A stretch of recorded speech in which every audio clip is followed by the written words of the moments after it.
luenga fo, saulo le Bowmaster, o le tausa ilintanga te tala vouto e malalosi. E ia iso to mai le faa ila ino ua mea, ale ai le a faina, e mawhai lava o na ao ina oe au e whainga luenga. Le le te tongi mai tu la whainga luenga, pala au loa ne le Bowmaster, i le olua tasi, ono lua tolu, tolu tasi ono. Olua tasi, ono lua tolu, tolu tasi ono. To Radio Samoa, 1593 AM.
Talofa, this is Pat Lamb and you're listening to Radio Samoa, 1593 AM.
Le lalo 1 langi minute, o mai, ia alalanga atu i le atua.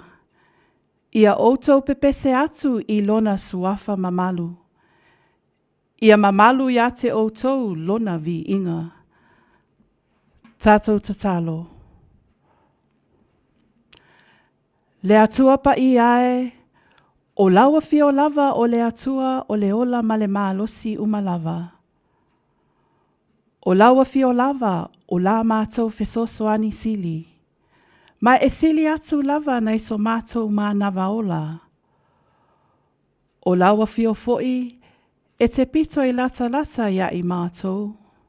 E sili atu lava na iso mātou i loa ma so mātou mā losi.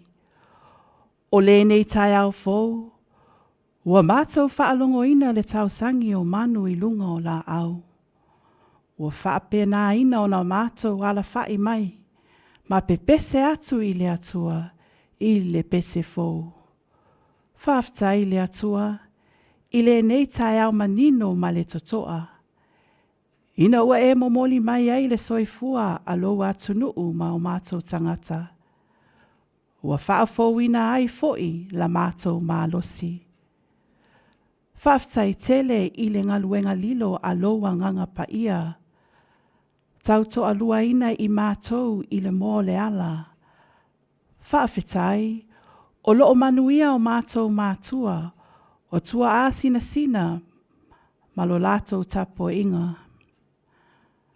Manuia foi mātou umae o lava ina ialo ma whānau.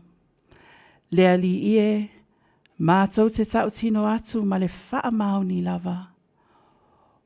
O i mātou lava, o tangata angasala. Ia avea le soifua pa ia, o Yesu Keriso lo walo pele. I lona tino na whaamomomoina, ma lona toto na whaamalingina. Ina ia mama ngalo ai i mātou o lau whanau.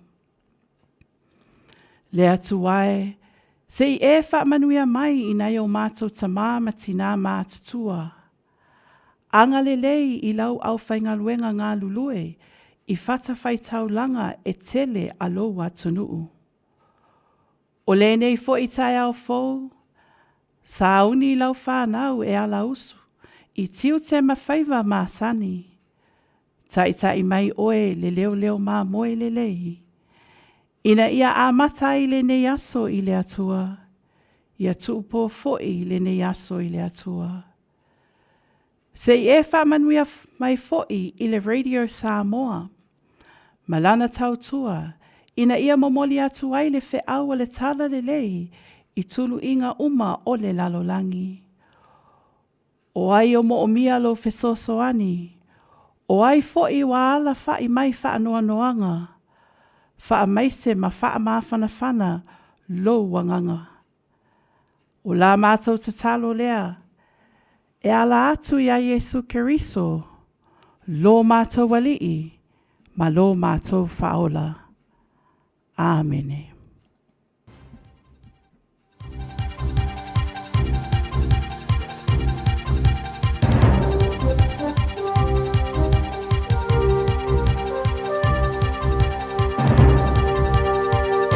In this update, Te Pāti Māori is calling for an extension to the submitting deadline for the Treaty Principles Bill, citing tech issues. Online submissions closed at midnight last night, but hard copy versions can be delivered to Parliament until 5 p.m. today. Thomas Rice reports. Te Pāti Māori says there have been widespread technical failures on the parliamentary submissions platform, which risk undermining the democratic process. Co-leader Debbie Ngarewa-Packer says she's contacted Justice Committee Chair James Meager to request an extension. She's demanding the government extend the deadline by 2 weeks and assure people these types of technical issues will be addressed urgently. Canada's Liberal Party is likely to be scrambling to pick up the pieces after Justin Trudeau's resignation.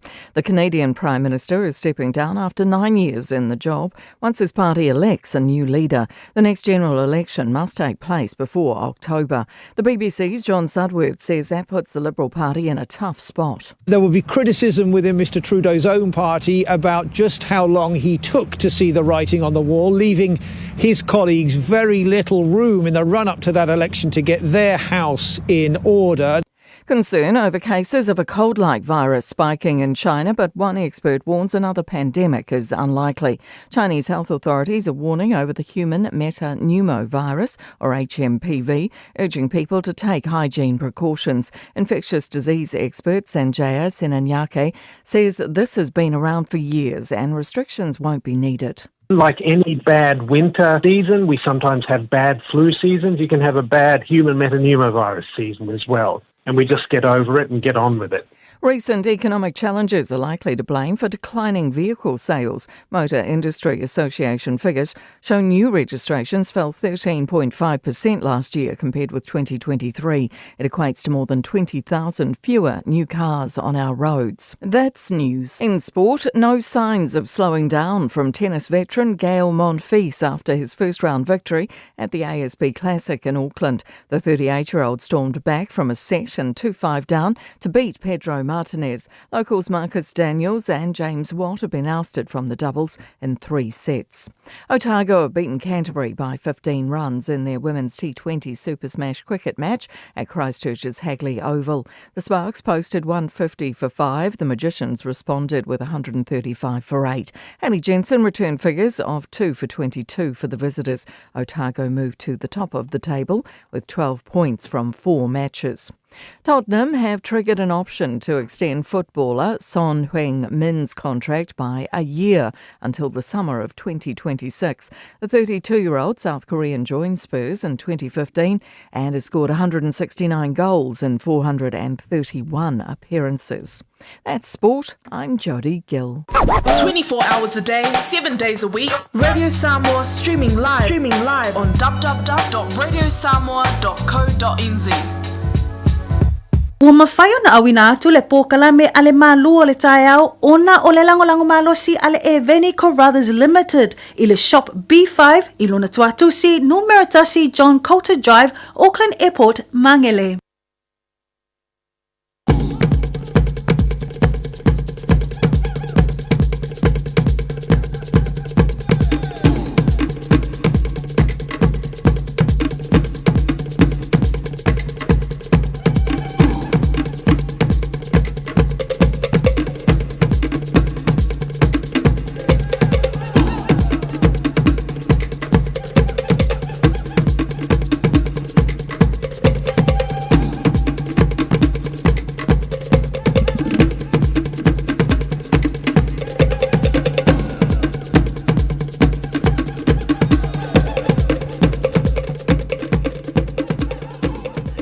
Fa minute te ai leono tautura Radio Samoa tasi 5 amo.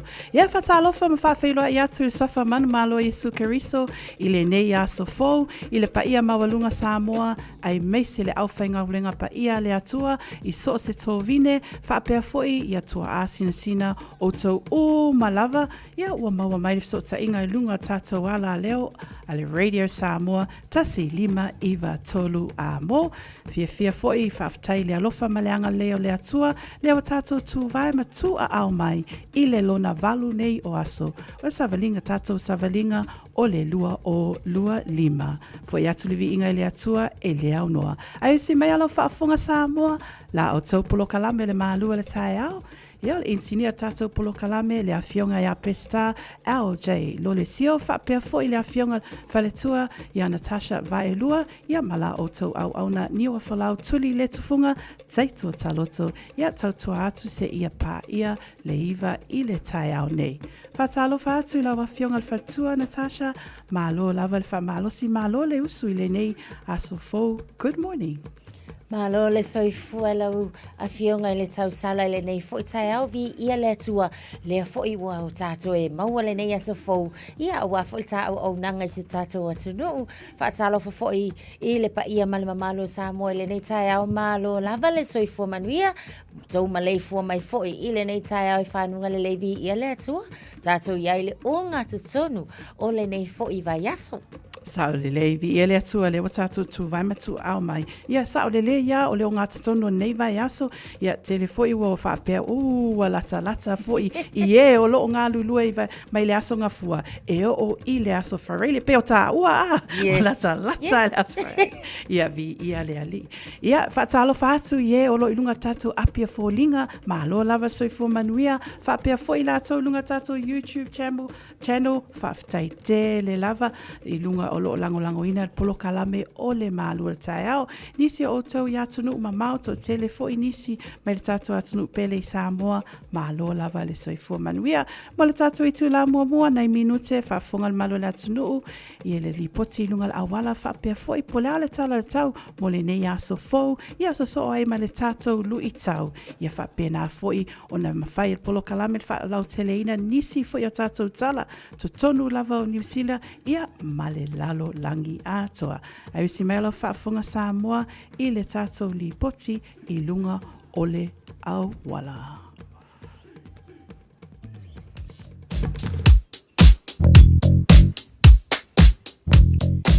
Patalo fatu I avtavale malava fo I le nei tai au malo le usu ia malo fo le fa malo lo si o lunga o awala le taimi le nei o le nao lo o file e mu lava fo il tato traffic ma o lo so longa le lei ele o iei fo ni vaenga e fa pole nai tato I le nei tai au le se fa lave le ai ni poloka o lona winga o le nao lo o file mu le ai se traffic o le nei fo I taimi o le tai au tau lava o nei fa manatu masani mo oe tu watu yo tafta ina ia whapena ona saunga le mupea whainga malanga o le nei taeao au e mafuta mai ai malua le taeao la Radio Samoa ina ua valu minute e te ai le tulai ono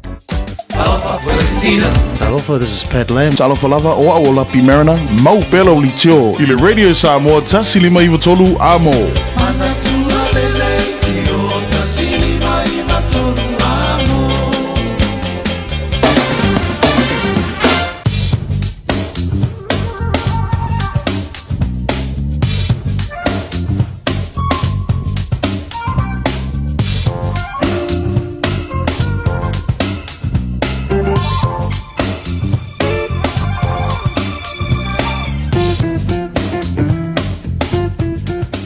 Lea ua valu minute te ai leono tautua Radio Samoa tasi lima iwa tolu a mo se vainga amata lea I le talo le tau mo le silafia malo le atunuu mai le tato ofisa whaasa lau nei I manukau au kilani ia le vela o whaamawina e luas fulma tolu degrees ma le malua whaamawina I le afiafi e se fulu ma le 5 degrees. Winga o le tau I le nei aso I lau aso lulu, aso valua Januari lua o lua 5. Ia o winga o le tau fai mai e langi le lei le nei aso o le awa aita ato I le susulu maanaia o le la. Ia ma e to ulu nei timunga I se teimi o le awauli ma le afiafi. Ia o le tato vainga a mata le na I le tala le tau I le nei teimi o le tae au.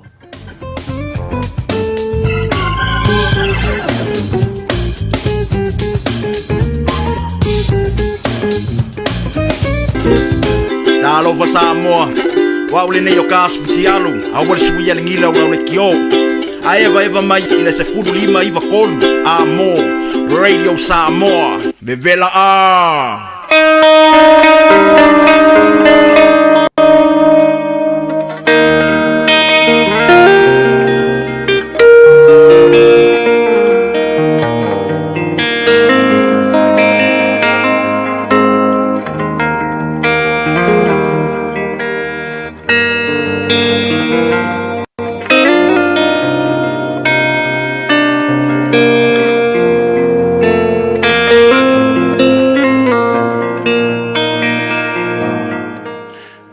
Toi o folo fatu I le angale le mai peo tatu uli I le ngate lau o nanga ia e me se fo I la vasinga o whenga I matatou ia usmea lau wha fonga sa wha ponga fole neo tatu por kalamba o le lui tau mo e peru e lua lona fai upu mua e peru lona tau pu e lua fai mua fai mai o le mea le te tau ai o nā tiri ai o na tātou nau i mea o tātou whaalongolongo iai i nei te ai ai tātou o le mea le te tau o nā tiri ai o na tātou nau i mea o tātou whaalongolongo iai i nei te ai ai tātou o lau tū o le lui tau mo oe aua te manatu whaatea e lunga i le upu a le atua aua te manatu whaatau waa i le upu a le atua e whaakolunga whaoso inga ki a polo Yesu runga le maunga pe o ngomori mau ia le vai e vangaria o mātaio a le upu a le kasi o le manatua pea e ao ina ia manatua pea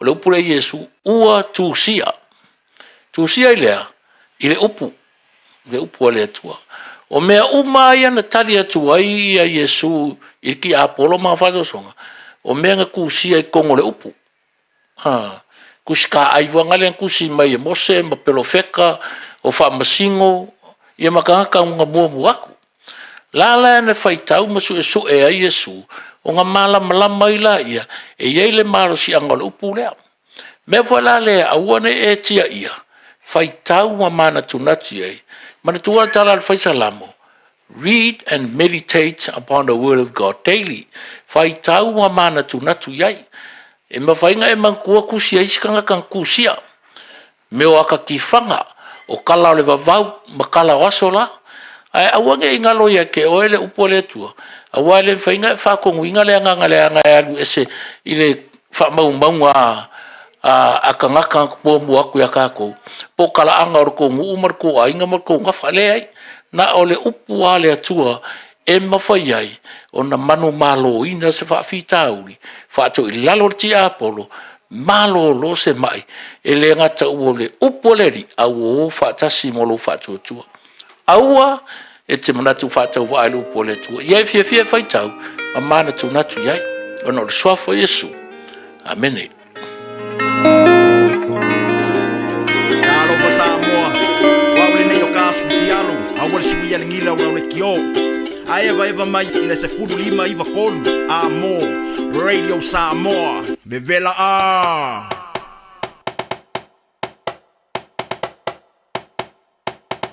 Sivala ia masisio nima Pese fia iona vi inga Le faa la tanga ia amai Faa fita Yesu ila ualofa O te pese mafa ane e tau pealo sili ese Le mana mea oi Tu mau pea oi lau pele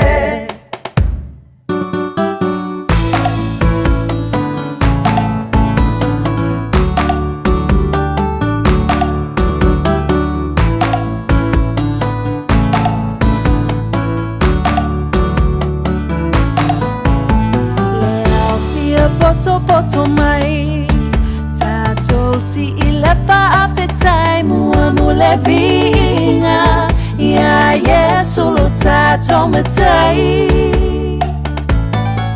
Awa o ia ua mafuai Le mafutanga le nei ua fai Tato fia Ya Yesu ua faatasi mai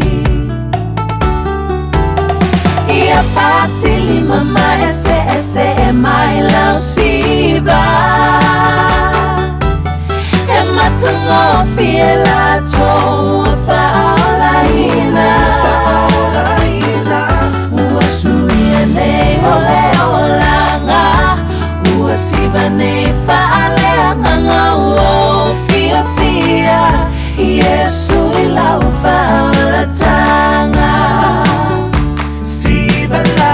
Ia masisio ma Pese fia iona vi inga Le faa ola tanga ua ia amai Faa fita Yesu ila ualofa O te pese mafa ane e tau pealo sili ese Le mana mea oi Tu mau pea oi lau pele Sivala ia masisi o lima pese fia ia na vinga le fa'aola tangaua ia au mai fa'afeta Yesu i laua lofa o te pese mofa ane ene e tau pelo sili ese le mana mea oe tu mau pe oe lau pele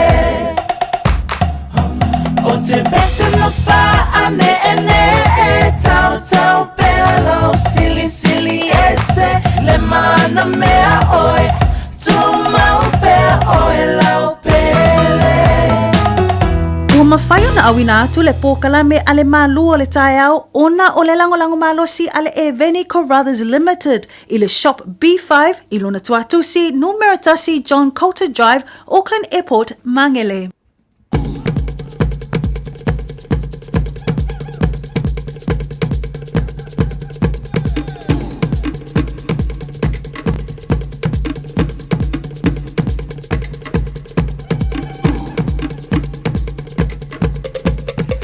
Fulwa fitu minute o te aile ono tautua Radio Samoa tasi 5-3 a mo. Toi whaatalo whaatu lau polokalame le maalua le tae au. Ia tunu umamao le au whaingaluenga pa ia le atua. Tina matamama atutua o tau malava le pa ia mawalunga Samoa. Se yo o lava ialo mawhanau. Talofa lava malo saifua manuia. Malo foi le tae au manuia. Ia whaatalo whaatu o tau malava tatu wo mapaanga o lo ilunga le tatu apia fōlinga le nei tae au fō.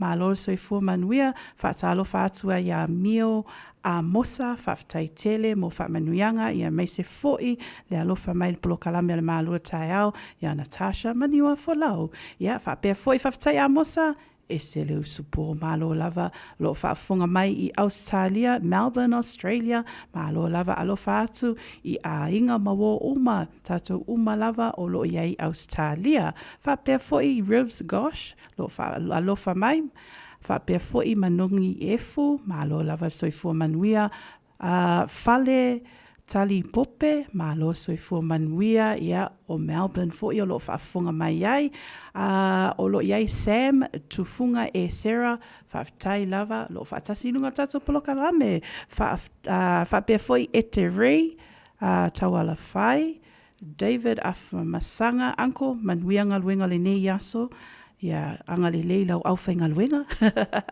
whaapea foi Oliana, Semu, whaatai lava, oto uma lava, ia olo alofa mai lunga tato apea fōlinga, whaapea fo i le YouTube channel, ma alo lava soifo manuia, oto uma lava, lo usuatu tato ngā luenga le nei tai a fō, ma alo lava le wha malolosi, nisi fo mae a ngā luenga mai le pō ana pō, ma alo le wha malolosi, ia maua se malo lunga le lei i le nei aso. Natasha, te tonu o lo tele lava lo whengai le malu le atunu i malo longa i le teimi le nei. Ai o loo a whengai po lo whewa i pea tātou, ma le ngase lea o le COVID-19. O lo te ai atu, whaapea mai i le vai aso te anei, just in the 1 week, whaapea e awhe whase lau ma le lua new cases. Ai o se tala whaanoa ina ua walu o i lātou ua whanua lātou soifua i le COVID-19. E toa tele fo inisi o loo iai i le maota ngase i le teimi le nei. A whaapea e walu se fulu ma le 5. A tonu o se whawhangu fo ima se whaamanatu mō tātou umalava e le ngata ia tā ua. A o tātou umalava i le teimi le nei, e le ngata i le COVID-19, a ni lapata inga. Ona o lea foi wa so tele numera lea. Io e ni mafolau. O lea lava e sui le tausanga. Ia ai wa ai e foi malkia ale COVID la tau ia le masaua foi le COVID le taimi le nei so a tele le mamalo la tunu. Maua i ngase, ia wa mana tua foi, e pei lava o le fulu, a o le tā hua ma le wha manatu mō tātou le taimi le nei, ina ia mātala pea, o le whai o ngai a kākou test foi ia, a la ngona lo wa iaina ia unga, e le lei lava, le whai mai o lesi, a e pei umai ke ko viki e tali atu le ai, a ke pole leo umanga o le fo mai ma whai la o test, le ai e leo se COVID, wa mana tua, e tali tutu salava maunga o le fulu masani, a o le tu tūlanga la nā ma le whamanatu tā ua lama mō tātou a la ngona loa ni aunga. Ia, a ngā i le fōmai lau GP, ia ona whaile o le siaki, whai ngō fia lale nā, awa e le lei lale nā, e ma whai ei ona tau mai. Ia, a tonu oile wa e mau le COVID, a waku ngai fuala au ia mo oi. Ia ma le puipuinga lava la mō tātou e pe lava fo i na masani ai, whai lava na wha o ngā pele talipuni fofonga la tau ia ino foanga fo i e iai ia ai mai sea e o ai tono le fale awa o au ia a fa pe alu ai o mo le fulu e fai ala o mas ni wa fola tono mato fale ngai awa ki pisi akula o kale mala o fulu i le si vai ngol ai o puipuinga lava e a matsa lava ia tatou self care ia e tatawa ona amaka yaka ika ia ona fa pena le ona puipuia toi masaunga le moile ainga fa solo atu tono ngaluenga ia wale vai taimile nei wa so lai COVID lo ia wa no fole fale tatou wa faina fainga le ai nge aso ele ai wa pe wa ia ila so ola ai wa mama ai manga sengase ia wa fainga sa fole no fale wa le ko mongi kongi pe ngo fo ka wa COVID esa ko so aso ia te loa sa ia le special leave na I fale fainga luenga ai pe la wo le wo pebo levat foi tau sanga o whengai tātou mar COVID na a mata mai a o iaia so malo lona e tau o COVID leave a teimi nei sa o le leia wale ai ai pe tūlanga na manea lapta inga nei tai au mo le mamalu le atunuu ina ia mulmuli tai pe i tai ala o lo whailoa mai ele matanga luenga o le soifua malo lo ina Tasha o ta ua pea le soifua malo le matanga luenga soifua malo lo ina Oka, leo te wa ai atu I le tātou whale mai lea e lata mai a tātou I Middlemore Hospital. Whapea o se tasi fo I o mai, sa iei te tonu whale mai. Ia o whao o 5 fo I nei au whainga luenga. Pei o se tala le whale tonu nā le o tau mai lunga I tātou tala nei tai au. Whapea e lua se fulu tolu tau sanga o le mai lea. Le aso ngā fuala le awauli, le whaapea na tupu ai lea whaalave lave. Whaina e whaalau tele ina whamunmole. O se tūlanga whanua noa le nā, ma se tūlanga foilele. Ia ua a mata o na tilo ua a fia I foile soifua maloloina. O I le saunga le mu, o nai au whainga luenga. Ia ua fea fo ngi mea e lua koe mai. O le tūlanga le tā ua mai I le sol tūla fono le na whaatinoina. O se tūlanga e matua mata utia lava. Ka au le strangle. Ia e whaia si onga masitunga. O le kama whai foile le se tu lo vai atu whafonga atu. O le kama whai kikinga. Ia le tangata whainga luenga. So ia te au la vai ia a tonu o lai whaau ma o le alana tu lai I le Manukau District Court. I le asona nafi. So a tonu la. O le atatou tulu mata ia, pe wha amata o ani a fianga, ngai ai I le neita ngata I lona mawhau, pe ai se a fo I nā lai o nau Sofia, o ia e whaia lea ngā luenga wa manatua ia o le au whai ngā luenga, o nai teine tausi mai, wa e mua lava o ngai kenge tausi mai, ia e mai whaile siaki fo ilele, siaki le kakao le whātu, siaki tūlanga uma, fua le mamafa, ia a tonu la, o ina ile vaenga le na leana ia se tasi na afia ona o le au mai le tala o lo generalize mai le tala le e le I mautino uma mai details po ai kongu ale anka ma fai ai le nei tangata ia e pe ai fo se fa le tonu I lona mafau ia po se tulanga fo ina le fi ai pe ika I le tangata o leana na siaki ina matau ma fai e vai ia mai se le au fainga luenga o se tulanga fa no tele o se tulanga la ngona fo o ko ki ka pese wale ai ase me e sefe you know e alu lunga la wala kele ka ke fai te tati popole ale fo ila wo ko kongo le fale mai ia ole o ko e fo ka pole me o lang fa fo dinga mai ia wo mi se la vango le sima isa tsa wona sia kile na tai mi pe tu langa na e sa no ni tai au la fianga fa tu Natasha pe o fo fonga fa pena e happen le tupu mai I fale mai pe e langona la mantua fo I there's two sides to the story. Peana e tā ua, e leo mauti noa mai I le tala o lo tuuina mai le stuff.co.nz, po le a tonu le mafuaanga ua tango lima ai le mai lea I le tangata au whainga luenga I lea tūlanga ai peo le nā o lo whaataunu uina pea so iso enga li malo ia peo na e saunua le na tūlai le na tupu e le whaalawe lave lea I le whale whamasino le aso anafi a tonu tue mauma mai nisi tala I se teimi lata mai a o le tūlanga le nā longo winga ngā po ta tau ona iei se security guard I putu uma peo se na ngona whapena le wo o mai e o ia hau pe you know so o sesi e o atu tonu whale mai me e maua I le fisoso ani a longo winga la iei le popole lea ona me o tūla I mai Wa ye se e lawa ye tato security guards I fai toa so la o ke lu mal fai toa la to a le la mai ka wa ku sa o lo so no ngani o fulau ko fule poku mai ku wa ku la ya la se fa mai le ai kele kupe o le tau wha asawa tatou tupe a wai tau ngata o tatou company nei e whainga luenga e tangata as securities e tau ngata foi ia ai e le ngaka lai kau mo whai o ngai security e pui pul sa ngale mo kako ia o ngai security foi ia e mo foi ia afia ia I la tau e iei winga whape nei mo la tau ma fau whape ngei o ka e le wha le tonu kalosia nye whalau kalosia ai le o se kako kalosia foi ai le o se samunta so le ai longa ai ta tonu ai le ai luas fulu ono minute te ai le ono tautua Radio Samoa ta silima iwa tolu amo ta ina tu peselea awalo fa tu ai Natasha Maniwa Folau Manuia Neyaso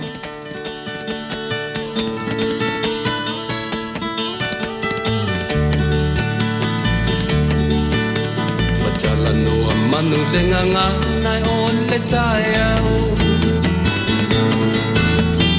Ape o le la ua punitia po I puau E sau malu e wha asusu I lau la au Sa sala le punga la au matala uau E tio fo I Samoa whai o na tae au Le amatanga o le aso wha popo o le o langa Le tae au nai matani uwhea ngai ma le ata Le tala le lei ua so o ai nei Samoana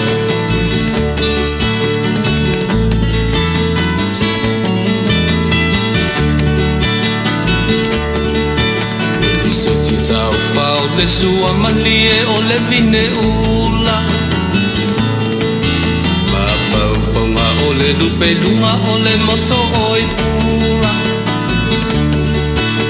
Le langa ali ua pua ina mai lona manongi Le asoko ua foa ina I le Samoa moni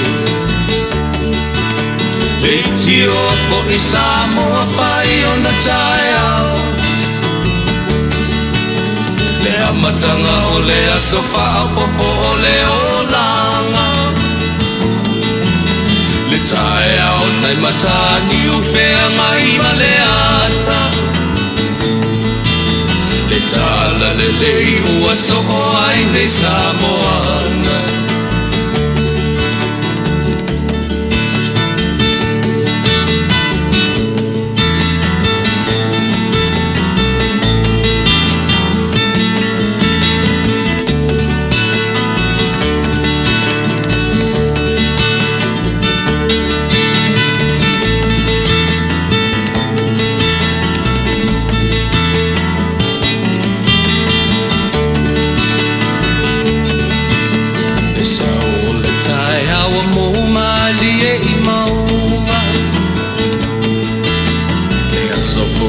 Valo ia I mapaupaunga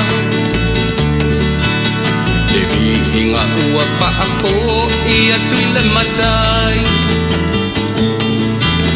Tangata soi fua ua oli ma whaapetai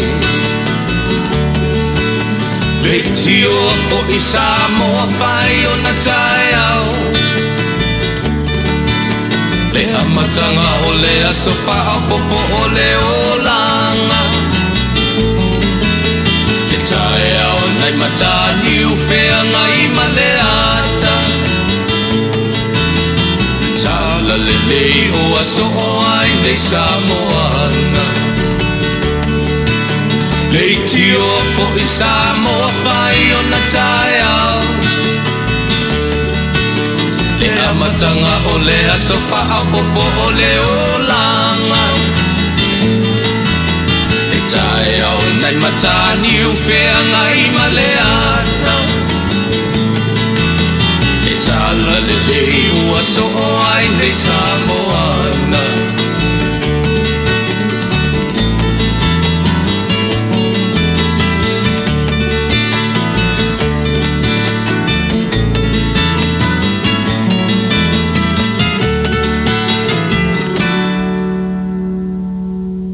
Jana whanawha tia roa, ua te tala na neile o nanga e veni, mō whaatau ai au ki lani New Zealand. Numero tasi John Coulter Drive, i le Auckland Airport Shopping Centre. Tau whatawhatonu lava le warehouse ma le countdown. Lau whale o fulau i loa le e veni, Auckland Airport Shopping Centre.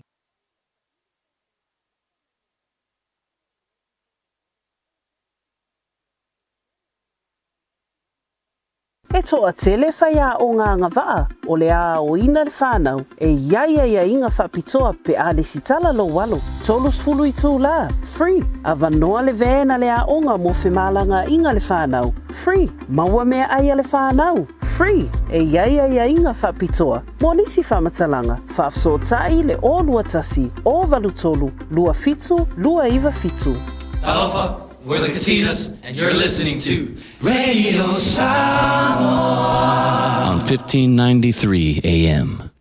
Taimi lunga le wati lea ua toe 2 minute o na tā lea o le fitu. Tā o le fitu toe awina atu lea o tātou tala vai whanua. Al kwata le fitu. Ia, sauni mai tātou polokalame o le areto o le ola. Ia whapena foi o na soai. Ia ma si tātou wa ai po o wā mea na tutupu I tau sanga ua mawai. Natasha, tātou e whaatalo whaatu le malu le atunu o lo ilunga tātou apia fōlinga I le nei tai au whaapea fo I le tātou YouTube channel. Ia malo le whaatasi mai le nei fo I tai au lo tau pa ia maulo o tau mamalu. So se tasi lava fo I ia ua mawhai o na whaatasi mai le tātou pol kalame le nei tai au. Ia, good morning Atamari e. Ia, and kia ora. From Tamaki Makaurau, malo lava le soifua. Malo le whaatasi mai. Malo ni, pula, aloha, tātou malawa te tonu to tele o e o lo I atunu mamao, o lo whaafonga mai le tātou polo kalame le malo tai au I le nei fo I teimi o le aso, ia malo lava soifua manuia. Natasha, ia peo na tā ua, ia o le vai teimi o le nei tau sanga nisi ua hae ngaluenga, a o nisi o lo whai a lātou malo longa, tā e fo I le vai aso fo. Ia, alo tewa ai atu I lunga o tātou tala mai le New Zealand Herald. O lo iai fo I nisi o atu fo I le tātou whale o loa lea o le Michael Hill Jewelers o lo iai a tātou o loa taungata. Ia, aiwa ai atu, o le auwaenga la iti ia teenagers, leo os wha ia fo I le whale lea malato ngā oi. O le tātou whale o lola na Michael Hill I ngai le Westfield lei o I St. Luke's o I nā ananafi. Le na pu e ailoa. Ia, o le e kolo le au ngingi I ngā le fo I nā alu le lātou oso wha inga. Yo kasi ke whai aku fo I. A whai aku le fia whai ula aulo kākou. A leo le au ngi anga oi. O le tūlanga wha le tonu fo I lele. Se fulu fitu tau sanga ngā ele se fulu iwa. O kau sanga ngā o le au ngingi ia. Na whai ala lātou oso wha inga. So e whaila leo se whainga lea e tau mawhai fo I lele ngā oi. E ngā oi mai ia po ngi filifili aulo, ia po ngi mama aulo. Ai, o le tūlanga fo I lea. O le ala na whaile kūlinga ma leo leo. Na mawhaila o na tau mawhaile o leo fo I lele. Ina ia pu e la o vaenga ia. A o le lei fo I la. O le whao ngā ina o vaenga fo I e mawhai o na whaasu e tutonu o le whale o loa. Pe o tūlanga na leo ua iai so le tele o whale o loa. Ina ia tau mawhai fo I lele. Whai se tūlanga ma se ngāi o inga. E mawhai o ngā pu e ingisi o le whai ia se tūlanga whaapea. Ia pe o ni awala na. E mawhai ei o ngā kaukau fio fia fo I lele I lalo leo so whainga. A ia mawhai o na o atua like buying the time. Inga ia o aku leo le na taimi so fai leo la lako kulinga le na maua ia leo ia maave fo ila so o ngei la ta maiti fo ia te au lava ia. O le ngao inga leo fai e leo mai loa pe o le po se taimi mua le nei na ngā o ele au la iki ia po le mea o salato masani lea awa a mafau atu i tausanga. Ia leo nka mai ki la iki e le matutua foi. A o le talavau, o le tupulanga talavau so long term effect. O le makua iki lea o le whae te tenga i nei tamaiti. Awa a wha peo le o kau mawhaianga o le kamingai. Ia lona winga. O la lato lava lea mindsets. O le ai. I le lumana ai. Pe a le suia le mafau. Ai le ngata la. O ko inga ngau ia inga nei. E la matia i fo ile saunga le mua ngai ka ngaka whainga luenga. E le ngata lai tangata whainga luenga. Au tangata uma olo i ko kongo le ngeingo whaanga whaatau. Awa a tau loa le Westfield Mall. E le o se no whaanga la ititi. E le kasi fo i se whale loa. I e mawhaiang kama mo e aku ma lave vea tuai fo i ma nisi tangata. O le i tutono le no whaanga. Ai whawhitai. O lai ma whai lava fo i. Ia ona kao fia. Ia ma maua. E leo ngei ka mai ki whape ngei oka se kalosia elong Samoa. Ia te au lava ia o tu langa nei. Pau lava lo au ia nau ta inga kalosia. Ia le o ni alo mani a tātou whanau a tātou lava ia. Au wā o se tūlanga whaanoa no te lele nā. Pe a whape tūla i mai. Ia e koe fo ia lalka kofsili. Whape i ko kongo le a inga. Ia wā o tūlanga nei. E a mata mai te tono a inga. Ia whanau. Ia male upo le tamama le tiki ngapo o usi ka ai. Sa nei. O peo tu langa le nā tatewa ai ia malu o le atunuu I mātua o lo whaile lātou ngā luenga Natasha. Ai o le tama ma le teine tala vau ia taua o na tausanga ia whailoa mai sfulfitu sfuluiva peo tu langa le nā. Ia wa lātou malama le lei. Pau le mea lātou o le whaalongo mausitai, o le tāua le nā. Ina ia aua le whaia tūlanga whaapea, ai peana e tāua foi. It really depends I to tonu foi le ainga me le upbringing o lea foi tupulanga talavou. Po o a foi nia o onga I to tonu lava o ainga. Ai ta tonu au, te leo mātua e le ise mātua e manao e le anga lantama. O te loa le nā, Natasha. Ai ona tūlanga pea o tatama matine talavou. Ia wo olo I ages ia wo lato whaapea. Ia they know better, but ta tonu mai le ai. Sa o le lei lava niwa folau o mātua o lo o whai le ngā luenga whita o le a oai ma whaatonu. Ai o le taimi le nei le tupulanga talavou ma le talu fau fo i le nei o langa ke le swinga. Ke le makamaka kui le akala le sau ele ngā oinga la e sau ele ngā oinga le vaenga la le. Ona tama whai le whaatino o le isitu o le tele lava fo i le greed po le mana o le tupe. I le kaimi le ngei ia ngalo kulinga o le master le ngā whao ngā le au laiki ia ngā o iai.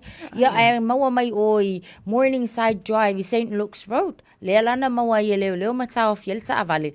Ia o kako o lava se vai. O lava nei wanga o ye nei tamaiti ia ma vaenga na o filifili o mama auro tautalinga o vaenga umana ai o le tūlanga lei ele ia afia se soifo seisi awa a alu lalka avale leo le sola mai leo ai a faina I fo ele mamalo le tunu ilunga o la tsele ia oni tūlanga ia ele mana o mia tata o na tūlai mai Luas futasi minute ana talia o le fitu sa ni mai tato polo kalame a reto le ola pe a mai al tato peselia.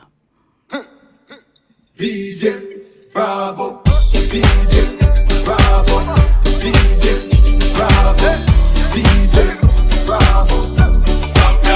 Champion. Everybody knows say Bravo a champion.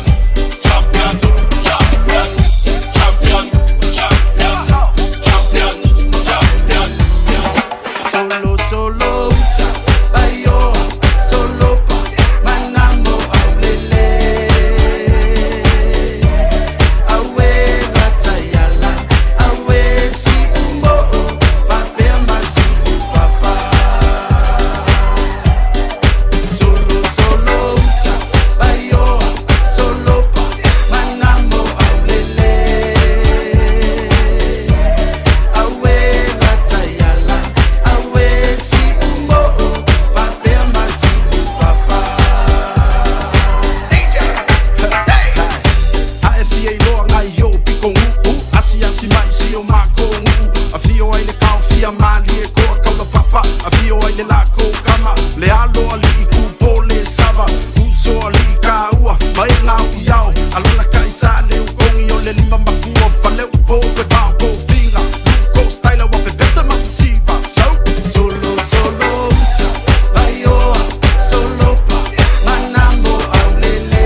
le fiku fale sa. Welcome to Mangu, wai leilo eva. E sidi ai le ku, this is New Sila Samoa. Aku wai le sao, o Aotearoa, sao.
Nisi nei o vainga fo yo o yailunga o la tatou wala te tele le taimile nei Mayoral Drive, Auckland Central, o lo o maita watu i o lo o yainga i delays le na ua feo lolo ane on the northbound lane.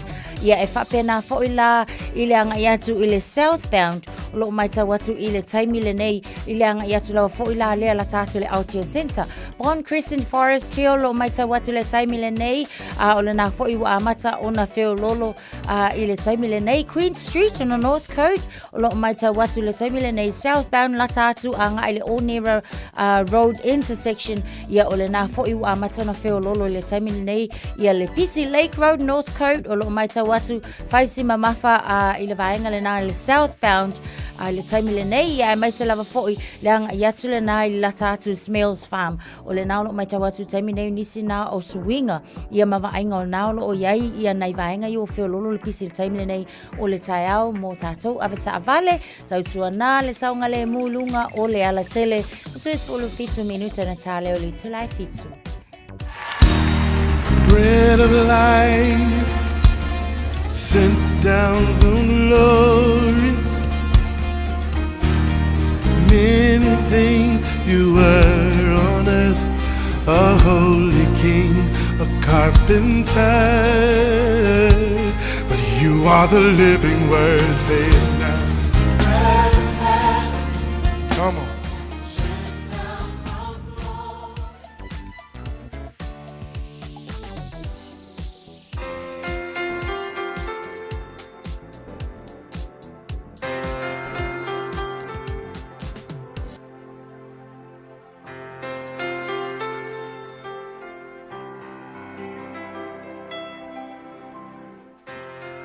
O te whawhila foi tatu tinu i o mwhai o na mai moa ma whafonga mai tatu podkalame o la reto leola i lena yaso ma alo soi fua manuia.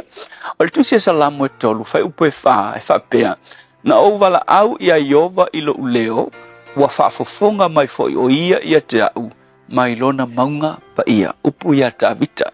Ale upu mo i le aso le nei whapea e whafonga mai pea lava o ia. He's always listening. O le tua always lava e whaafonga i tala umatatu te aksaktua i te ia.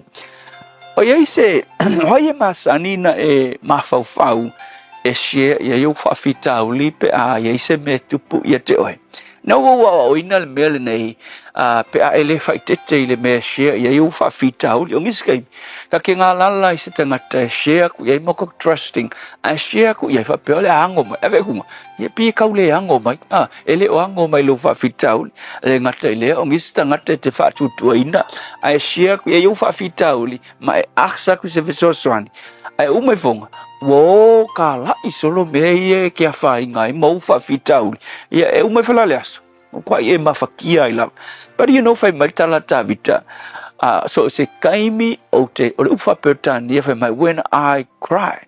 O le taimi when I cry out to God. O le taimi o te sulu whaima o tangi tuai i le tua whai mai. He answers. Mai e tali, mai lava o ia. Ina ula le atua le piu tangata fo ia e sulu ko le sulu fai ke kola ku ia. Ai kola ku e fa pe. Fa mor ko vini mai o le ke lunga o le skor. Ia pe ke lu kala ngo fo o le ke sa ku lo fa fita o le ke fa mai. Vai em fai ko vini mai. La nga ili si kole sa ele kai fa pe na le atua. Ia pe fo isi taimi fo le e ke fi we vini ele tali mai.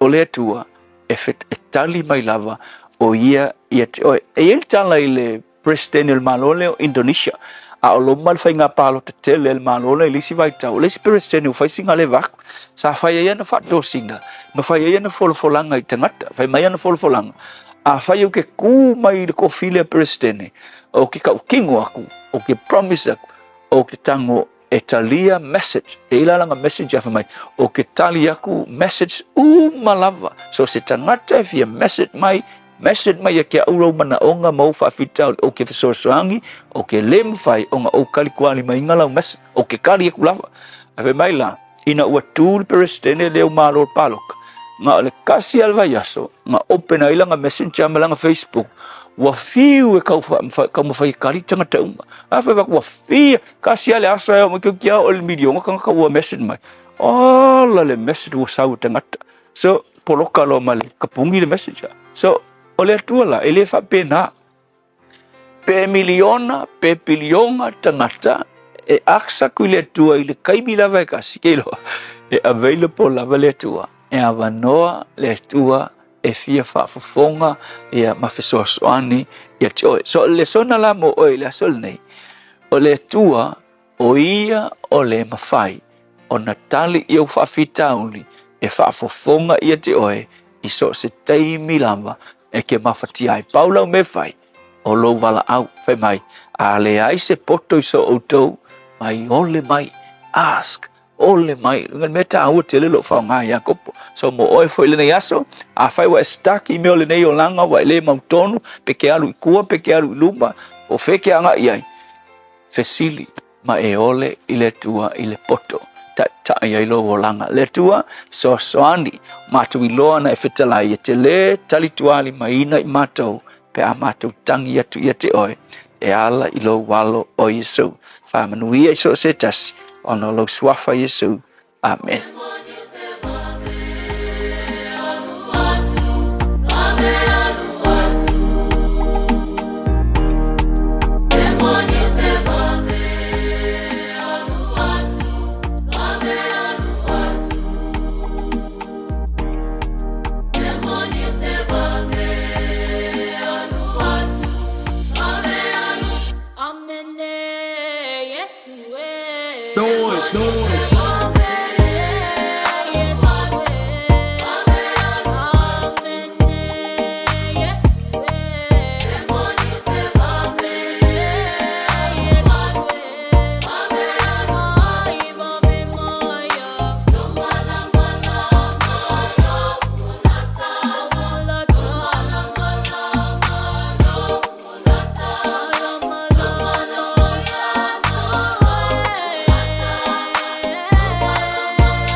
se ita wa'asua awawa umautinoa ole uso monita ua ole uso monita ua mana ya mutana mota totulanga mawa fotu mawa ole una fa aleanana sawi alemo oya periso sawi alemo oya periso sawi alemo oya periso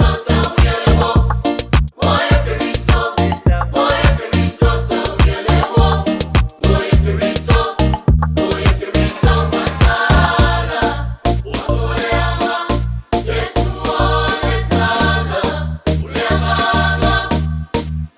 matala usoleama Yesu oletala uleama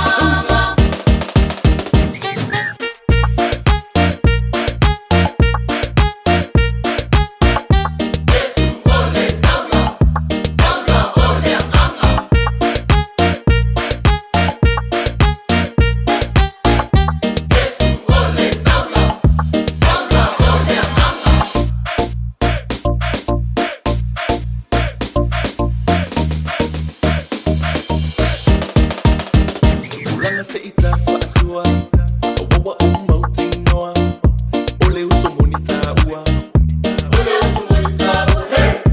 ua mana ya mutana mota totulanga mawa fotu mawa ole una fa aleanana sawi alemo oya periso sawi alemo oya periso sawi alemo oya periso sawi alemo oya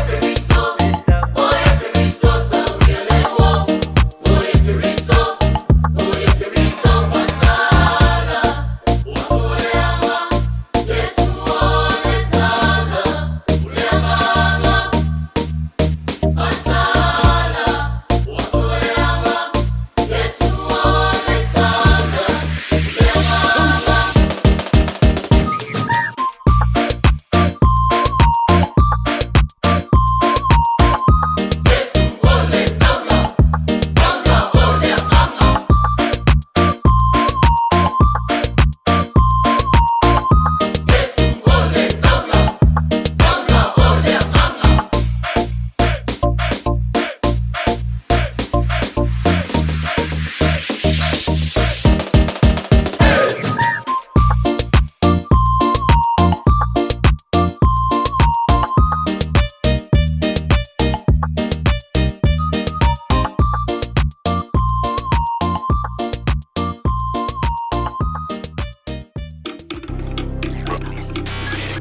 Tasilima Ivatolu Amo Radio Samoa.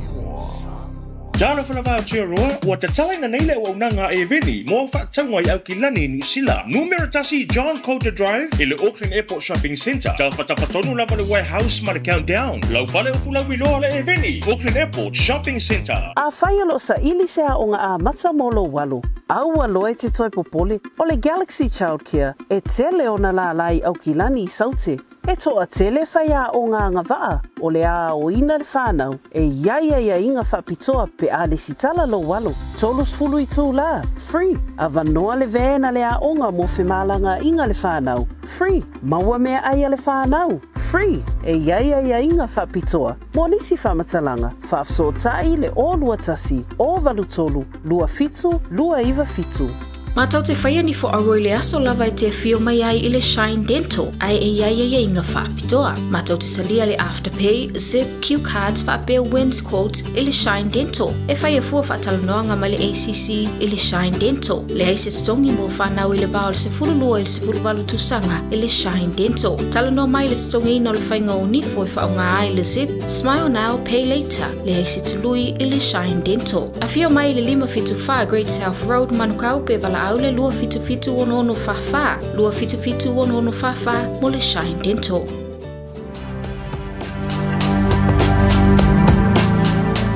Toe wha minuti e le fitu, tala fitu, a wina atua tatou tala vai whanua, ai o hame ana tutupu I tau sanga ua mawai. So sanga lua afe ma le faa I le aso o le aso le nana faa pa I nai le vaa au pito sili o na te le vaa la upasese te tonu o le lalolangi RMS Queen Mary 2 sa faa pa I na lava foi ia ele tuputa ma ita ayu Elisabeta le lua o ia o le granddaughter o Queen Mary.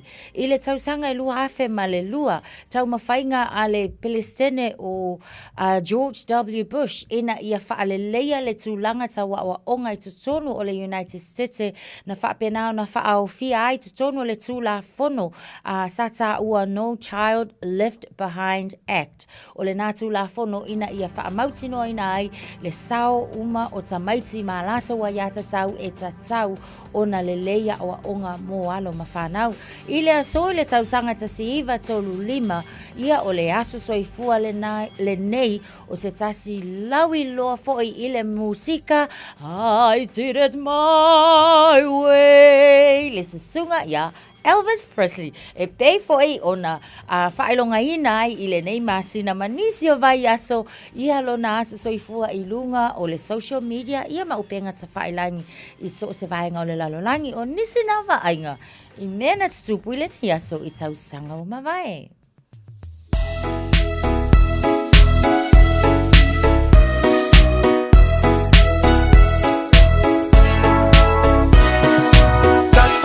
Malolo si ua pei ole emo le mata le taimi mai tau anga ole tau a tele I matangi malolo si tato ta pena pena ua malo si tato I leva pe whama na tu ilo ta ainga ua o mai lava o suinga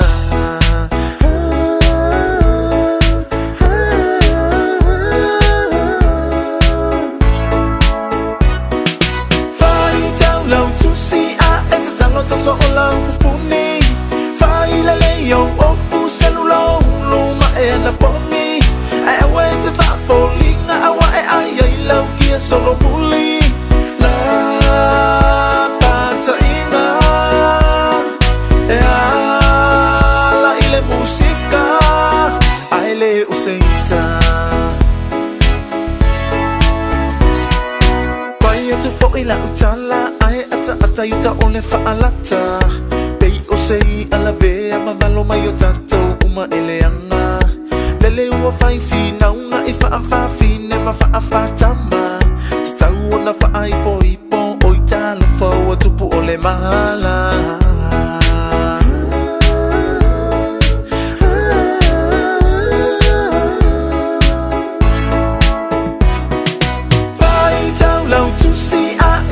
ta so la upuni fai la leo o fu celulo luma e na poni I went to fa falling I love you solo bully la pata ina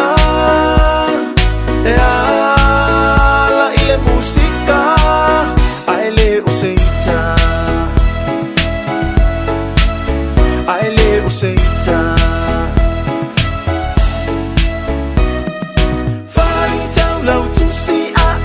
ta so la upuni fai la leo o fu celulo luma e na poni I went to fa falling I love you solo bully la pata ina la ile musica ai le useita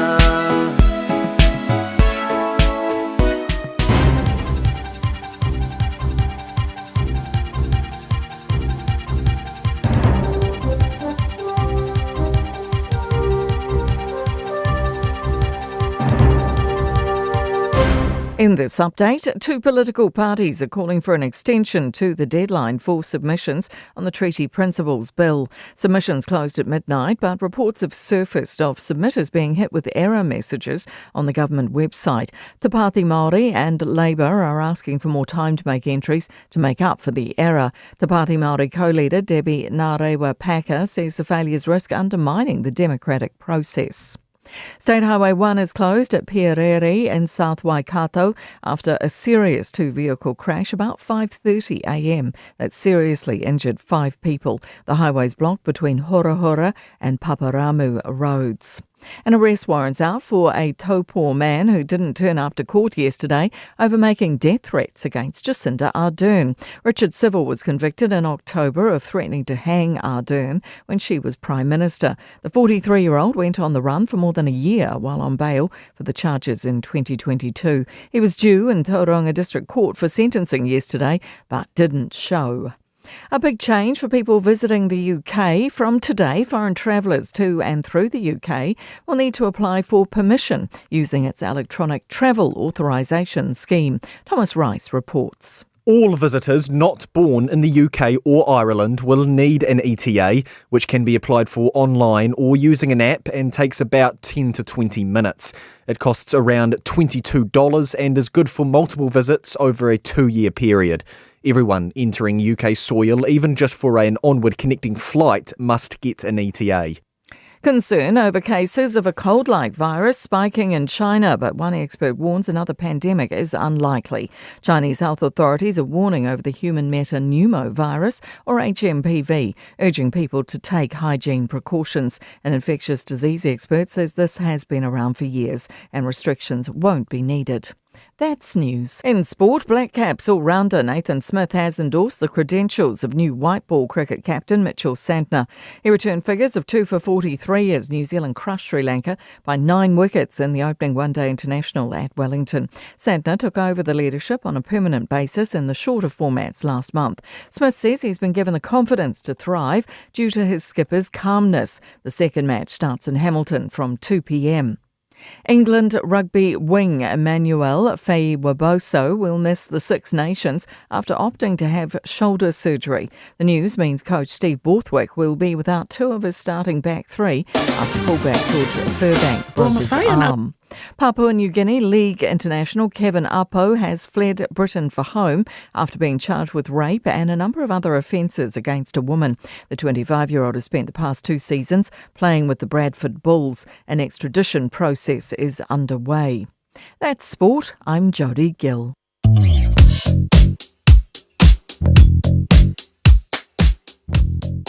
PC 9 Levaengalana, Spartan Road i Takanini, Grid South Road 40 i Levaengalavana Takanini, southbound o loo maita watu faisi PC i le taimi le nei. O loo PC foi tatou, Manukau Station Road i Manukau, ia i Levaengalana anga yatu i le tatou bus station, Paz Interchange, o loo PC tatou i le taimi le nei. Papatu Toi on Great South Road at St. George Street, ia o loo maita watu le na foi wafe o lolo lava foi se PC i le taimi milene o le tae au. O loo maita watu, State Highway 1, Pierere accident i le tae milene i le afa le 5 nei le tae au, ia le nā sa ia se whaalawa tau ta vale i le vaenga le nā o le ala tele. So, southbound o loo maita watu o le nā o loo ua tau fia le tae milene, nā la o loo poloka lava tātou i le vaenga le nā o le southbound ia mō tātou, ia o loo whautuaina, whaia whaongaina le State Highway luas fun male iwa po le luas fulu male fitu o le tūlanga le nā o lea ua iai tātou lunga o le ala tele a ta vale mō lau si la fia le nei taimi o le tai au pia ngai ai fo im whainga malanga i lunga le ala tele 5 minute te ai le tu lai fitu.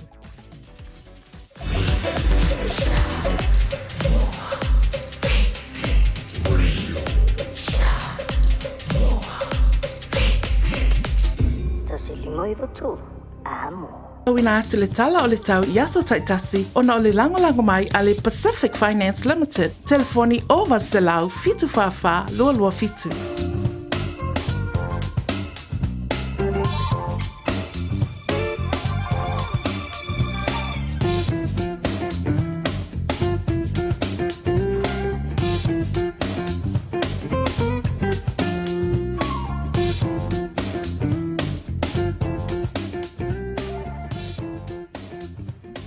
O se vaenga tala tau I nei taimi o le aso, ia o tātou asiasia atu I le tātou atu upele I Samoa, ia o le tala tau o lo whailua mai lunga I o ia pia I le taimi le nei, o le mawalunga o le vela o lo o iai I le taimi nei 2.5 degrees, o le mawalalo o le ao o iai po le malu I le afiafi e 2 le tasi. O winga le tau I le taimi le nei tātou atu upele Samoa, o lo whailua mai, o lo to ulu ti munga, Ia mamafa foi ti munga fai mai o papa fai stili ia mo auto uma lava sauni atu malanga atu i Samoa ia o le tala le tau le na ia mo ilato uma lava ia fofo atu malanga mo isi aso ia o le taimi le nei o lo ulu ti munga i le tatu atu nuk pele i Samoa. Tato toi foi mai nei tato ofisa autu nei manukau i au kilani ia pe ona whailoa atu mo mua o lo tu maupea le tala le tau luas fulu ma le tolu degrees o le maulunga le vela o le ao o ai nei aso se fulu ma le 5 degrees o le ao o ai le malu po le mawalalo o degrees i le nei fo i le aso. O winga o le tau ia e vai atu whafo tato whamalama mai i tato studio i le taimi le nei ia o lo o awa.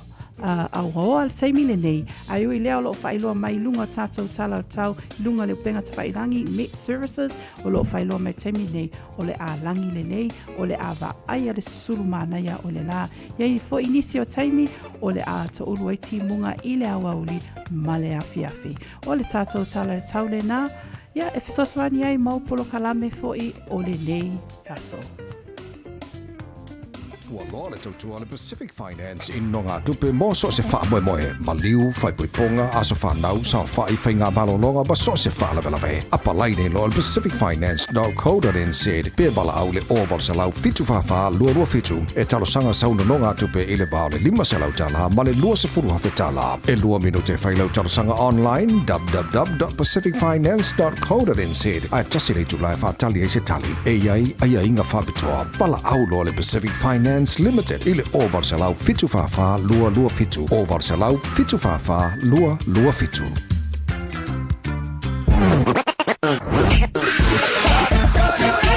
Malo soifua o se fufonga Samoa Radio Samoa tasilima i vatolu amo se kia Radio Samoa. Valo minute wa te aile fitu Tautua Radio Samoa tasi 5 i vatolu a mo i lau polo kalame o le malua tai au te whaatalu whaato i le polo kalame au whaingaluenga pa ia le atua tamama tina mātutua le pa ia mawalunga Samoa lo whaafonga mai le polo kalame le nei tai au e o lava i tatou walo ma whanau whapea foi whaatalo whaatu i atunu mamau to tele o tolo patipatia mai lunga tatou apia fōlinga whapea foi le tatou YouTube channel malo soifua manuia ki ora talofa good morning from Manukau au Kilani New Zealand. Natasha te iloa le whengai lava tatou malo le atunu i malo longa ai o loo lapatai mai pea lunga tatou auwala. Ona o lo iai fo inisio whaalave lave mai le amatanga o le vai aso. Ta ua ai tele i le weekend o mai le aso ngafua. Lo ta ua fo i lo iai se whaalave lave nei le tai au.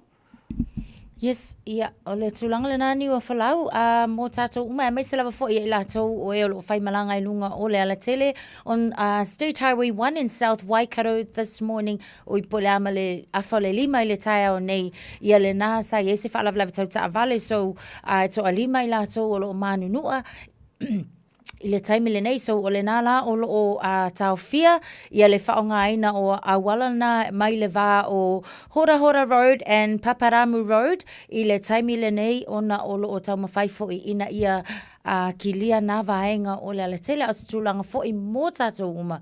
Whaamanatu pēr, ala tātou polo kalame I ave ta avale uma ina ia tautua nā lo saunga le mū. Nisi nei o awala I sili ona whaingata ona o le taimi o le pongi sā o le vave au, I le taimi ia e awha pēr fo I o tau tuli le taimi. Ia o se tūlanga whaingata le nā o lo o iai. Ia o se lapata inga foi po se whamanatu, po se whawhangu mō tātou uma lava I lunga tātou polo kalame o le maalua tai au. Ina ia usi sa ia ta I alamatu la whono I lunga o le awala, ta tonu o tō uma lava o lo lunga awala, wa ia ilai se ne ta avale, ia muri ta I ala uma lava le nā, ia ai mai se foi o ta o nei tai au. Ina ia utangia le lei, le sawa e te alu ai, I le vaenga o le awala o lo e malanga I le nei aso, ia maso se aso, fo I a Natasha. Ina ia fo ia mai ia whaalave ia le tate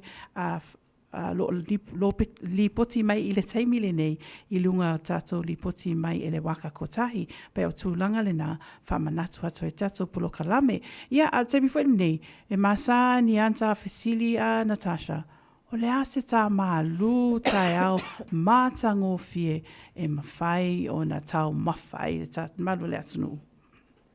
O ngā tunu vai aso ia maanga, ia la sinkaku fuamoa. Fuamoa, whawhelang whaita fuamoa ni tai au. Whaapunga, fuamoa whaapunga, ia ma le toast, ia masina i puti o taltonu o makuamangai. Kai minga i o la avoka, ia e ma whaifoi, whaapopo ia i ma le avoka. Ia ona mana ia leo tai o la solulu, pes fia fo ia leo la solulu lato. Mana ia, nā male atunu, mana ia tato whamoa, alo e male avoka i lunga o le toast, ia male tato tea, nei ese tuai ngā tea, e fo le Herbalife tea, e fo ia tato green tea, e fo ia tato tea, ese fo ia lato flavors, le peach, o le mandarin, o le moli, me whapena, talitonu a po le a lava le malua tai au e te fia tau mawhai, a le tāua ina ia whailau mālua tai au. A matalia e lau waso e te alu fia po le awhoi, pe te usu e lau ngaluenga, po le tamana tine a onga, pe a onga o e a onga, te mine o te loa, Natasha, nisi o alu mwhana, o lo whataunu ina ia poloka lame, nei poloka lame holiday programs, a wāwhoi nei mātua ia, o lo ngā lue pe le te mile nei. O lo iai lava ia i la tau fo e lo whatarina pol kalame na ia e au ngā fo lana nafsa soani mo nei mātua a wā fo i ia a kalo whai lima so le vai aso ma le au ngi ngal fale wawenga singa ia le lau wao sitina ai o le tulanga na iai o la iai pol kalame o lo whatiroina ia ma whai lava fo ina whataltala noa ina ia mau fo le na wha mama a venga mo tātou mātua mai se lava i totonu maota malawa le nei fo i taimi ia o mafuta i manai whanau au ka ko foi kamaiki o ka ai le kusi fai kau ngale fai kau le tusi le se taimi ia va ai le api ko kusi ko a makan ko sa ungi tatou ia mole a matanga wa onga ile nei foi tau sang fo a le tatou tala no ngale tatou tala no ai ile manual tai au o le au ngal ka ku fa mo male avoka o le tonga fitile na tau ma fai tau fiofia ia le ngase le o le maisuka diabetes mo ila to uma lava foila ia e au ngā lava foi ila tau mawhai o ngai diets na o la foi o te tilo atu foi au iai e au ngā lava foi ia mo le tau tonga fitia o le ngase le ia whaapunga le lava o le wha mo male avoka ia wasi amo kākou ile nei foi aso a o le fiso soani a wai le ngata ina tau mawha ai o lai e le au ngā o le tau mawha masila fia po le ale au ngā o nei tau mawha tātou tau mawha ina Se fulfa leo fulfa minute te aire fitu tau tua Radio Samoa tasilima iwa tolu a mo ia nei minute o tatou polokalame o le Think a Minute fa pia foi awane ingalo tatou aso soi foi le afa le fitu o le a tamwhai atu tatou fisota inga ma le afionga ia ngalman mana me tatou ofisa autu o i Samoa i nei minute a usi mai alo whaafonga taina atu tatou pese awalofa atu ai le polokalame o le malua taia.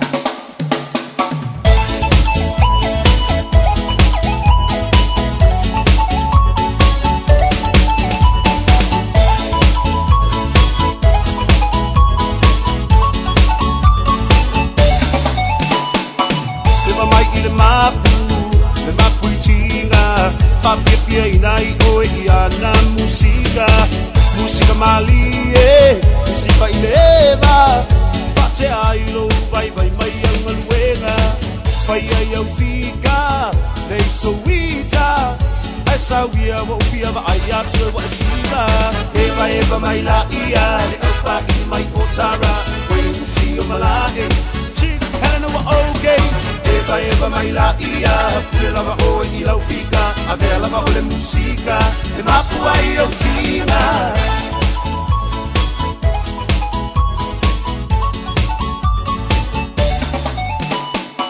Nai au paanga Ngie vai vanga E momoli atu le nei Pisa nai o lo paanga Le ngata i au te roa Whapele lau rangi atoa Mo o ngai pia tau tua mo e Samoa E ala i le taleni o le musika E sauia sei e whapipia mai a ita Eva mai la ia le au whaki mai o tara Wai si o malae Chick Helena wa okay Eva mai la ia Pia lava o i lau fika A vea lava o le musika Le mapu ai o tina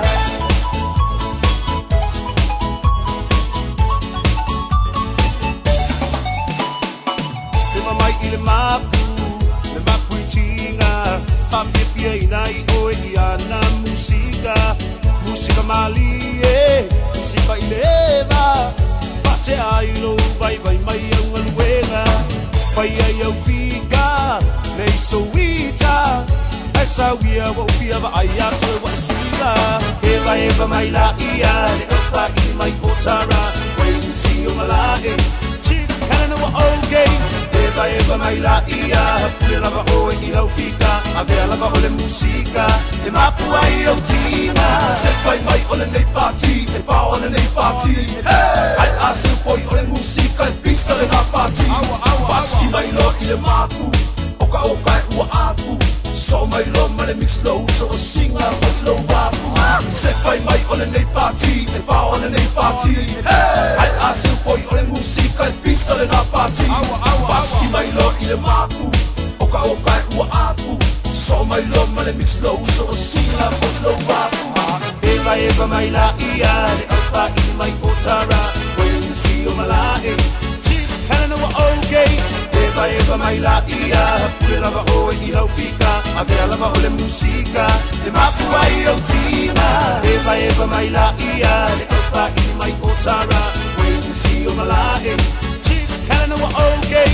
Eva mai la ia, pula va o i la fika, avela va ole musika, e mapua i o tina. It could change everything.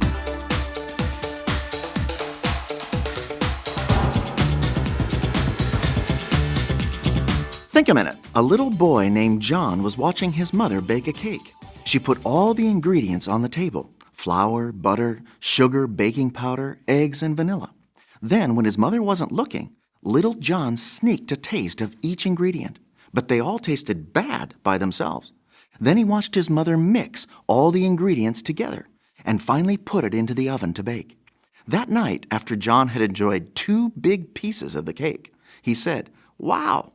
How can mixing all those bad-tasting things make such a good cake?" His mother smiled and answered, "The magic is in the mix." Sooner or later, bad things happen to all of us. Maybe you didn't get that job or promotion you wanted, or someone in your family suddenly became very sick or was terribly injured in an accident. The fact is, life is a series of problems, but quite often, trouble can be the first path to truth. In fact, our problems can give us our most valuable and treasured lessons for life. So don't give up, simply grow up. But it takes a strong, courageous person to suffer wisely. Everybody suffers, but not everybody grows better from it. We have to learn how to profit from our pain and understand that there's a purpose behind every problem and a kind of magic in the mix. You see, each day of our life is a seminar on successful living and how to become a better person. With God in control of your life, you can't lose, because no matter what happens to you, His inner peace and power enables you to grow stronger and wiser from everything life throws at you. So you actually learn how to suffer successfully. We face challenges every day in the classroom of our life with the greatest teacher in the world. But usually we humans don't know God is all we need until He's all we've got. He is the only one who can masterfully mix all of your life's experiences together to produce a truly successful and satisfying life. Since you were created an eternal soul and person, you have to live with yourself forever, long after your short life here is over. But you must first put your life in God's hands and control every day, before He can start blending together everything in your life for your good. Won't you ask Him right now to take control and get started? Just think a minute. If you'd like a free CD of our top 40 programs, write to us on the internet at www.thinkaminute.com and catch us tomorrow at this same time when we stop and think a minute.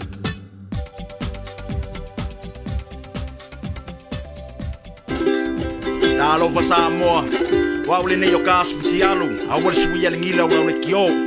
Eva mai ina se fudu lima iva kolu, amo, Radio Samoa, vevela a. Lea ua luas fultasi minute te aile fitu, manto foi tato polokalame le afal fitu tato aso soifua, ai fia failoa leaua ua fatasi mai lunga tato polokalame.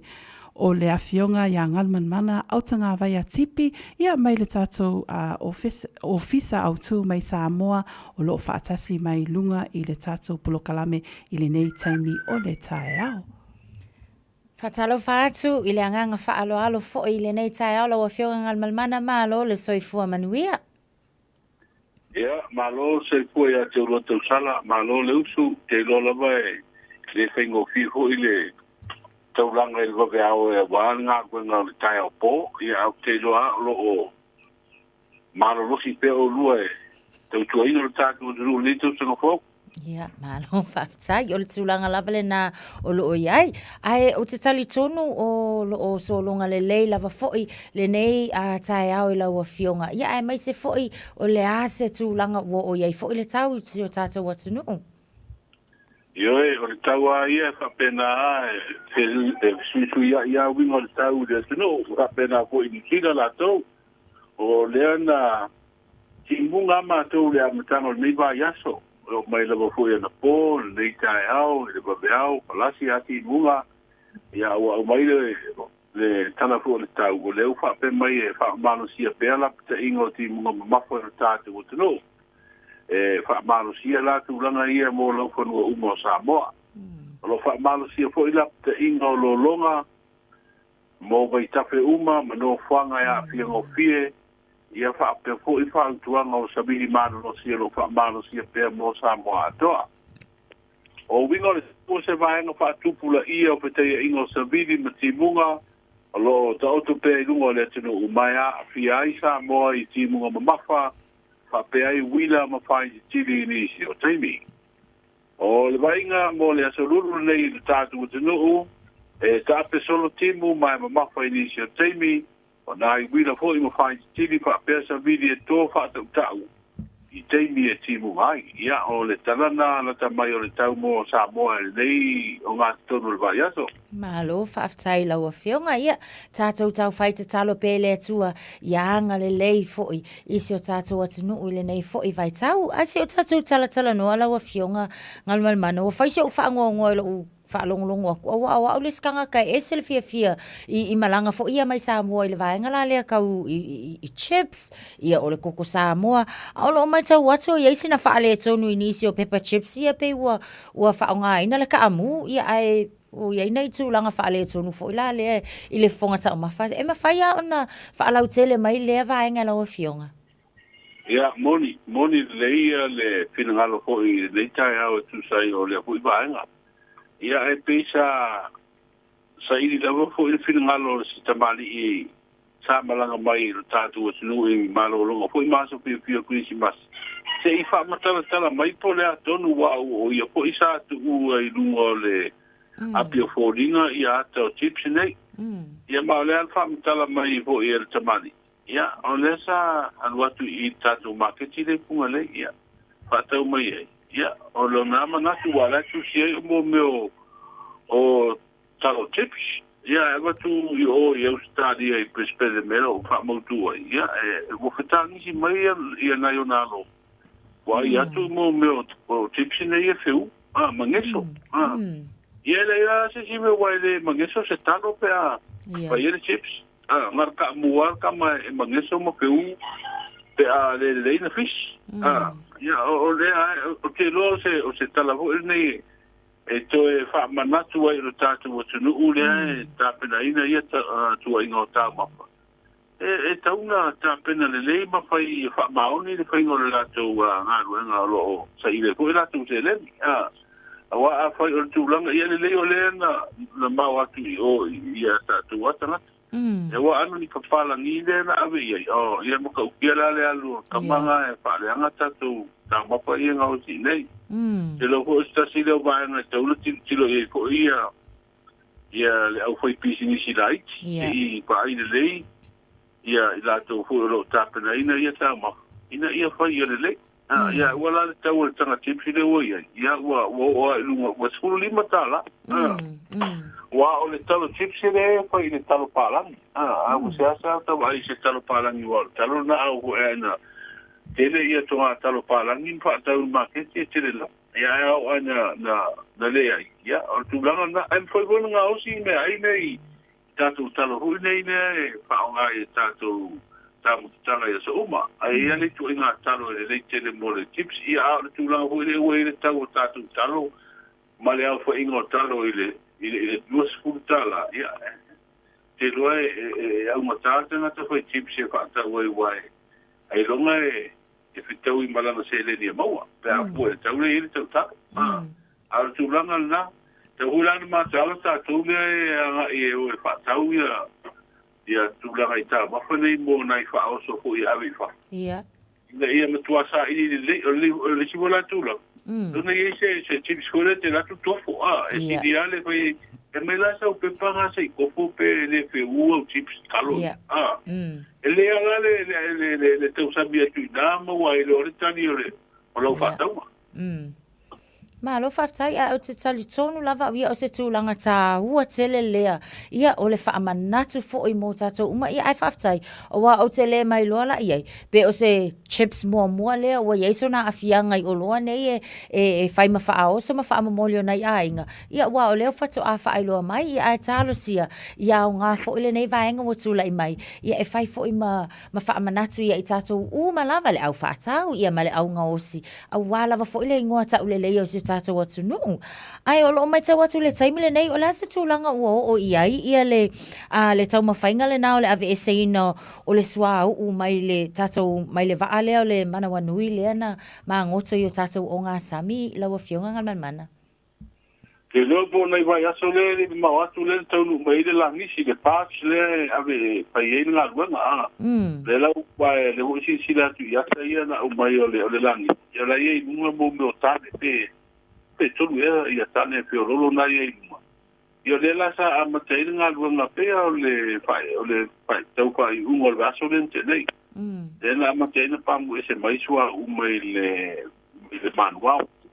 Ia la ona na fere no vai le wafu I matau pia o la ua o mai ia le la nisi ma le fa pe mai o le ua o mai ia le vai na mo mua sua u le umai na pamu ese ia o se la ua pe lita le tele sua u le ua mo mua ese le la ua o mai wa e tane te tele le lungo le wafu le pia ia la ua utu iai ia ona toso ho le va toso va po le tak pouti ia le la nisi oi te fitoala I o ngā sambina ia me ngo toile va ia fa wa ngā runga no winga ia se ngā runga ko ia pa ia si tele fo la vela wa se longa e uma ese ona pamu ia swa ule ma uma I tan tele le tablanga ia pia I le wa ia ona to ata tu role po la se tu langa o le aso ai ngā runga le lo fatino a se tu langa le mate wa tu ia le tu langa ko lo fatino ile ngā runga ina ia puipuia le si manga pui o ngā samine te ua a fia iswa uia sa o lo ilunga le ba. Mana ia o tūlanga le leile na ua iei tālo sia ia vave foi o na whaanga o ioi le nanga luenga ia mamaua se taimi vave ia e mawhai ei o na ave e seina umana tūlanga ina ne I whaale e tonu foi ia le tātou si o manga. Alo mai tau atu le taimi le nei I le whainga mālo foi ia ai maise foi o nisi o saunoanga e tusai foi o le wha moe moe I le mālo I tutuila. O lo o mānai a lava foi nai la fonga o lo o mai tau watu I ai I le taimi foi o le sauninga sa whenga I ai wha whai foi o na whaalau tele mai e lawa fionga lea whaenga. Moni, ioe, o le pai ua le vaso lea na te nei. Lea sa ai pia a matangana mai ase a tātou wau e se tātou aso Amerika Samoa, o mo tātou I nei, I lo Amerika Samoa, le la sa whaatino I na skorine la tau le saurina po I o le whaatau skorina o le tai o le whainga malo whiwhiri a po tuila ma manoa, I le komana sili ma le nutena komana e, sa mata I le whaasaranga tu sa po I mai le service a tuila le KBCK, I le saurina wa sa agua I le tai o le tātou malo.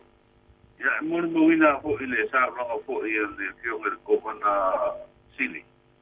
Ia ele mpo ia e fesu ia ko ngā malo tu ia manua. Ia ele mpo ia no tu ua le tātou ban no kwai. Awa e tasia tātou. Awa mele tātou ese ai. Ese ono upu whai o malo ma pūlenga malo. Wa tu via lai patino la tu pūlenga I lalo le tula fono le mano te le Amerika la ye le ila to mo te vitoi ya ta to wi ta to tas ya ai ma de watu le sa no ko ko si o petitia tulu ko si ni ina o ya fe fo ta to wan no ko me le fio to pa te pa ni ya sa no ko si e me vera le to le vai ta o me ina ele ai e ma lusi o ta to so ta to Tato sa mo tasia tato ngana tasia tato tu malu ele ese wale me tato ese o pinga foi palo ia ta uma ina ele ai eso solo a ko a fainga malo tu lai bai ko ia wila manua le tato te foi me fantasia manga lu fatas Malo whaaftai ia. Moni lava fo i upu. E a fua mai lava fo i maunga manui o nuu. O lea fo i ua whaafafonga ia ma whaalongolongo i mātou umai le nā fo i a saunoanga. Ia o ata le lei le nā o tau le lei. Wa fo i le luma nai. Ia o nai o tātou malo e lua e pei fo i o nai ai. Ia Amerika i Samoa. A o lo o tātou iai le nei taimi. Ia tu atu ele ava noe lau a fionga. Whaalau i loa fo i nisi fo i o a tātou tala. Ia mō le tāo le valu i le nei fo i tai au. Mai lau au nanga. O lewa i fu ngā le malo le a maua. E tu malo pa lota e di masu tasi.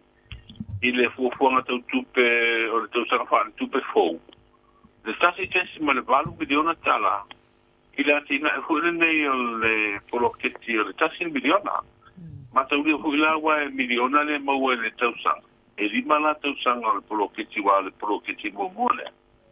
Ai la tu pena te mai le miliona mo le na tu fa na se lo se la wa le la o fa popo no mo miliona le la e ko nga ma wa le valu se la wa fa popo io na tasi te se ma le valu le miliona tu pe a tu ina tu mo le ko i atina ta wa le atina ino o no ma fio anga i tu malo le ma su tasi o lo usi ti preto mai o tangata o tar sanga e fia tu i tu finga fa msino o tātou whaamsinonga o whanua maswafa o le tālia ia sa i ringa po i o ni whaamsino fau se tono ia mo lea whaamsinonga. E lua se le wafe tāla Amerika ia le koa i po i o masini computer wa tu ina atu mo le kolisia le kalesi asa fitu i le lumaya. O lea o sauni ia le tau sala po i o Samoa e tau whina ui le tau wanga o le pale o le tau sala o le Pasifika i Solomona lea le apa i e le masino fau. Wa tapunia tātou wafu tele ia pia mafua ona o winga whaane tono le tau o lo whapena na pia tātou tilo. Whalo tele tātou tala e au kua temi masani o le au nanga mai no tātou tilo. Mo le atu le whaaftai lau a fionga ngal malmana e tu sai fo i o le tautua. Ia ai mai se lava fo i o le awina mai o a tātou tala ua fo i le longo pui ali ina o si o tātou atu nuu ia i lato uma o lo alala i tu e fia o le kelope. Ma lo whaaftai tau ina ia manuia tele lava fo i lava singa ma fai valo filima o le nei aso i le alofa o le atua to e feiloa i fo i se aso o mua mua. Ia, wapena ia manuia fo i ngā guenga o nei o ngā tunu al vai aso tātou mafuta fo i pēr o atu i le Asfrede. Ia wale lei whaaftai so i fo ia. Ei kua.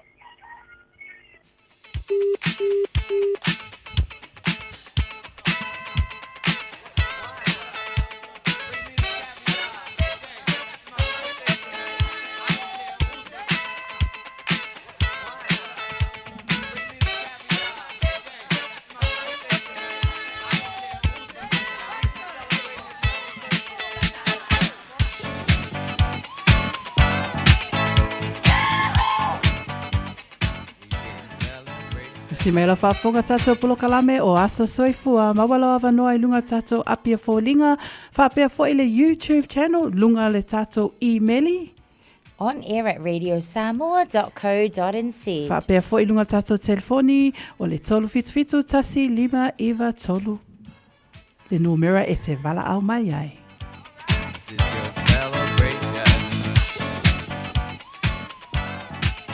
E tā e-maili wha mole Tasha.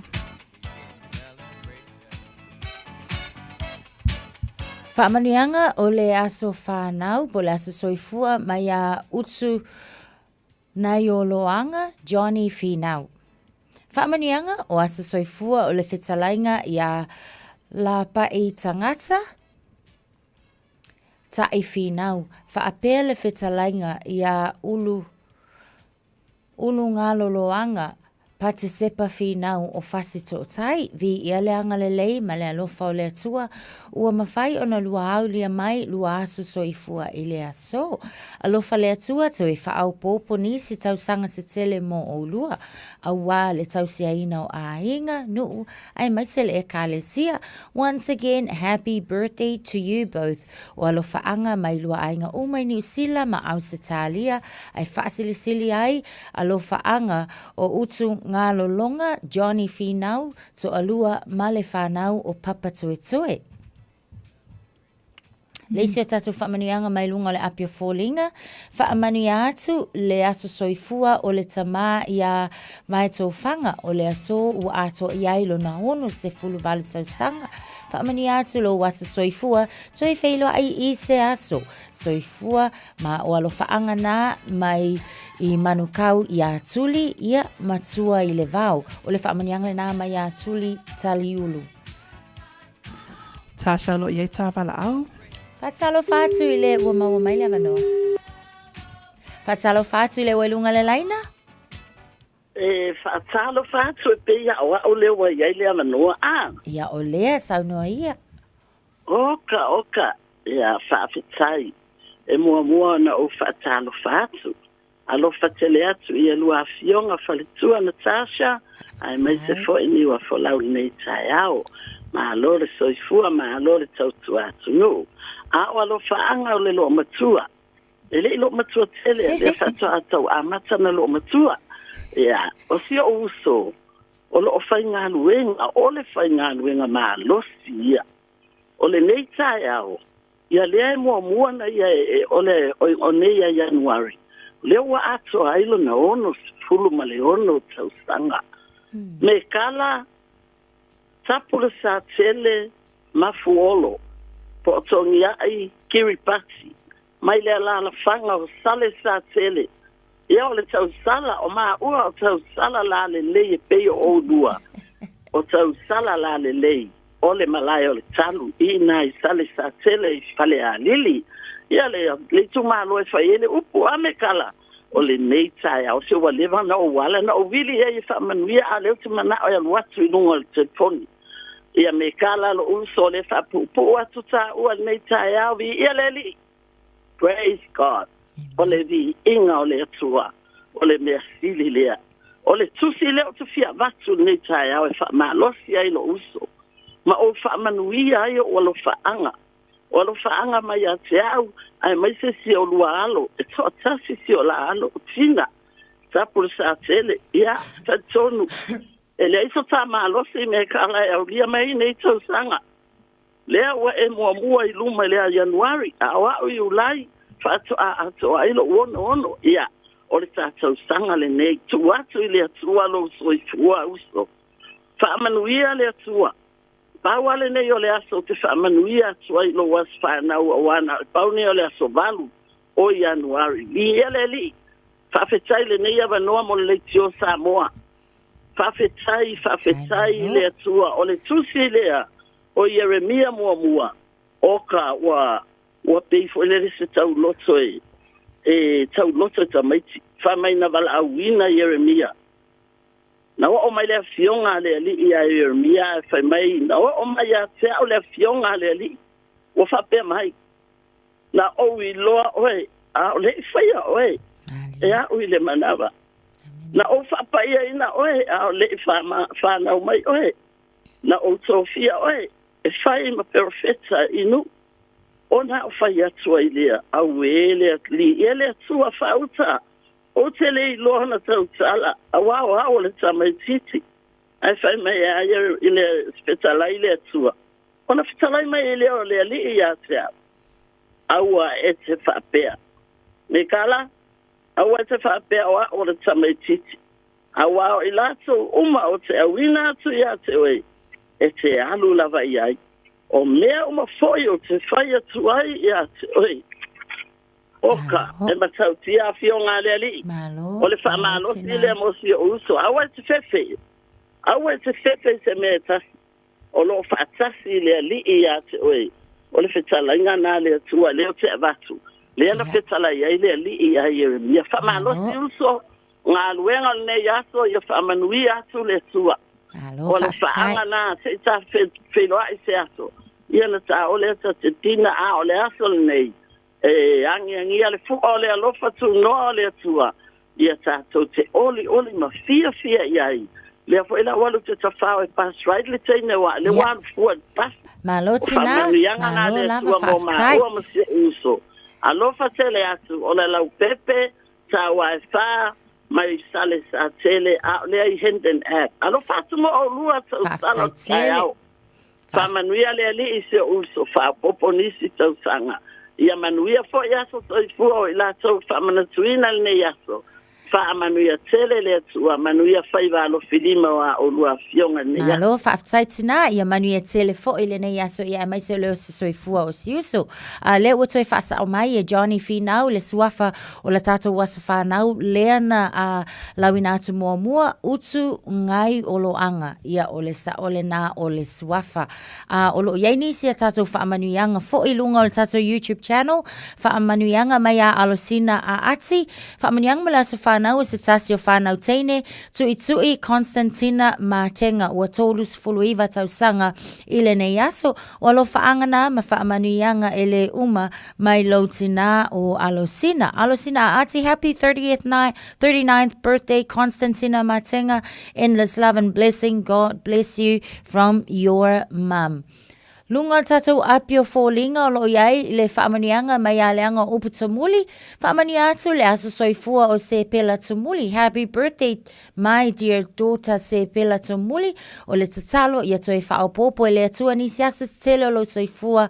Ala lo whatu o uso tuangane ma ala tau whanau le mawai a lo whaanga o lo tina o tofi lau. Tongi ala le leanga o upu tamuli. Whamanianga e mai a fui maono su la faele. Whamanianga o le asa soifua i le tamao le nei ainga i a loto vale a pelu kaio. O nei ua ato ailo na ono se fulu lima tausanga. Alofa mo oe le tama mai lo atalii. George Malau darling fui maono su. Happy birthday again my darling loto vale. Right, se ito itang sausiaki aku isi tatou aso whanau. As whanau lungo le apia fōlinga Katie a Vito. So I whamanuia o mamoli atu alo whaanga o se ua whawhine o Alicia Roline le ulua i alii ua atoa I le asolo na se fulu iwa tausanga. Vi ia le alii ua e au lia lo aso whanau o alo whaanga na mai o mātua ma le whanau. Malo pe o tātou nā Natasha. Ia o te tali tonu. I meli lelei, lunga YouTube channel lelei, lunga tātou apia fōlinga. Ia o tātou aso soifua nā malo le atunu. Ia mai le pūlenga a le Radio Samoa whapea fōi le awhainga luenga vea ila o leo whatau wha. E whamanuia atu aso soifua mo outou o malava whamanatuina ile ne aso le aso valu January lua o lua lima. Tai natu le pese e awalofa atu ai mo outou o malava. Happy birthday to you all.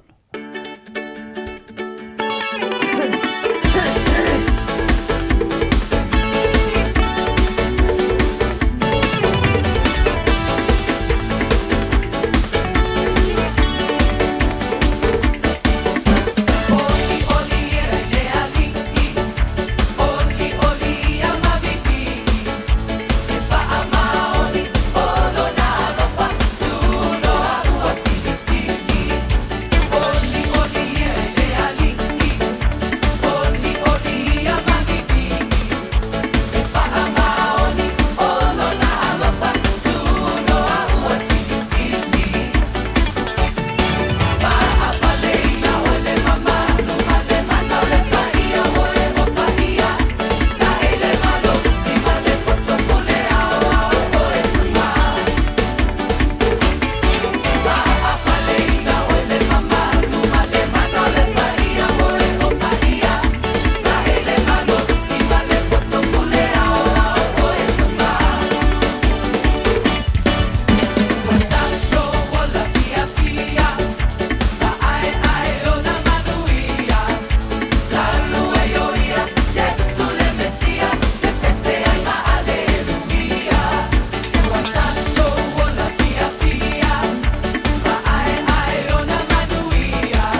waunanga e veni mo whaatangwai au ki lani New Zealand. Numera tasi John Coulter Drive i le Auckland Airport Shopping Centre. Tau whatawhatonu lava le warehouse ma le countdown. Lau whale ufu lau iloa le e veni. Auckland Airport Shopping Centre.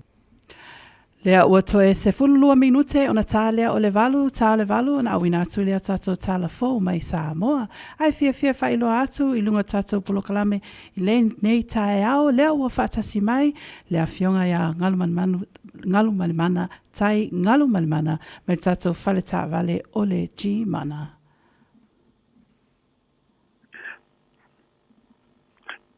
La talo fatu ma fa felo ia tu foi te o duele nei tai au ma lo lava foi le soi fuman wia ma lo le tawata I ma lo le ngandoi ma lo foi le tau tua tunu ia o le tatu tali masani lava la foi pele vi inga le lilo o tu soi fua tau tua le tatu timel ma lo le tai au ia le ngatai leo soi fua lau leo le tunu fa talo fatu ai mlo nei fo I va alo I le nei tai au ma lo lava ma lo le fa malosi talo fa I atiolua Langi mamai laua fionga ngal malmana I le nei tae au ia o a mai le nei tae au laua fionga mai se foi falsua malai ngali ia wale sau noanga I peu tau patu tu na ta ele tae au peu tau mana ia le malu mai foi tae au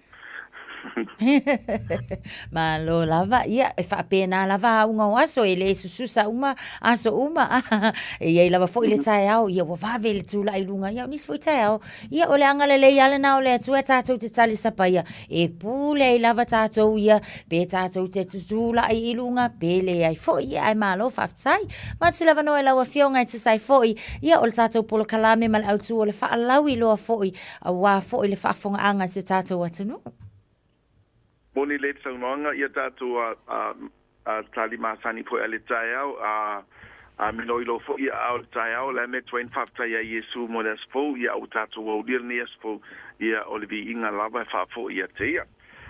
Sa molo o tunu pele o te fa feloi mo fa tal fatu I le ava mal fa lalo ia le ngata ilea au na tofi le tua so se fata faita ulanga so se au nanga lava I e kalisia taitasi ma lo lava le on sai ma lo foi fa ma lo sin ne le matanga ne tausanga ia me se foi o le tautua I le ma lo le foi o le faiva a fia tu la ma motel tapo inga le leo ia sinsino le tunu ne o tatu tamam tina ma tua ma lo foi de folau ma lo le soi fo man we fa taitele I le tapo inga pa ia malu pa malo le foi lo fionga de consula ai mai se foi ofisa malu I mangele ia pa pe foi ofisa malo I New Zealand nei Samoa a fionga I fai pule minsta ia mal pa ia tonu ofisa taita sol malo lava le fa malo sin nei vai tau malo le tau tua tunu lunga la tele tonu fa fenga renga ia la tau fo mana va mai la tau anga ia tunga renga po sauni fo inga renga I tonu lao mamota tau singo tato matua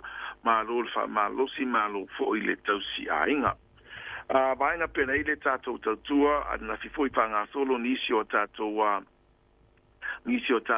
sign up ai lenga sailea tasi fo io also vaiane fo ia so fa pa io ainga ia lea fo samalanga mai Wellington fa mo Samoa ia ele ngata na mala mia se latu spuno fo high ace ia se leni fo mo le malanga I Samoa ia lea na fa manu ia ina tsalsanga na fi mas ne le tai fa mai fo tatu sign up lena ia o ta pena fo I latu ta vale ia mai se fo inicio I latu ia SUV latu ta vale fo na sainia ni so latu pikina latu ta vale na fi ia o latu fo e o lo fe malanga e taunu mai ona piki le o latu sa pe ona inicio a inga lo malanga I Samoa ia le fo e fe latu ta vale ia ona malanga I le fatu a mai piki latu sa vaenga na pe ona ile tatu nanga nafi tu mau pe le tatu fainga me alofa ma tatu promotions pe ona masani ai mai le ile tatu vai tau asfia kis masima to san phone to ai tu nei ia fa wa pe le fainga me alofa pe ona ile tatu tolu wa fetala lina mai lalo o yainga masani po yainga tutunga lava I lalo o le tau o le whamalama, le a whapea e talia, a toa tau o le tāwale, ia o lo e qualify I le tolu a whetala na whamea alofa, ia tu whatasingo ai tā lafu, ai mai se foi, I nisi o vaenga peo na ile so sani, te tele o vaenga peo na ile to tele, nisi o I la tau, tai lua tāwale, ia I lawa na whale tonu tāwale, ia o lo o waitupe, ia ai o lo whapea nana, mo o lawa so sani mo I la tau, nisi o tātu sign up, ia sa fatino awani ngalo ia te oe e mawhai lava na e aveina le tātou promotions ai le mawhai na eveni a tātou whainga mea alofa peo na iaile tongino ai tā lafu pe na whafonga iai o aturunga tai sfuru montupu afe o lo tongi ia nisfu a inga lo wala umai sfuru afe tai sfuru lua afe lato tupe o lo oia lato ai tā lafu ma lato tā vale ia o lo fuafue lea so ia e anga ia tuai o le vaenga na ia te oi lava le pule faitalia mana tua foi o ai talafu e tongese o le tupe sa fa alwina ila wai talafu na o lo toe so sani polo a tonge la tava le fode alona winga o le tupe na sa e tongina o le ala toe anga ile tongina la tava le fo ai fu me umanga ile tulanga o le financial profile leile tupe maua, tupe fasoina lau bank statement, and maise le tala angolu swafa.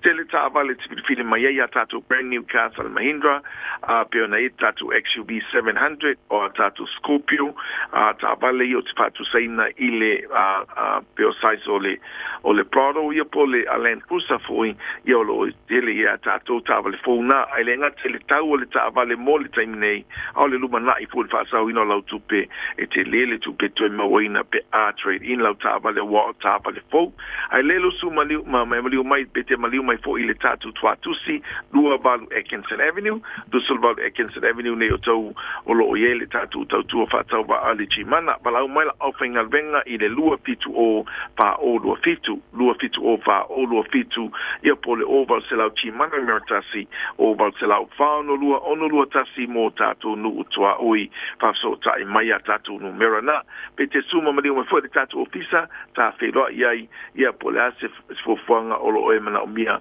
ia o lo fa pena lava ona sosonia tumo oi a wa tatu tali lava o le ioi ma fa lolo ni taiao fa taile tatu team man we tele ni aso anga lele toi fofuanga foi matiu te o fianga iai ai mese fa tau saunga sa mo fa soi fo ia Tātou mai e tasi e lau finangalo le nei fo I tai au tau ina ia manuia tele lava fo I fai valo filima o laua fionga ia mai se le tātou le faletua ia mal tātou company I le nei aso soifua ia.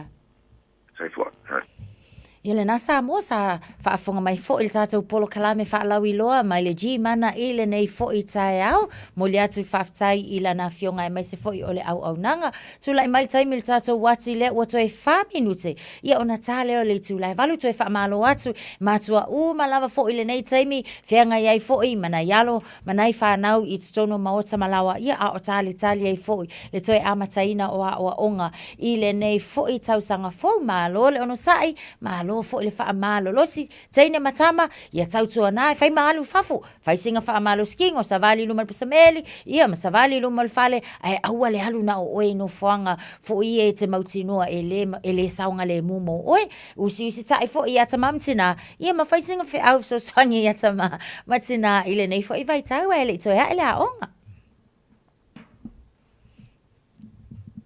Mo whaatangwai au ki lani New Zealand. Numero tasi John Coulter Drive I le Auckland Airport Shopping Centre. Tau whatapatonu lava le warehouse ma le countdown. Lau vale o fula wiloa le eveni. Auckland Airport Shopping Centre. O le R-Dash Travel, o le company numero tasi le taungo fio pasese mo fe malanga inga I Samoa whapea le malanga mai I Samoa I New Zealand Day. A whea de loa I le ofisa o le R-Dash Travel, tasi valu lima Great South Road I Manarua. Pe vili mai I le telefoni tolu I valua o fa o. Tolu I valua o fa o mo le R-Dash Travel. A whai alo sa ili se a onga a matsa molo walu. Aua loe te toi popole o le Galaxy Childcare e tele ona la lai au kilani I saute. E toa tele whai a o ngā ngawaa o le a o ina le whānau e ia inga whapitoa pe a le sitala lo walo. Tolus fulu I tū la. Free. A vanoa le vēna le a onga mo whi mālanga inga le whānau. Free. Maua mea ai a le whānau. Free, e ia inga whapitoa. Mo nisi whamatalanga, whaafsootai le o lua tasi, o valutolu, lua fitu, lua iwa fitu. Jana whanawha tia roa, ua te talaina nei le waunanga e veni, mō whaatangwai au ki lani New Zealand. Numera tasi John Coulter Drive, i le Auckland Airport Shopping Centre. Tau whatawhatonu lava le warehouse ma le countdown. Lau whale o fula wiloa le e veni, Auckland Airport Shopping Centre. O e fufu e whaatau ese lo whale. E te manao sta ngate whaanongo ia oi, tau tua mō oi, ma malama i laungangana. Vala au mai loa le malu mawhatau Bob le malu. I le olua tolu ono o, lima lua iwa fitu. Olua tolu ono o, lima lua iwa fitu.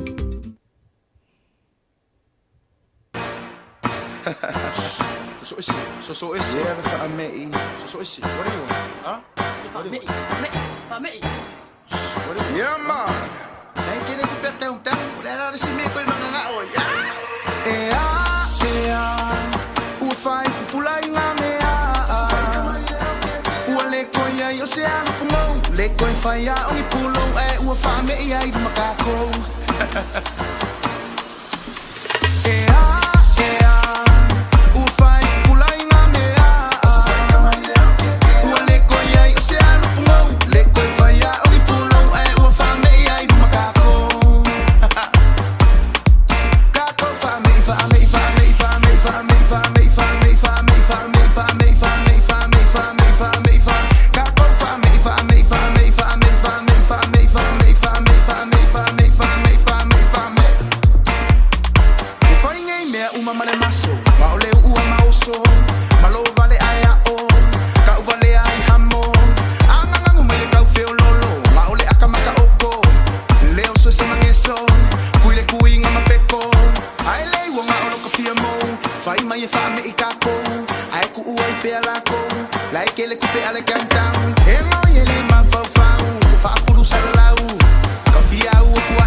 Fia foi toi whatalo foi si o tātou utunu, i au si mea lau whaafonga ngā ruenga taulongolongo le nei aso. E whaas fulu miliona, valu se lau afe tā lale vai ngā tupe o lo tutoe. Mai le miliona tā la mua na amatai le polo keti o le tasi le miliona, a wale ati na e o nuu mafio anga o i tu malo palota, e limas futasi. O le se leni leo lo tutoe ina ua maea, o na wha matuu le se fulu miliona lua se lau afe, e ta pena i ofisa o fono whaavae, ma whaatau ai mea whai ngā ruenga e whao ngai ngā ruenga sui o le komiti, ma lea ufai ngā ruenga lo wha ngai o ia le ofisa, mo le whaatino ina o ati nae. O lea tufutufanga mua nā luaire ta ilua se lau wafe mo i tu malo. O le whailoa inga tu si tala ma le tamai ta i min star, o le mtanga ruenga o tina ma tamai ta i ati nae o fio anga maanga fiso tai, i le whaai unga le tausanga le tenei. Na ia whaelo ai o le tara o le tupe o lo luma na inei, o le a folasi ai le pāle mene, ma le vai vaenga o se leni o le polo ke ti miliona. Le ua wha moe wha o popo ai ma vai ngā tupe, e ta i valu se lau wafe mo i tu malo, ma maua ai le tasi tesi ma le valu miliona, e fono wha vai o i tu malo e limas fu tasi. O le no wingo se vai vaenga o le a ato ai ma le 5 miliona e maua i le tu malo, i le 5 tausanga o lo wha ngā solo nei, o le paia inga lona se furufitu a le pāle mene.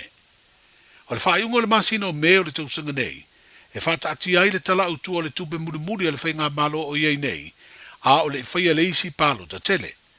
Ma o le fuafuanga tau tupe lea, O le a wha ilo ai mafuafuanga whai o le polo keti o le miliona, mo i tū malo palo ta uma o le tātou kutino. O le whai unga o le masina nei, o le a wha amutai a wanoa mo fono wha vai, e le i maua lātou vai ngā tupe o le miliona tā lalo na lua. O le tuai atu o lātou ripoti, o le mafu anga leo le tuai maua o lātou vai ngā tupe. O le whai o le suenga e sa idi eide to mai ma le sila fia se tangata, e fia avea ma wha amasino o le wha amasino o whanua masuafa.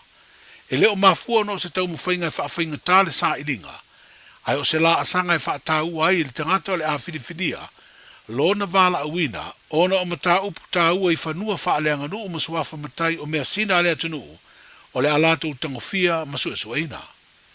Wa whaailoa lea tūlanga i le lesitala sinia, o le whaurulunga fo i leo le mtanga luenga o whaamsinonga, ma le whaafoino mata upu tau whaamsinonga o whaanga solo ai le tongiina o pepa suenga, mo i la tau na talo sanga i awanoa whaamasino lea whaamsinonga, lea e ono to finga ua awanoa i le temi nei.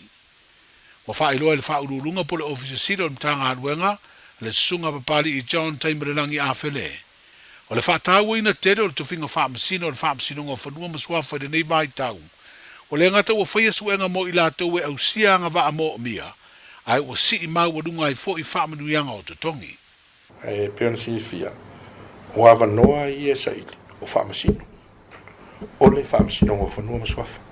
E leo intama i awanoa, wa o la tau ia, e whaamasino ina me ta upu tau whanua whalanga nu masuafa matai, ale atunu.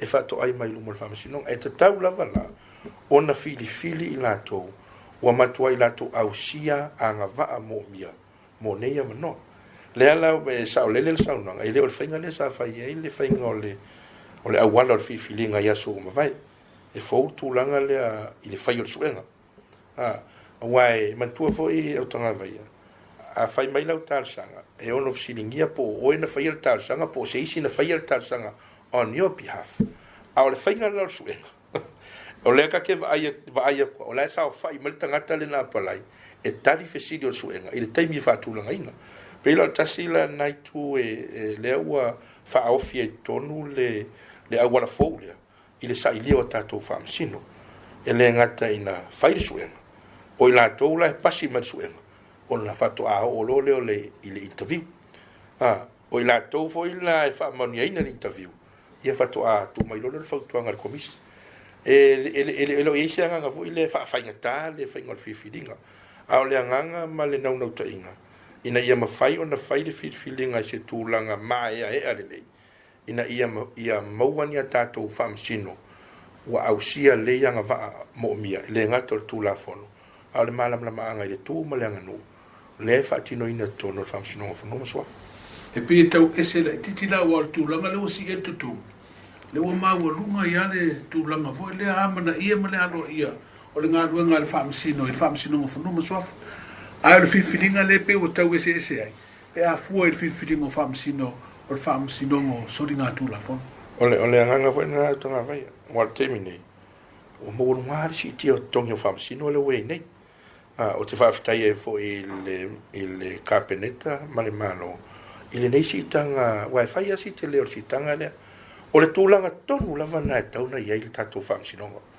e tauna siitia latou totogi ma faamaniaga i le tulaga foʻi le taumafai ia aua neʻi tilofia le galuega faamasino i le tulaga le faapeotania tatou le prime a lelei ia totogi ma faamaniaga faapena foʻi ona tutoatasi le faamasino i le faiga o lona tiute ma lona vailauina faamasino ma o le faafetai o lea ua e laga le tulaga lea ua faisita te leo totogi lau iai nei ma ua taʻua foʻi la te leo totogi o le toʻatele o tagata ia ua tusi talesaga mai ia o tagata ua o loo umia ni faailoga ma university i lau vaai foʻi la tagata ia ua talesaga mai i leʻi faapeha ia faasalalauga o faamasino muamua e se avo iai ni au vaega foʻi ia ua iʻu mauluga ma university ma tulaga vaapena ua ese mai nei tautalufou ai o tulaga o vaai mai ia o le gata i le naunau e avea ma faamasino a o le tulaga foʻi lea ua lelei ia totogi ma faamaniaga e mau e le faamasino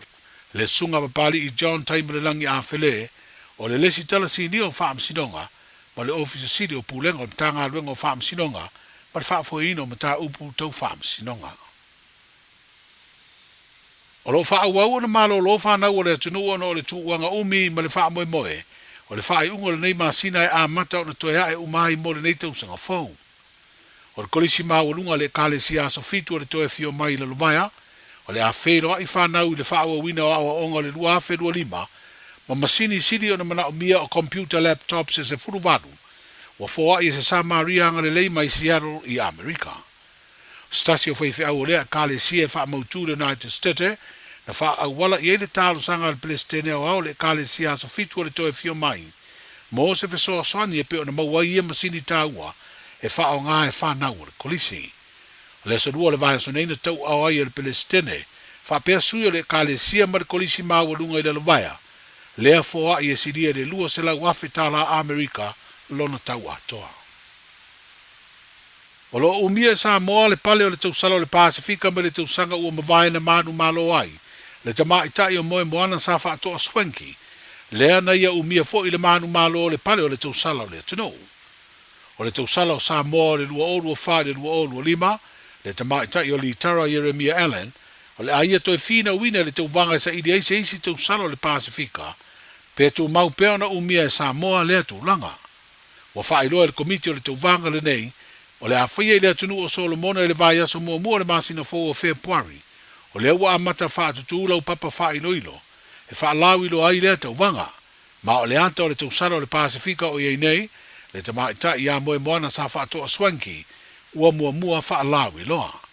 E valu atunu o le a wai o lātou tausala le tau vanga. He au fiai Samoa, Amerika Samoa, Tonga. O le tausala o le atukuki, Papua New Guinea. Nauru, Kiribati, ma le tausala. O le atunu o Solomona. O le aini tausala maisi atunu o le Pasifika sa masani. Ona a wai lea tau vanga pe ofiti, ni we, tu valu, whapea motu o wea mo futuna. O le tau vanga o le tausanga nei, e whasui o atunu o Polinsia, o tausala ia mai Samoa, Amerika Samoa, Tonga ma le atukuki. E lua sui o atunu o Melanesia, o Papua New Guinea ma Solomona, ma le lua o tausala mai atunu o Micronesia, o Nauru ma Kiribati. O le aso mua Februari a amatai le porokalame le tau vanga o le tausala o le Pasifika, i le atunu o Solomona, a e sa ini le manu malo i le aso valu o Februari, lua o lua lima. O winga wha le tonu o le tau o lo a fiairo tātu mutanu, wa wha ilo ai le pūlenga o wafu ma taulanga, le tāpunia le tu mau le wafu tele ia pia, le ana amata tapuni le aso lua o le nei vai aso, mai le ilo se teimi e toi tatalai. Wa longo inai le pūlenga i lantou uma e masani, o na wha o ngale wafu inisi o nanga ma tautua, ai mai sero tātu utinu o lau tele, i le whai ai o lea whai unga. O le sarua fo i le vaso ne ina mōni mawinai ngā luenga na whai ai le wafu ia pia, i le wha pi ina tu le langisi o lo whai ngā luenga, i le o ngā sami o lo ngoto ai le manua o le manawanui, i le awinane o le uta mua mua o sua ue utu, i tāne te tele o lo i le wafu ia pia. O le mai ave se o le auto sua mai le manua o, ona to e toso ai lea e le vaa toso vaa i te fito ala sa fata o le langisi, mo le wha aua wino le ngā luenga le ave seo swau, mai le manua o New Zealand o lo ngoto ai. Wheroa i a tai au i se wha poponga, saifua.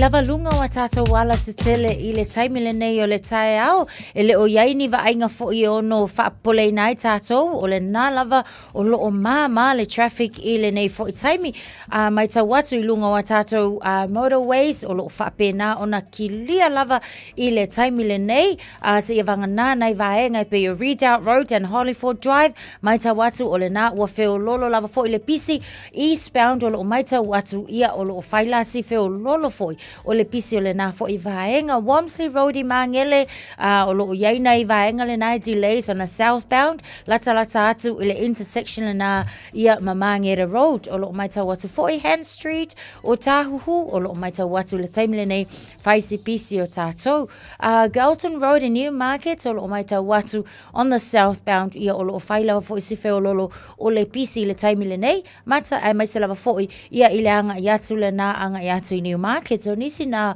o vainga fo yo lo wa yai swinga I lunga la tele a o lunga o tato state highways o le na lava o lo kilia lele mo tato ave ta vale tau lava ina ia utangia sawa faatulanga ina I lunga le awala tele e mai se fo yo I lato o lo faonga ina kolosi ina ia saonga le mu fo I fainga malanga o le nei a solulu se fulu tolu minute o te aile tu live valu malu le tau Radio Samoa. Ua mawhai ona au ina atu le tala o le tau I aso taitasi ona o le langolango mai a le Pacific Finance Limited. Telefoni o Valselau fitu whawha lua fitu.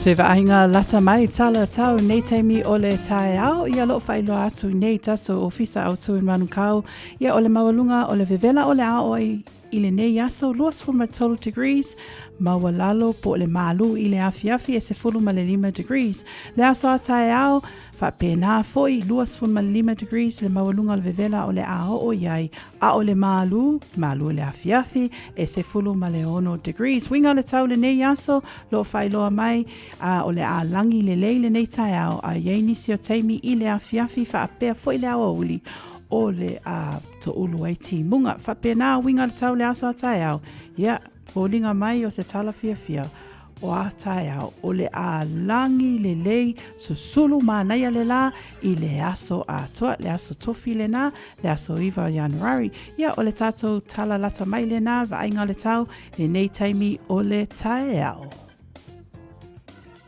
Tautua le Pacific Finance in nonga tupe mo so se wha moe maliu whai puiponga aso whanau sa whai whai ngā balononga ba so se wha lawe apa laine lo al pacificfinance.co.nz pe bala au le oval se lau fitu wha lua fitu e talo sanga sauna nonga tupe ile bao le 5 se lau tala ma le lua se furu hafe tala e lua minute whai lau talo sanga online www.pacificfinance.co.nz a tasi le tu lai wha tali e se tali e iai ai inga whabitoa bala au lo le Pacific Finance Limited Ile o Varselau fitu fafa lua fitu. O Varselau fitu fafa lua fitu. Sfulma 5 minute ua te aile valu, Tautua Radio Samoa tasi 5 iwa tolu a mo. Ia nau whaafonga mai le malo le atunu tatou tala fo le au nanga le awhionga ia ngaluman mana autanga vai tipi tatou tala fo mai Samoa. A whaina misi au tala fo nei tai au ile valu. Maua pe ala wawanoa I lunga tatou apia fo linga po ala leo lunga Radio Samoa tasi 5 iwa tolu a mo I le tā o le se fululua ia whaapea foi I le afi I le tā o le fitu. Ai usi mai alo whaafonga Samoa tatou polo kalame o alanga upu.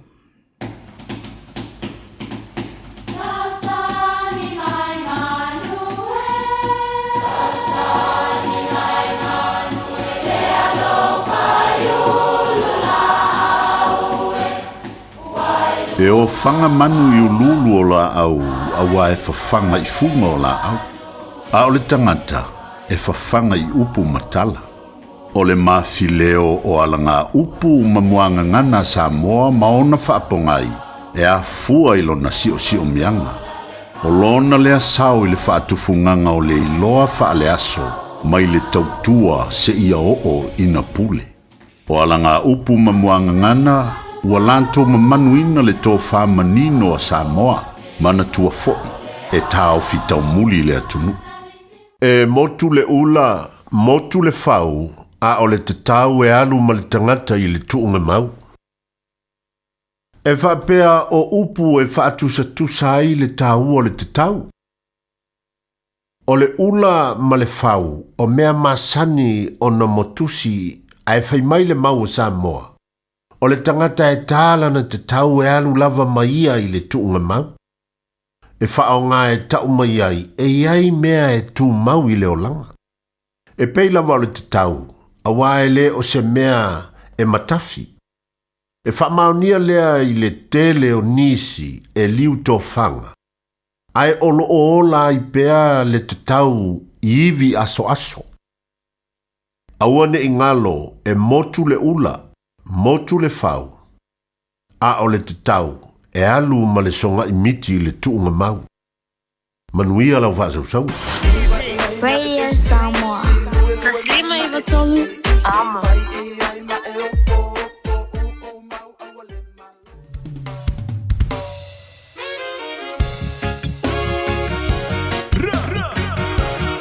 Na na na na na na na. This song goes out to all them lovers out there. Saule va ver ao se animaia. Popula malo si mai fo il effettuo le aniva. Waunga solo e ai mapua otoa. Sau pumalu fa'aula totonga. Talo faile tangata o la masa no salo. Le vede lao le toto o le mafai ai o nangalo. E tayo masa ni o oi ai se aso fa'ato sinai o lo manao. Mafau fanga wa felanu lanu a imo le tamaitai. Fa'anau nau ngau le mafau fau. Fa'anau nau ngau le mafau fau. E fa'alo to te leona o le taimini I mau mau. Ne I e fesilingia. O so fa'amaoni. Na o le taimi e loa o le mea moni. Talo faile tangata o la masa no salo. Le vede lao le toto o le mafai ai o nangalo. E tali masa ni o oi ai se aso fa'ato sinai o lo manao. Mafau fanga wa felanu lanu a imo le tamaitai. Talo faile tangata o la masa no salo. E o la masa le vede lao le toto o le mafai ai o nangalo. E tali masa ni o oi ai se aso fa'ato sinai o lo manao. Mafau fanga wa felanu lanu a imo le tamaitai. Alofa, we're the Casinas. Talofa, this is Pat Lam. Talofa lava o a ola pi marina. Mau pelo li tio. Ile Radio Samoa tasilima Ivatolu amo.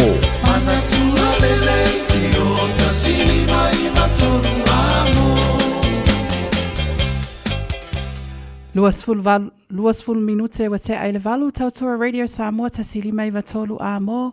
Fatalo fatu tatovo o Chris. Talo fa Chris. Ni teo a viere ro from langa vere tua ni teo matangu fieta le ro for tua a le fa menen maude mo tato le fa teo a frima o lo anga le mai de di me uma o lo na lo fa muti vali fo I ua iana mea uma na faia amen a le fa menen fa malo si de mo tato ni teo a fa me a to fe nei as te tato fa ingal wenga ti ma a ma fe au fa nei aso a le fa menen le fa malo si de por o mo tato ni teo fa me ro anga le mai le li I me uma a li na no winga o anga le mai fo yeah, anga le li me uma fa me a fa me o na lu fa muti vale fo I ua iana me uma na fai a no winga a o na lu fa muti vale fo a e ana me uma la na fai a different a vai da to do e ba ta utia de to different le to o na ya fa me ta to wo nei aso to mautino o lo anga le mai de ia I me uma la o lo anga le mai fi de dia ti cha to o na lo fa muti vale fo wo yana me na fai different friends that na mo cha to ni teo Mani te tare tu moto ka pes inga fa friend fa menine ya so fa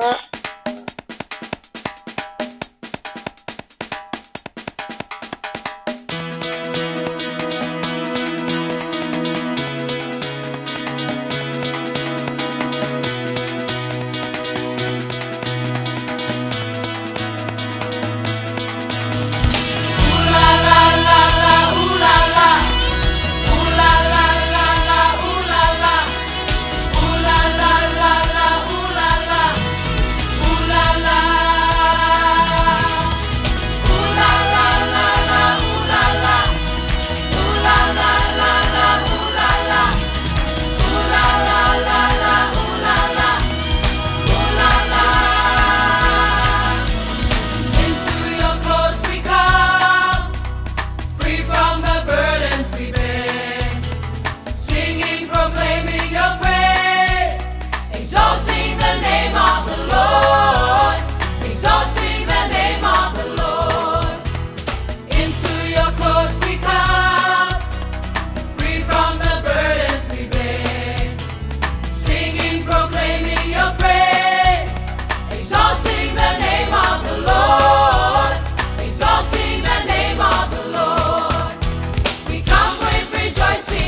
O mo mia sau lo i e fsoswani le whaatawina mai po le whaatau e se ino lo mauta. Ai ale tapena ino la wili po le vaita mai no whanau mai Samoa. E whapito fo ile au nanga i mata upu tau immigration. Wala au loa Hearts and Stowers law, mataima ai ono Grace Stowers, ile o lua fitu, lua tasivalu lua tolu. O lua fitu, lua tasivalu lua tolu. Ua silia male loas fulu 5 tausanga o lana tautua. Hearts and Stowers law, e au na mo oe Samoa. Jalo whanawha o tia roa, ua te tala na neile o unanga e veni, mo whaatangwa i au ki lani New Zealand. Numeratasi John Coulter Drive, i le Auckland Airport Shopping Centre. Tau whatawhatonu lava le Warehouse ma le Countdown. Lau whale o fulau i loa le e veni, Auckland Airport Shopping Centre. Talofa o lau ingo e mele palamo, o lau ngaluenga o le sa i le awala ma faufautua i tūlanga tau mo kesi. E owa le luas fulfale tupe o mātou ngā lulua i le taiminei. A fia whaatau sau fale, pe whaale leilo maota, pe tu whaatasi ai tā lafu, pe whaatala nofo i tūlanga o lau mo kesi i le taiminei. Pala au mai loa au le telefoni o le olua fitu, valu tolu fitu, valu wha, valu o, po o li e mele.palamo@loanmarket.co.nz. O le tutongi o lea au onanga o loo kawa umai whale tupe o loo mātou ngā lue e fuli ai mo oe. Pala au mai loa au le telefoni olua fitu, valu tolu fitu, valu wha, valu o. Mātou te whaia ni fo aroi le aso lava e te whio mai ai i le Shine Dental, ai e iai inga whaapitoa. Mātou te salia le Afterpay, Zip, Q Cards, whaapea Wins Quote i le Shine Dental. E whaia fua whaatalanoanga ma le ACC i le Shine Dental. Le aise tongi mo whanau i le bao le se fululua i le se fuluwalu tusanga i le Shine Dental. Talanoa mai le tongi ino le whainga o nifo i whaunga ai le Zip, Smile Now, Pay Later. Le aise tului i le Shine Dental. A whio mai le 555 Great South Road, Manukau pe bala au le lua fitu ono fafa. Lua fitu ono fafa mo le Shine Dental. Radio Samoa. Taslima Ivatolu Amo.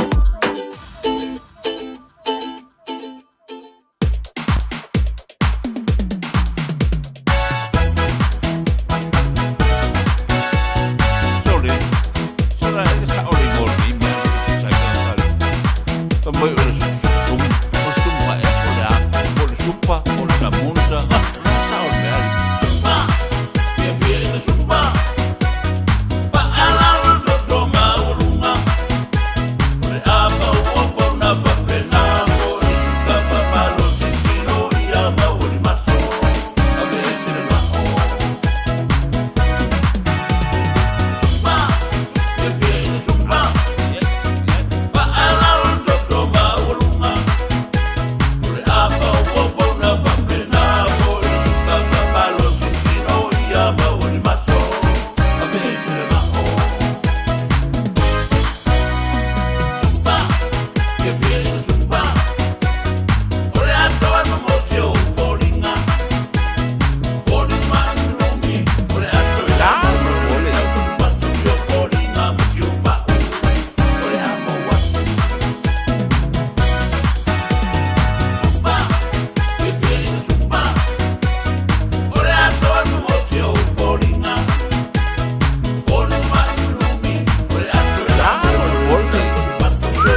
tu amo.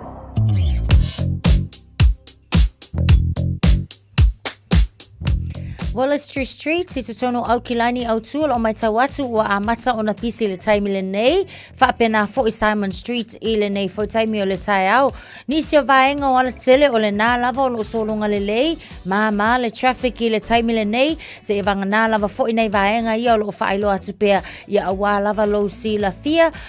Fanshawe Street fo i le Auckland CBD o le nā fo i wa mai tawatu le taimi le nei i a ua faisi feo lolo fo i o le pisi i le nei taimi o le tai au.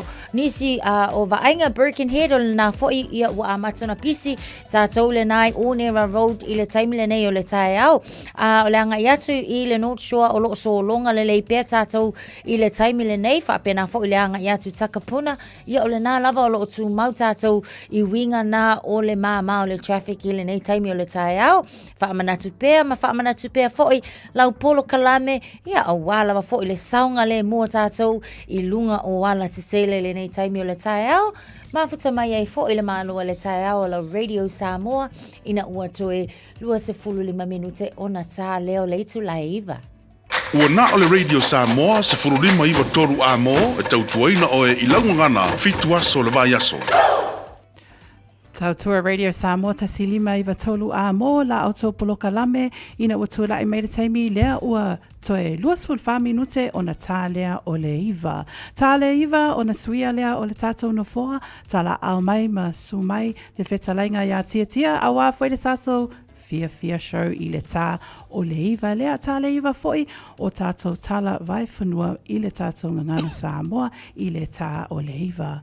Natasha ma naia tele whiangai pēt le malo le atunu ma malo longa le teimi le nei. O leo te wa ai atu e iei se tala whaanoa noa ona o se tasi foi sa asi atu pe sa tawhawhau atu i mata whanga o lo ta ua mai ai e iei le ia lea o le whai ea pea a whaasa mo o le stingray pe tūlai mai o le ngonga o le ia. Stingray. Le wha pēr sa fia i se tasi sa asi atu pē sa ta whawhau atu i le matawhanga lea i Hawke's Bay. Le aso ana nafi o i le aso ngafua. Lea sa ta ua mai ei lea tala o vave o na mai emergency services o na o le whaalave lave wa tūla i mai ei i lea fo i ali. Pe mwhai on wha lauteleina lea tala. I le vaenga le nai Hawke's Bay lena tula i mai ai fo i le whaalavelave lena o le ali i le soafa ia Ellie Carroll o se tangata i Masani i le tūlanga lea o i o se tangata whaangota o se tangata fo i fia tele lava i vaenga fo i lunga o le sami so o le asola lea nganga i atua i fo i lana whaangotanga. O le maita watu se vaenga fo i lea whaapea ngā kū watu i lunga o le whai mana tuala ia o le whaaperitani alava ia o le stingray. Ai o lai nei loa lava ele ali. E iei le mea le ua tupu ona ua whaalongo ina. O le ua ku ilunga wa langona ia ni swinga fo ia ilunga o le sami a.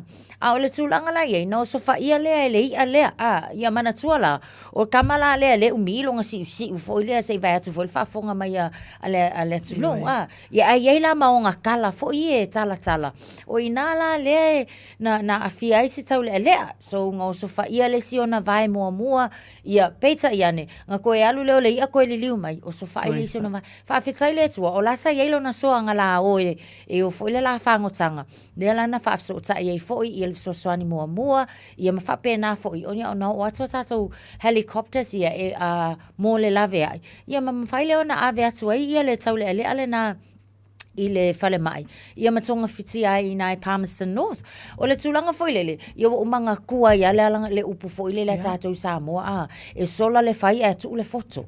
Ia wanga ole kala, ole isi la vai ole taule ale. Ole na no foile tala, le isi tala ole si ole. Ia so fa taile tua. O la o mafai ona vave ona o le fale mai. Ma vave ona fai ona tong fitinga. Ia la o toi manuia. Ole tala ale taule ale. Wa ngane me tupu wa le o se me mua le o se fala velave mua le tupu ia te i lunga le vai. Ai wa ngane me wa matai ona yelo na mafau. It's a give back. i le community. La ua le sikala e avea ma volunteer fo i le fui mu. Ia o lona nau no ta inga, ia iai se avanoa, e mawhai e unga fisua soangia i lato, ia ngā lulua i helicopters, mo le whaasao ina o soifua. O ngā o lea wailoa ia wakele fo inga luenga lawe ai, o lea ua manu ia ia mwhaasao ina ilo na ia fo i soifua. Mana ia foi se whamanatu mō tātou e ui lava leo tūla i mai se le sona mō lea lava ali ai o le lapata inga foi po se whawhangu ma se whamanatu mō tātou u ma lava e mata ala i le teimi leo atu ai me se foi a sauni o e whangota i mea e tā pena ma sauni pe o tūlanga lea le mana ia leo to lua Tasha, mana ia lea siaki lau telefoni ave whangu vai ma ave le la epo le ofu whaola ia life jacket me whapena e whamanatu le teimi lea a whai o lo o o atu e whangota ia me se foi a ta whaonga teimi le nei a inga ma whanau i ma tā whanga ina ia mātāla ma wa ai le lei i le nei vai tau le tau sanga ona e fia o ma tātou ma oli e atu nei vai tau sanga maua malo longa ma futa whaatasi ma a inga ma wo ai atu lai mai a whinga whaapea po nisi fo i fuanga o se whaanuanuanga tele ia me se foi le amatanga o le alua o lua lima. Yeah. Teime tula i mai lea ua toe sfulu iwa minute o na tā lea o le iwa, taina tātou pese lea o na tātou le li potia tātou mai le tātou Tire World pe a mai a tātou pese lea. 3, 2, 1, let's go now! We don't pull up to the party, something. If they cool up, twerk it, drop it. Tuesday, I can't stop something. Don't know they can no something. It's a birthday, girl, get it jumping. Dale loca, toma, something. Dale loca, toma, something. Let the ready something, party, something. Hey! Boom, shakalaka, shakalaka, shakalaka. Say boom, shakalaka, shakalaka, shakalaka. Boom, shakalaka, shakalaka, shakalaka. Boom, shakalaka, shakalaka, shakalaka. Boom, shakalaka, shakalaka, shakalaka. Shakalaka, shakalaka, shakalaka. Showman. Kumai lunga si vale kuma kuola o musika. Due lunga malalo ai o wale fusia ile maso. Si va fika mai ile pese ma fa eva i lau va lele o wale fusia li se le pe ale sam sau kenye. Si va mai nga i, si va mai nga o, si va mai la. Ia, si va mai la musika. Si va mai nga i, si va mai nga o, si va mai la. Ia, si va mai la musica.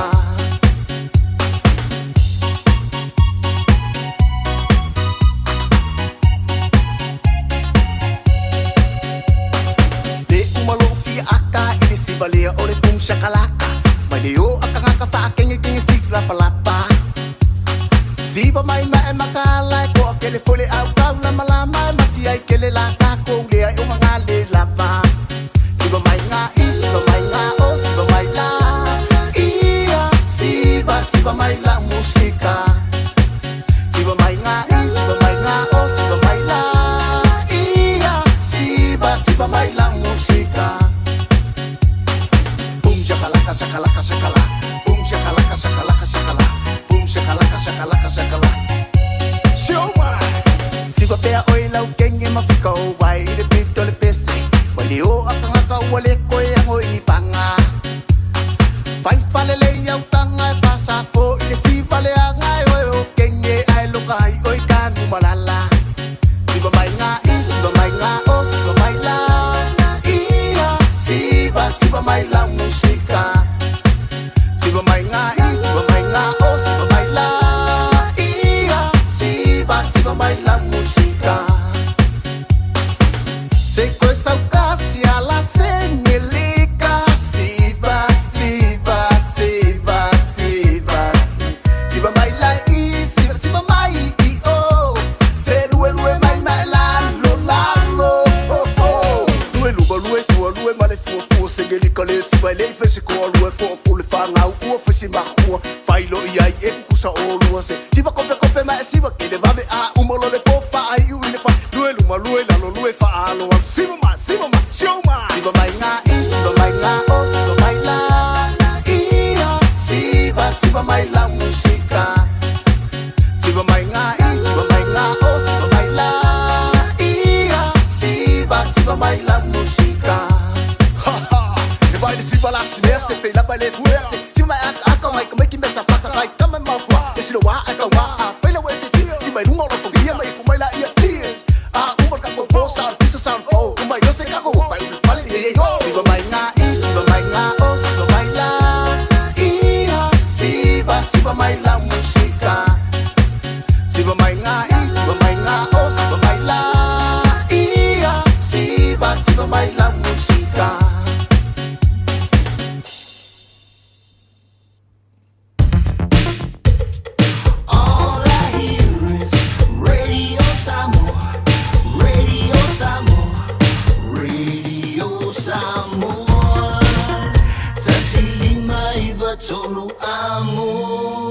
Radio Samoa, kasilima i wakolu amo. Tai milunga lawati lea ua toe 15 minute ona tālea o le iwa.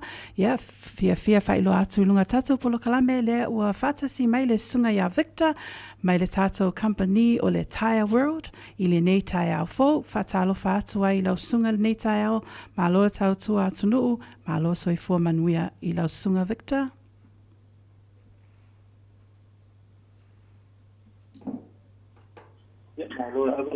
Malo soifua Victor. Tadi pengal benga indei tausanga ya. Malo lawan sai malo tawata ya kata lo fo ile fonga tapo ya sa tatu samo itu mo malawa misi kona usinga benga necha yao malo lawan sai malo sama lo sia toto.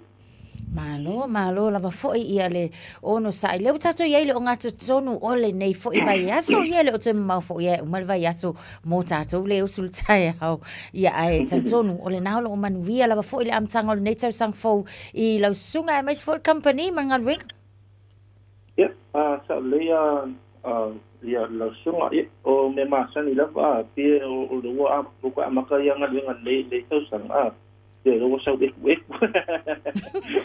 pero vos venga piwara ne ma ko pa oi ben oi ka pa oi ko pena ya amma los ya ri me tengo pie y se llama Sandy le fecho amata y si venga ngai di amaka ya y si con ta tanga no amata venga ya pa do la bona sai ma do pa malos ya Pela wa foi ona ia tatou company o company ta vale. Ia man kuala kama foi le akau fa vela rev mali al vai ia. I wana ia le ina solonga le. Ia fai ya nice. Malo la fa ia ai. Fa se que eu fa vela no ta vale. Eu le do minuto ya que le do minuto que dormi que fa vela. Ia sa o le ele fa vela kuan do le ka wa baka Io. Como ve do fa fa vela de ia ngai do smooth ya lo tavan. Malo, ia. So ina til nei no I lo sunga fo ia wale fa lo fo I startup company. Ia wal fa fonga se startup sunu.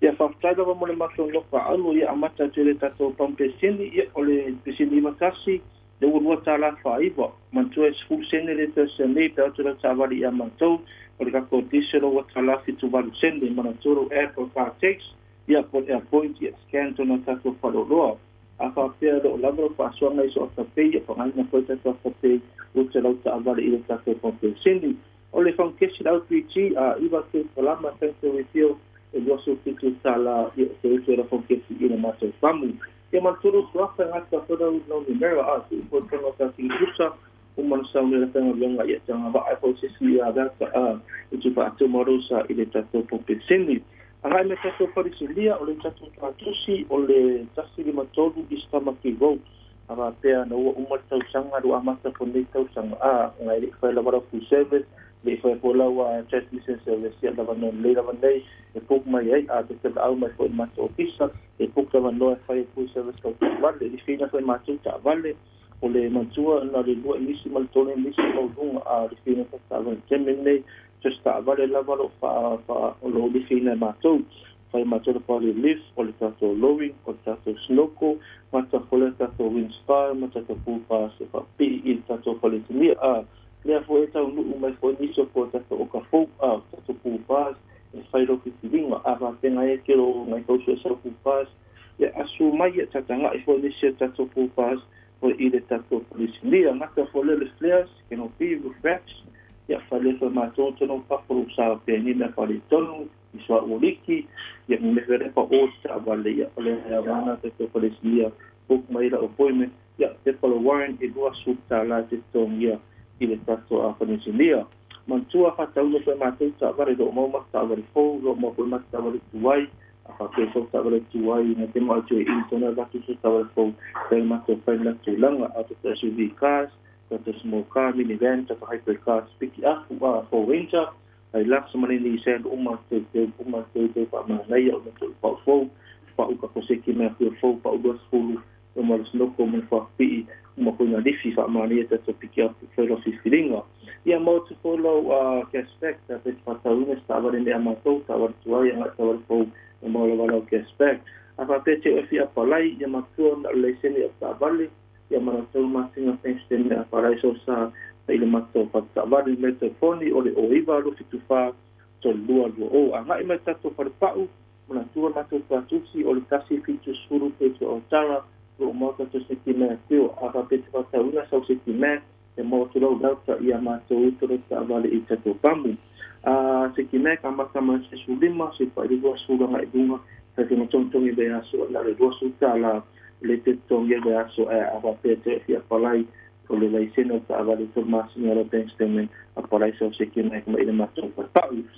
Lo mo te to pa o to tasi to buanga to lima, pa o mo tato ta avale la po a bota to yu, o le makas, se le pēna wala o mo i a mātou, apa pena ai te mo fa ola o ke si pa ola piti apu ia sumai te tanga ko ni si ko ta ko pa ulo mo i ta ko pa ia fa ro filinga ta va le da so le mitapu o le lo se sulo to sanga le to to apa pena to so ka ia mo te pulanga do mo te mitapu va se sulo to sanga le to ta va le fo la apa pena o fi apa la ia sumai i le tato ofisa ta dia ma to le si pe ta pe le pai mane risko ia suvalu masina i just fi the foreign finance i te tola la e dua me te foni o iwa lo fitasi to tolu to o mena tato farpau o le tato farisinia o le o iwa lo fitu fa to dua lu o fai la tasa ma ni pola mo lo no fai la e mo dira vanga linga to le ta un do sunga ia so ko me manduia time.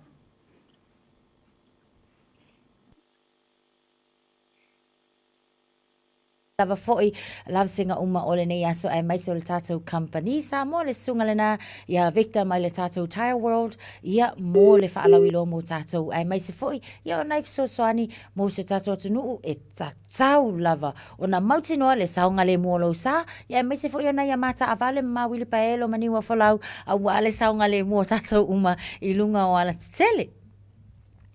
Ai sa o le lei tasha o na ta vale fo i mai le Tire World ma nei fo i mole nei tau sanga fo a le dua o lua lima ai te tonu ia le wa to e valu minute ona ta le o le iva na suia le tatonu fo so mai le matala au mai ai le fetalainga ia tia a wa fo i le tatou fia mai show ia ta le iva fo i o tatou tala vai fanua i le tatou ngana Samoa a nei taimi tuina tu lava noa tasha a wa fo i ia le fai wina foi ta polo kalame ili nei tai au. Malo whaftai lau sunga lau whionga tau sala nei tai au malo le ono sai Samoa whaftai atu i lau tapua inga e maise foi o lau tatalo nei tua asina sina ili nei tai au i lato foi o lo o mafuta mai atu no e mao Seattle, California, Melbourne malo whaftai le mafuta mai wha mangalo se au nanga le tau tamali ili nei foi tai au tato tue whilo ai foi le malama o mua le lofa maleanga le leo le tua tu whaia soifua.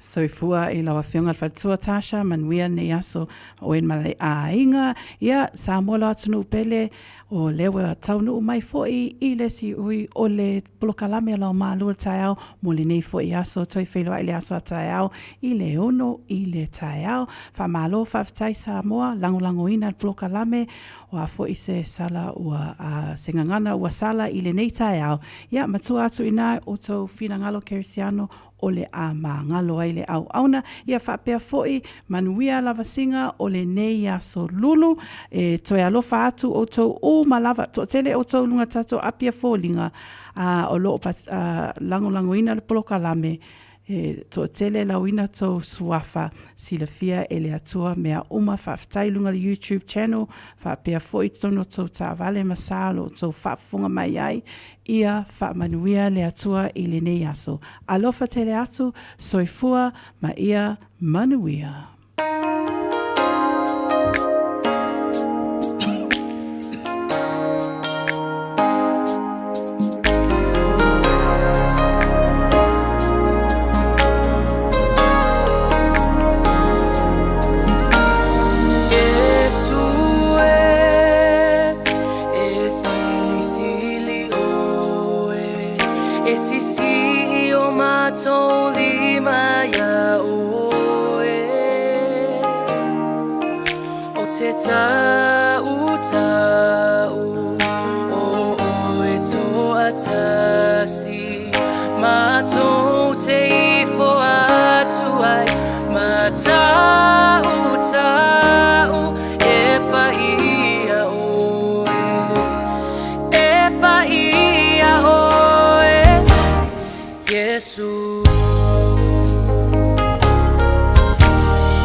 Malo leo su le nei tae au fatal fatu I se whapoponga fo le lei o tala fo le Radio Samoa.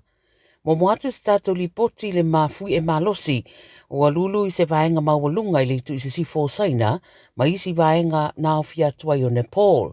Mo whaale ngai nai le whaitau se lau o whale whape mga ala ma ua mariri wai aititi mai pe se lau lua suluono tangata I Taipei. Tua tele lo poloka I whale ua solo o whaawau pea o na whaalongoina lulunga po aftershocks. Moli mawina tangata whainga ruenga la vea I ua whea I whaaputunga o piliki I whale ua solo ma isi ua whaonga ape whai na ia o ai I nisi vaenga o yeina I tangata ua tanumia. Ai titi mai pe se lau walu tangata manunu a whaamawina I Taipei lava ia I le tue lata I le tua oi a siria ma le afe whale ua whale angaina. Whaalongoina fo I tangata mai le tui mātū sa sae o Nepal le mafui e lea malona malosi ai le o yeini ripoti o ni mea o whale angaina. O vaia ia nisi o videos maata o tangata o tāmo mo e solo ma anga I ese mai mano whanga wa fia ma o whaeloa le matanga luenga le vai whafua New Zealand o lo lato mata I tuwina le mata upule nei ai mai se wa whaamaunia ma whaalongoina fo I lulunga I initia ma Bhutan. O whaeloa fo I ele iei ni talo sanga moni sosoani mai tangata New Zealand o lo au mau I vaenga wa fia o Taipei ma o iei whatanunga o whaeloa iei au na whaatino pe a whaia mana o mia se pe sosoani ma ia le si tala I le upenga ta whaelangi a le safe travels. Ua walau nei le maanga whaupwhaile leiba, mo le toe whaupopoina o le teimi e whaangata ai le tu inato whina ngalo whaalia e whaatatau le Treaty Principles Bill ma uadia e fo ini ripoti o lo maua e tangata whaalinga o ni error messages I lunga upenga ta whaelangi pe atu ina whina ngalo whaalia. O ripotia le Radio New Zealand na whaalongoina tangata o whaamatala le whaale tonu lea a o tau mawhai e tuuina whinangalo whaalia ia mao le teimi whaatulanga ina mo le tuuina o whinangalo na whaamuta I le sefulu tasi lima sefulu iwa I le poa na po a so lua fitu o Januari e ese mai le teimi whaatulanga ina whaamuta ai whinangalo whaalia e tuuina atu le meli le whaangata I le tau le lima I le fia finei. Ua whaeloa e telefina ngalo I le fia ma le langolangoina le pili e peo na whaeloa I le lipoti ia ma o le tūla fono lea ia ngai iai ia le nei mata upu o fuafua ai le toe tūsi o le treaty ma ona ia inga e peo na whaamanino e le whaamasinonga. Na pāsielo na whaitonga mō moe le pālemene le whaeunga o le tausanga na tenei. O lo whaatupula ia pea le fia o tangata whainga anuenga I le soifua maloloina, la tau o lo whaatalitali pea I le toi titi 2 piliona o tutongi o aso malolopo o holiday pay, le ana maua le isa o na tutongina. O le ruafe se funuono na ilo ai, o fono whaatonu sa iai, le isa o na la tau whaia tutongi o la whainga anuenga, talu mai le ruafe se fulu. O le nei mata upu lave ua whaisi whaatuai o lona whaangasaronga o na o le toa telefo I le au whainga ruenga o au fiai. Whai mai I le One News e lua se lau lua se fulu wafe tangata whainga ruenga, tu sa lea se lau tolu sulu wafe tangata sa whainga ruenga I le soifua maloloina, ma le iwa se fulu wafe o lo ngāru lue pea I le au aunanga I le teminei, o I lato umai o lo o au fia I le mata upu. I se pepa o whaamtalanga mai le Health New Zealand, o whaeloa I se tasi o so upo Fiona McCarthy, o la taulo o maumau wa I lawa ina ia whaatino peimeni I se teimi wawe. Maro ngālue nei se whainga e wawe ai o na whaamatu atu ia peimeni. Whai mai o nisi whaetu e peo au kilani wa mai o na maua peimeni eisi, a o lo whaatalitali pea isi o na le whaingo fie, le whaatino ina ngā ruenga o na ole toa tele. O le folfolanga o pitula tamai wa tu inane wa whainoa ai, o le au whainga ruenga o lo iai le teminei, o le atitongina au le io o iai ulai, au le au whainga ruenga sa iai mua, o le atitongina ai le mai ale lua awhelua sururima, mai lata I le tasi tesi ma le 8 piliona wa whaangana mo le fuafuanga. E whaisi o o le whaalawalawe tau ta vale le State Highway tasi le tu I sau te wai kato I le tau na leila, ma wa whaelo mai e leo I sa lātou pepa o whaamtalanga, na longoina I lātou le whaalawalawe de I Pairere, po le afo le lima I le waweao. To lima tangata wari puti o lo manu no atinga ai nai, ma wa poloka nei le State Highway tasi le baha o Hora Road, ma Paparamu Road, ta ua lua ta vale na feto ai, ma maua atu tangata to tolu o lo poloka I tono stasi ta vale. Whaamania mai fo i le NZTA, le whaalawelawe le nei, mai le taumate, o le a umi se teimi o le so e poloka i le ala tele, a o whaatino suenga. O whautua ina awe ta avale i autangia fetu na inga i le ala tele, o na o le nei whaalawelawe, ia ma alofia lea whaaitu a o wha tadi aisa isi di poti mai leo leo, tusa o le whaalawelawe mai la tau, o lo o a whiai. Ma le talamani muli, ua sao noa le so upo le leipai ma ta upu tau i a inga ma sa wanga mahatanga, Jenny Anderson, o le maliri wa tamai te to o lua i leo lua i vai yaso le neito sanga fou i New Zealand, o se wha manatu lea wa te tau na sila te toa le atunu i au aunanga e whea ngai ma le tautuaina o tangata po Frontline Services mō nei a inga o iei i tūlanga ma ale. Whai mai le Radio New Zealand e to o lua ali o lo tau fia leo ma whea ngai ma mōrianga o le whasio te tangata i ni mata upu ese se lua e maliu o le tamaititi mai Hamilton ma le isi tamaititi au Kilani. O lo so e nei e leo se isi fo i whaala vei Dargaville na a veise tamaititi le wharamai o na ni manu anga o i lo naulu. Whai mai Anderson o le whaititi o le au whai ngā ruenga i whaatino ina au unanga nei wa atiri tu inai ma se lama tianga i le saunga le mu o le whanau. Sauna o le minsta o mta uptau tamaiti o Karen Chower o lo o ngā lulu e nei le malo i se fuafuanga e whaatatau i mata upu whaapea e mai se lava le puipuia o nai alo ma whanau. Tala nā Radio Samoa mo le nei tai au, manuia ngā ruenga o le a whenga iai.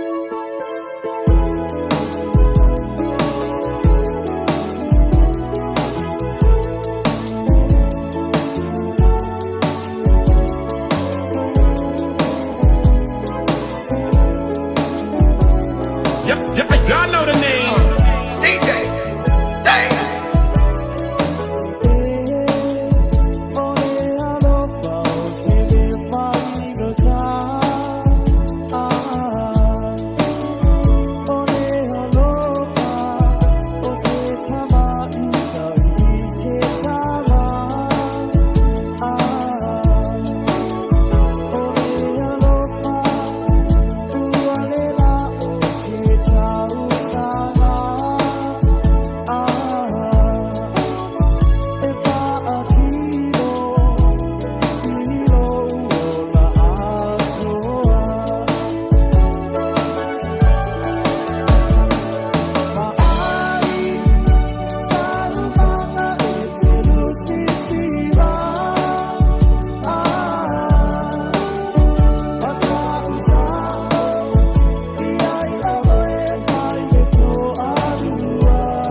tasilima iwa tolu amo. Ano Venezuela aile paneana Ono ufatu Ono uola po inena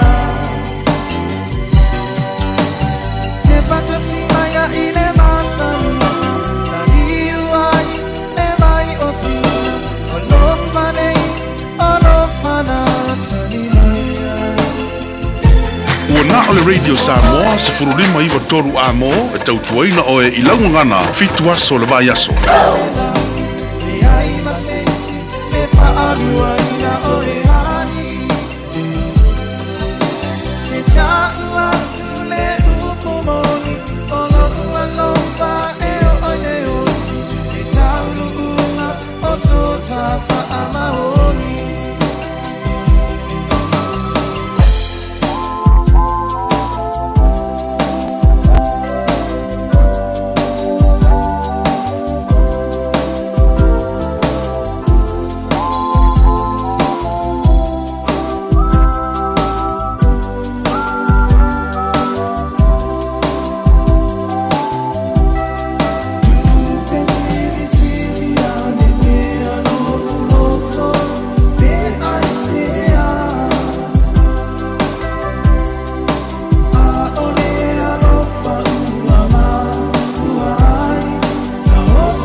Ya,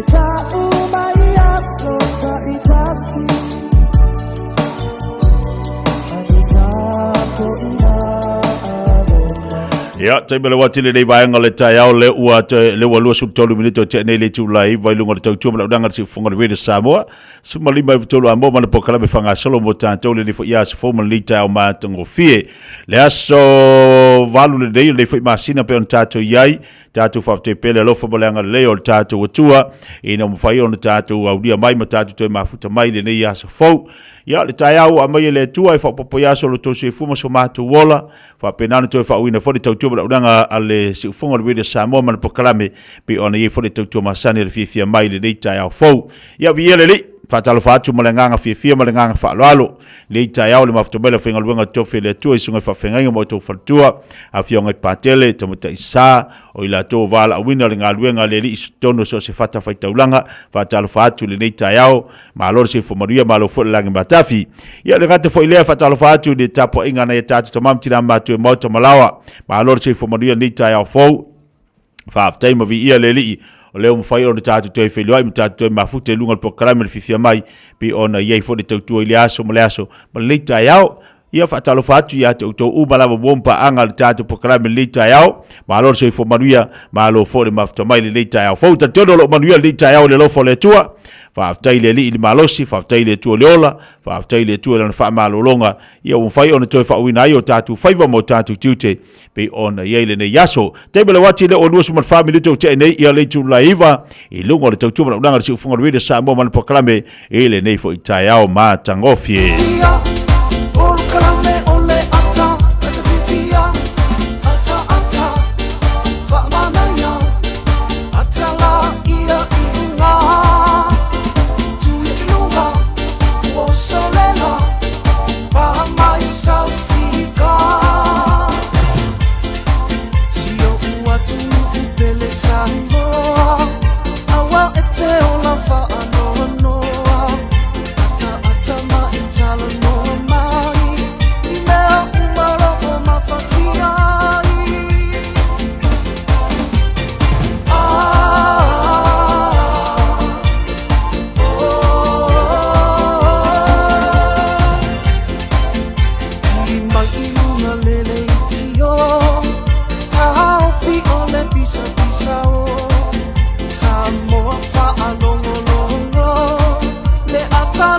Solo nisio tātou pokalame nei vaenga le tai au ia tātou se atu nisio tātou unanga matau tua pe ona ieli nei tai au mai salo tātou porpoto a wal fai tawina mo le whaafonga le tātou wa tino ia e amatari e fo nisio tātou pokalame whanga solo mo le ia sa fau mamalo te nisio tātou paanga umala wale lunga le tātou Facebook ia ila tō fo lo whapirana mafuta mai le nei tai au ia malo si fo manuia malo fo langi matafi ia ne vaenga toi avatu mo tātou si tau whali atu nei masini nei vaenga tātou pokalame ia ona avatu lo tātou porpoto nei tai au ia mafuta mai tātou watunu malo lawa mafuta mai malo fo msai tiu tu manga luenga ole nei ia so fo malo whaptai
ua matavela linga Fusi and Sons Funeral Services i Mangele ma Samoa. I taimi o mawhatianga ma whaanoanoanga ona ole maliu. Mana tualinga Fusi and Sons malana au nanga. Ole a wha maa avenga atu mo oe male a inga. Wala au ile telefoni lua fitu lima, tolu o fitu.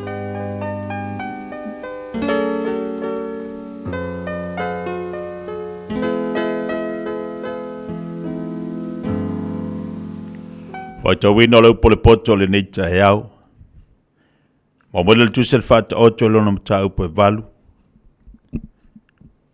Whamoria le tua le whaita wina lana fiong pa ia i le neita e au fau. E leo wala ua le poto ma leo tele mai le whau tauta. O lotu o ia le tumutumu o mea mau o lunga i tafta whane o le ala. I le fitaula i ngā ala. Walanga o ia le tu o le pui pui. I le ala o le ai, i le mea ui atu wai le whaitatoa. O te wala ua atu i atu o tau tangata, ma ule o te le atu i le whanau a tangata. O tau ue whaingofi e, i o tau loa le whautauta, ma o tau e vale lea, i a loto matala o tau. I o tau whalongolongo mai, a wā o te tau tala i me sili, e tautala lau ngutu i me tonu. Awa a tautala lau ngutu ma le wha maoni, a o lea mio leanga, e ino sia lea e o u lau ngutu. O upu uma lau ngutu ua tonu ia, leo iai se upu wha ole ole ma le wha pio pio. E sa o uma lava ia i le ua langona, e tonu fo i e ua maua le poto. Yo tautalia la ua o atu, ai aua le ario, ma ia talia le poto e sili le auro e au pito le lei. Awa e sili ona le lei le poto i penina, ma mea whaafia uma lava e le tusa ma ia. O aua le poto, ma te mau ma le whautauta, o te maua fo i le poto i mawhau. O le matau ia Iova, o le ino lea i le leanga, o le wha mawalunga, ma le loto fete, ma le amio leanga, ma le ngutu wha pio pio, o te ino iai. O ia tea ule mawhau mo le poto, o au nei le anta mai, o ia tea ule malosi. O au e tupu ai tupu, e pule tonu ai fo i ali. O au e ali ali sili ma ali. O whaamasino uma o le lalolangi. O te alofa atu ia i lantou o ea alofa mai i atea. O e sa ili mai fo i atea. Lantou te maua hau. O lo i atea u le oloa ma le mamalu. O le oloa anangata ma le amiotonu. O la ufua e sili ona le lei lea i le auro. O le auro le lei lava. O mea fo i e tupu mai i atea. E sili ona le leia i le ario sili. O te savali le ala o le amio tonu. I manga ala o le whaamasinonga. Nei o vatua le oloa i e ua alofa i a te au. Ia whai mo la tou. O te whaatumuina fo i mea e te wai o la tou oa. O Iova i ona lava ha. O le amatanga o lo nala. E mua yana ngā lue ngā na mua. Na whaawina au, mai le vavau, mai le amatanga, au le aise lalolangi. Na whanau au le aini mea loloto, au le ai fo ini puna, e puna tele mai ai le vai. Sa whanau au le i whaavainga maunga, e le ai fo ini maunga iti. Au le i whaia e ia le lau ele ma le vau, ma le tumutumu le efu o le lalolangi. Au whaatumawina i ia le langi na o iai. Ina o tusi whaatali o li o ia i lunga o le whangatai. Au whaamawina e ia o au i lunga. Au whaamawina e ia o puno le moana. Au tōwhia e ia le tua oi o le sami. Ia leso po ia e lona swa sami lona matawhanga. Au tu sia e ia whaavai o le lalolangi. Na o iai maia, o a o le tufunga, na whaifo i au mona fia i le aso ma le aso. Sa au oli luma i aso malava. Sa au oli mea e mawaita ngata i lona lalolangi. O lo fia fo'i, sai le whanau a tangata lea. O le nei, le whanau e, whaalongolongo maia i a jau. Am ia lava i lātou e tausi i o wala. I o tau whaalongolongo i mea e a o atu. I o tau popoto ai, au a fo'i le te ena. Am ia le tangata ua whaalongolongo mai i a jau.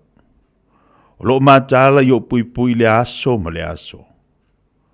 O lo leo i pou o whaititoa. A wā o le ua maua au. Ua maua e ia le ola. E maua foi e ia le alofa mai a Iova. A o le ua angsala mai i antau. Ua whaasaunua e ia lona lava ola. A toa uma o e ino i antau. Ua lātou mana na o i le hoti.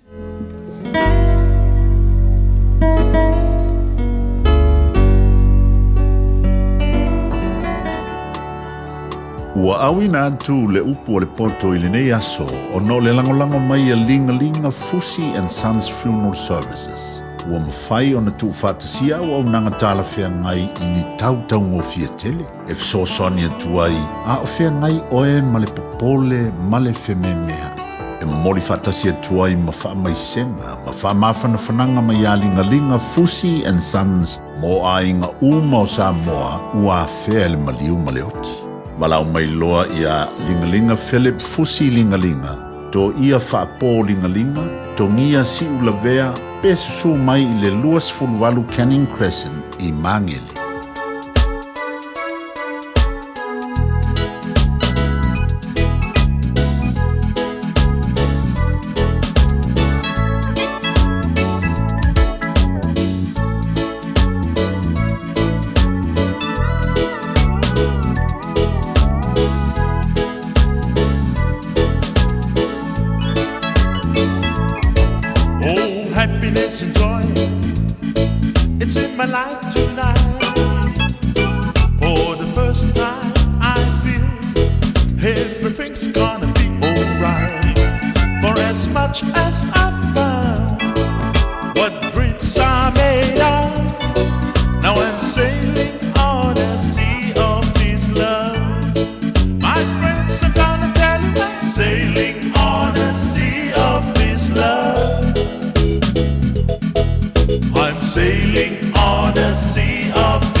mia singa luenga le customer service, hospitality, po le avea fo i maleo leo.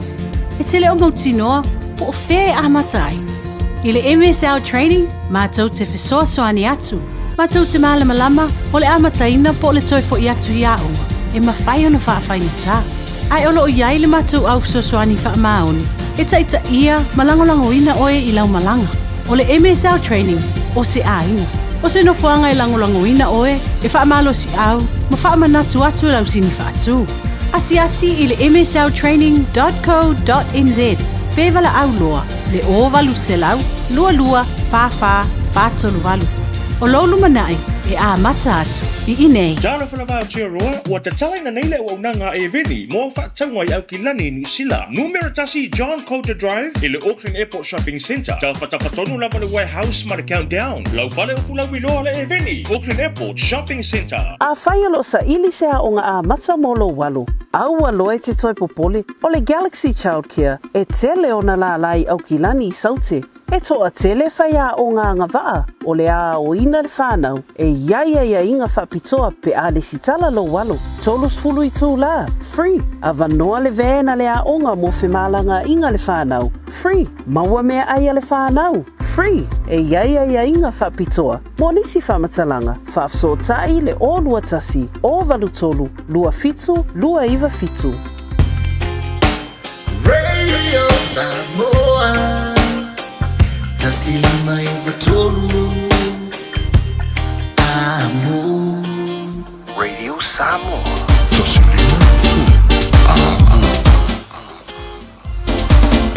E ole le tabele watilo to es fumar var minuto le tale o le tu las fulu tale tu las fulu e ona wina tu ilea o se si fasala wina o tatu tale vai fadua pe ona ele tu nanga le fatu ya mi yama la lo toa ya to tele diso tatu ole ba futu bailungo tatu po klame ni vai ngale taya ma lo se fumaria ba lo futlang batafi ma lo se fu ala de le to tele la to so inga ruenga ma lo si ma lo fo pale le tatu ye la solo no valu nei ye le li fa tele tua a matanga le nei fo I vaiaso ia ma le tatu o mai le o ngā tutolo nei vaiaso whaataia I le tua le alava o loo whapenao na so sani mai ati I tātou le tatu fo launga ma le tatu sawadwaringa e se le mana ia o lau whalongolongo fo I lea I le saunoanga ia a le awhionga le aki epikopo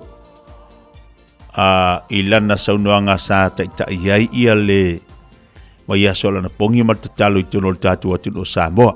O le winga lau tala fo I le mana ia o le manino o le feau, mana ia o le tusa o le feau, mana ia fo I o le mamoli inga o le feau, mo tatu tangata. E se le taua ia le lu tau ma le whaamarisi au, pe ona tāpena ina ilan au na moli nei tausanga. O ma fau la ia lele, nei aso ma le aso valu nei.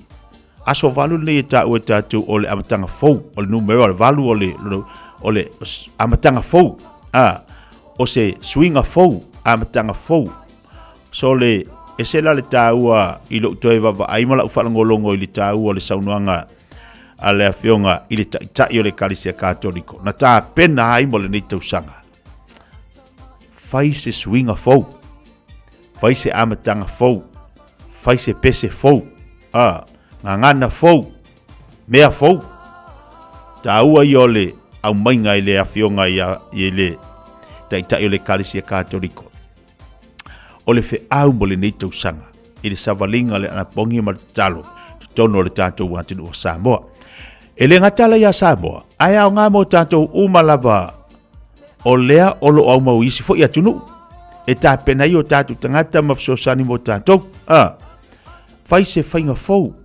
swinga fou, ngangana fou. Ole, saunoanga le afionga patele, whapea, le afionga tai o le kalisia.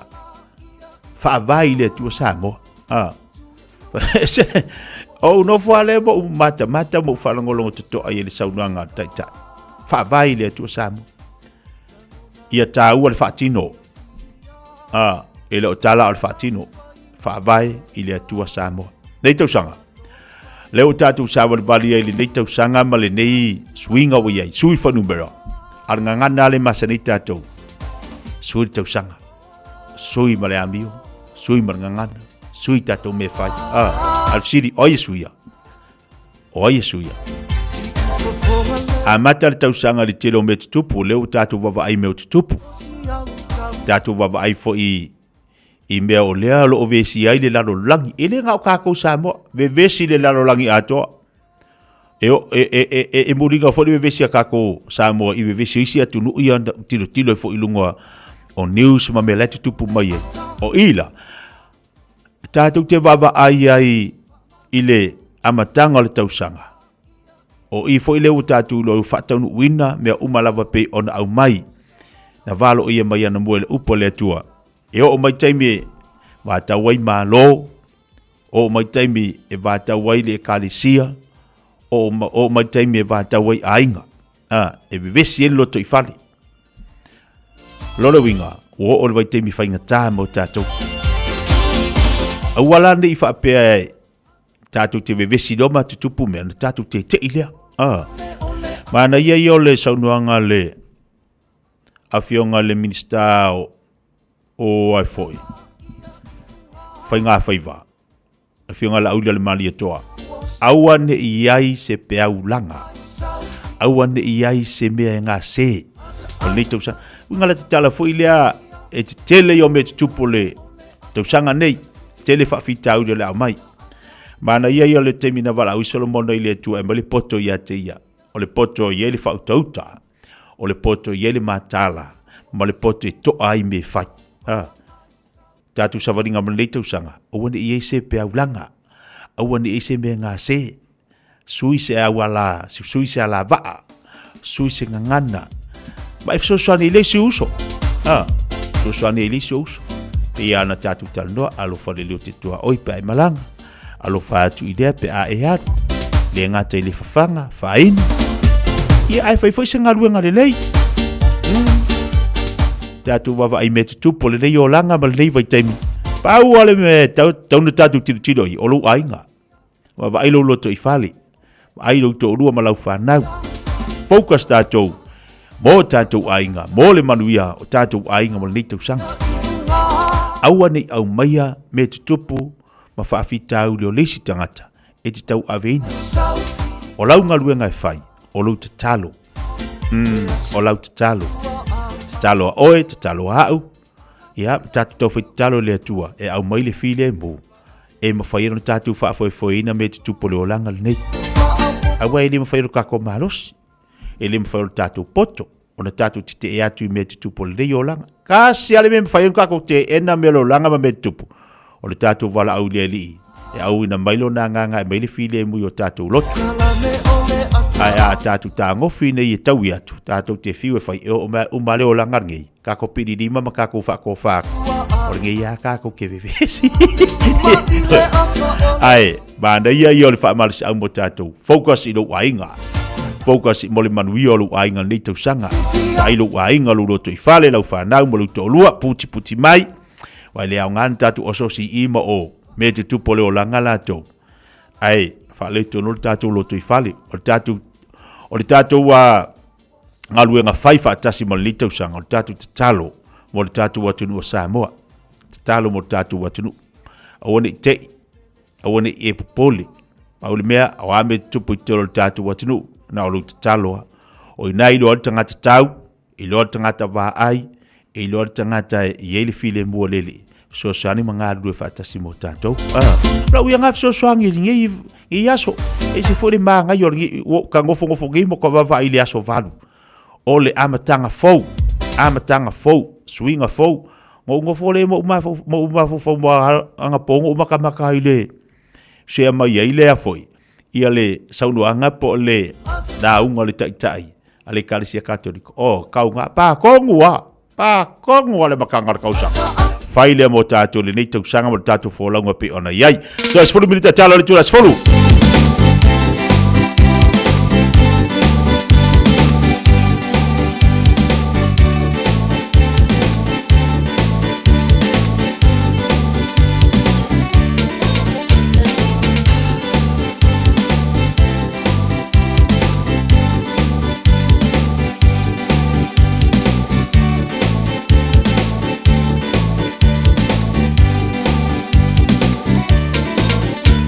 Fuma ili ai le oti pe a oto i manatu ia oe ia so uaru Polonga sa o faya ilo ainga ua e le la mona ina Talo faya ita pese maa ua e la foa ina Ani maya se matani malosi e feso asoani e momoli ai ita e le lani Ile nuu o au angelu pa ia ile lani Alangi ai o pese fa ape o manulele E fia fia ia so e tele Ma fa analo ai lo upolonga Ia te oile pele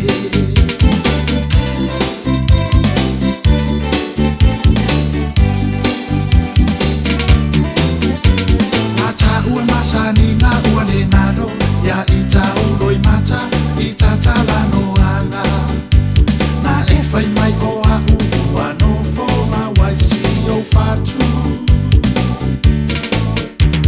Alofa amaoni ua ngata Ya ita loa lofa e o oilo woti A ole ne wa maulu ma ita ifa amaoni Angi maya se matangi malosi E feso asoani e momoli ai ita belani Ile nuu o au angelu pa ia ile lani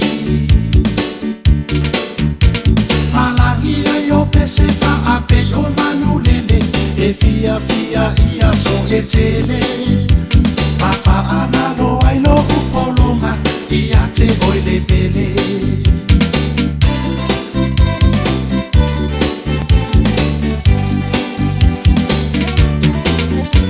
Paula bala upele se manatu e avatu e afai Uangalo maya u E o sopia de la ole alofa ia ita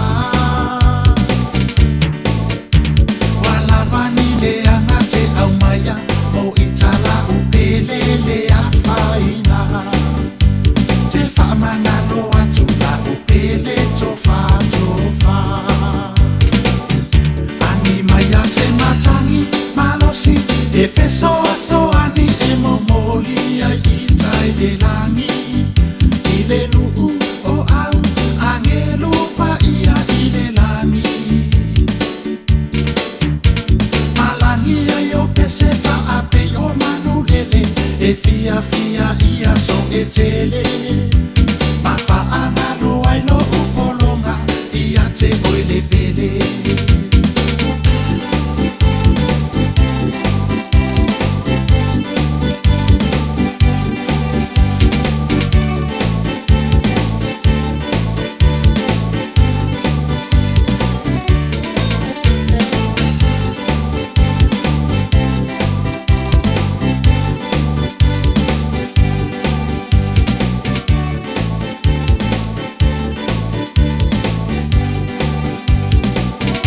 Angi maya se matangi malosi E feso asoani e momoli ai itai le lani Ile nuu o au angelu pa ia ile lani Malangi ai o pese fa ape o manulele E fia fia ia so e tele Ma fa analo ai lo upolonga Ia te oile pele Ma fa analo ai lo upolonga Ia te oile pele Ma fa analo ai lo upolonga Ia te oile pele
Talofa Samoa Wa ule nei o kāsputi alu A wale sui ale ngila ula ule kio A eva mai ina se fudu lima iwa kolu A mo Radio Samoa Vevela a Malole usule nei tae au fatal fatu I se whapoponga fo ile nei o tala fo wale Radio Samoa.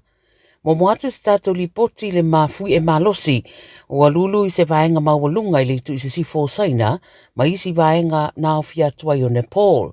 Mo whaale ngai nai le whaitau se lau o whale whape mga ala ma ua mariri wai ai titi mai pe se lau lua suluono tangata I Taipei.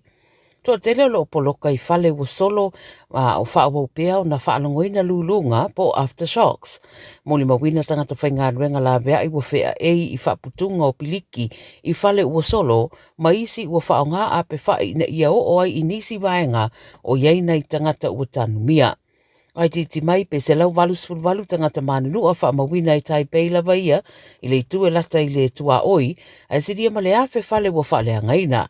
Whaalongoina fo I tangata mai le tui mātu sa sae o Nepal le mafui e lea malona malosi ai le o yeini ripoti o ni mea o whale angaina.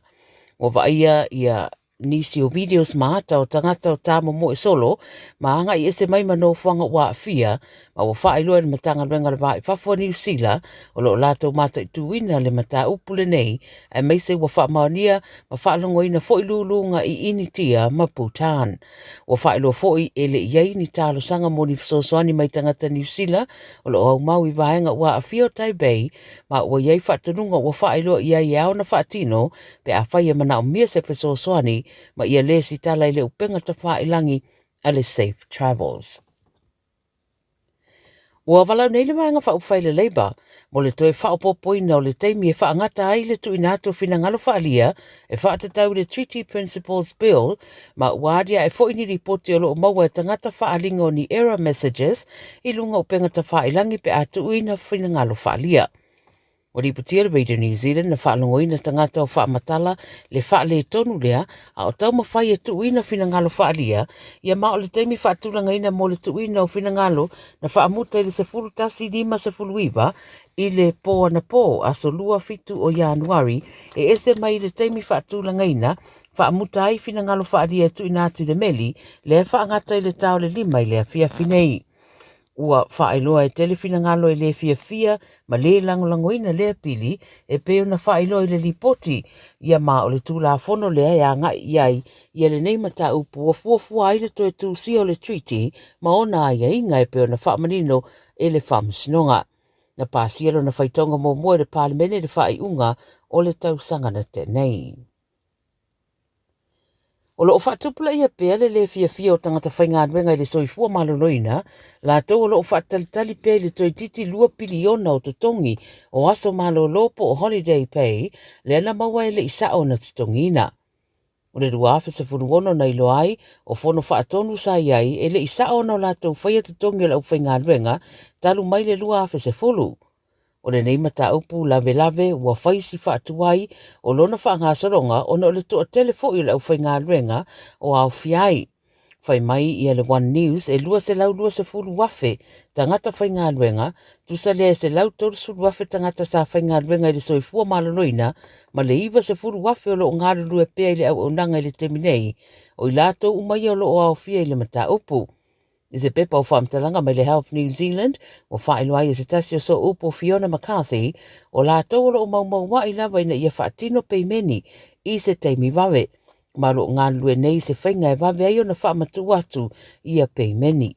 Whai mai o nisi whaetu e peo au kilani wa mai o na maua peimeni eisi, au lo whaataltali pea isi o na le whaingo fie, le whaatino ino na ngāluenga o na ole toa tele. O le folfolanga o pitura tamai wa tu inane wa whaino ai, o le au whainga ruenga o lo iai le temi nei, o le atitongina au le io o iai ulai, au le au whainga ruenga sa iai mua, o le atitongina ai le mai ale lua awhilu sururima, mai lata I le tasi tesi ma le valu piriona, wa whaangana mo le fuafuanga. E whaisi o o le whaalawalawe tau ta vale le state ai wei tasi le tu I saute wai kato I le tae ora na leila, ma wa whaelo mai e leo I sa lātou pepa o whaamtalanga, na longoina I lātou le whaalawalawe dea I li pairere, po le afo le lima I le waweao. To 5 tangata wari putio lo manu no atinga nai ma wa poloka nei le State Highway tasi le ba o Hora Hora Road ma Papa Ramu Road ta ue lua ta vale na fetu ai ma maua atu tangata e to tolu lo poloka i tonu o stasi ta vale. Paamania mai fo ile NZTA le whaalawelawe le nei mai le taumate o le a umi se teimi o le so e poloka i le ala tele a o whaatino suenga. O fautua ina ave ta avale ia utangia fetu na inga i le ala tele o na o le nei whaalawelawe ia ma alofia lea whaaitu a o wha tadi aisa isi di poti mai leo leo tusa o le whaalawelawe mai la tau o lo o a whiai. Ma le talamani muli, ua sao noa le so upo le leipai ma ta upu tau i a inga ma sa wanga maatanga Jenny Anderson o le maliri wata mai te to o lua i leo lua i vai yaso le neito sanga fou i New Zealand o se wha manatu lea wata tau na sila te toa lea tunu i au aunanga e whea ngai ma le tautuaina o tangata po Frontline Services mō nei a inga o iai i tūlanga ma ale ale. Whai mai le Radio New Zealand e to o lua ali o lo tau fia leo leo ma whea ngai ma mōrianga le whasio te tangata i ni mata upu ese se lua e maliu o le tamaititi mai Hamilton ma le isi tamaititi au Kilani. O lo so e nei e leo se isi fo i whaalawelawe i Dargaville na ave se tamaititi le wharamai o ni manuanga o ngaonga i lo naulu. Whai mai Anderson o le whaititi o le au whainga ruenga i whaatinoina au unanga nei wa atiri tu inai ma se lama tianga i le saunga le mu o le whanau. Sauno le minsta o mta upatau tamaiti Karen Chower o lo o ngā lulu e nei le malo i se fuafuanga e whaatatau i mata upu whaapea e mai se lava le puipuia o nai alo ma whanau. Tala nā Radio Samoa mo le nei tai au, manuia ngā ruenga o le awhenga iai. Malo soifua o le si ufufonga Samoa, Radio Samoa, tasilima i vatolu a mo, se ki a Radio Samoa.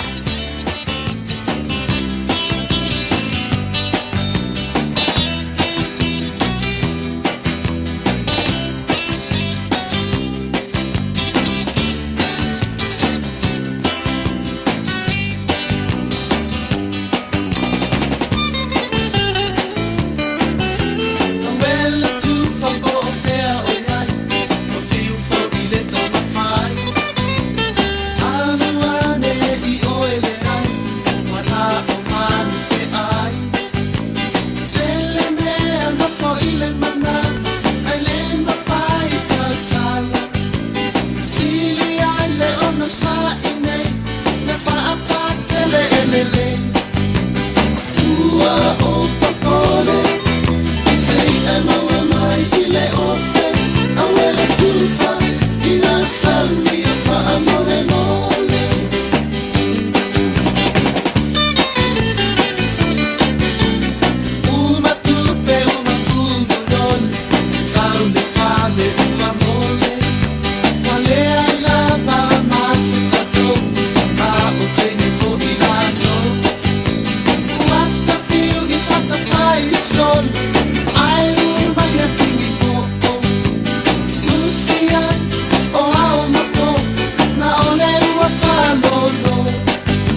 Se fo bali le foi pesel tia ba le nei tai au fa mai toi tatu chale vai fanua ya le au nga mata tu fo i ale fa tu mi mala le toa ini si melo tupu telo tatu wa tu nei e me se fo tatu chale ma ima o le lalo langi se fo bi te nei tu la se fo mana tu lo fa pedan so longa le manu ya nei tai au fo e ai le lo fo ma le nga le o tatu ta pa usi le langi pa mo dia tu lusu valu tu sanga o le o le uma we le se tu unga pa tele tu ni tu sanga tele fo ya o le tali ele fa malolonga le ia oe mo ni sta usanga mo ni sia se tele mo ni si masine fa popo i lo walanga walo fenga ye tutu manga luenga ya ba se fo to si no lo ainga alo fa anga dam fa mrianga mai ne yo matua ya anai mau medele ya fa si mal le fa tu ya waina alo fa anga fa mrianga mai yo to fa fini mo lo ainga atoa o malava i nei i New Zealand pa ta si ai Samoa Kutasi bidu tele tu las follow fa asolo pediso tatu pakala beli vai ngale tayo maftu mali tatu wa tilu fatalo fatu diso ila to le maftu mai ilungo le tele malo la tawa tai malo nga lui ya te utona abta vale fai mali tu sa nga lui ngalo fa penan fa ngai mo to abiloli ave pasi ave taxi ya au ave upa so si ta vale dai maftu mai le fo vai nga ole tayo vi tele nga lui ngalo fa ngai mo to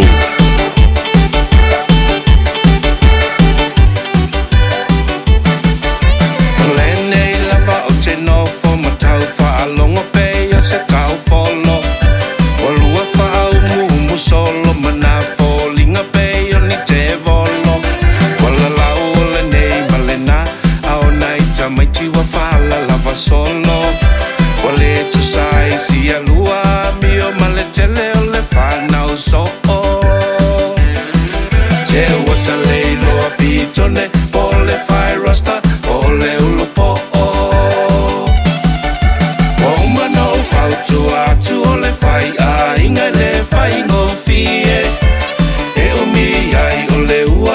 alu solo mulia tia iloi e talo ile me puta ile manava ale ole sapelu male toi nei te mai kapeli elu alu tu fai tu ai foi o mea o manawo o foi mai ai rena ele ai o se moi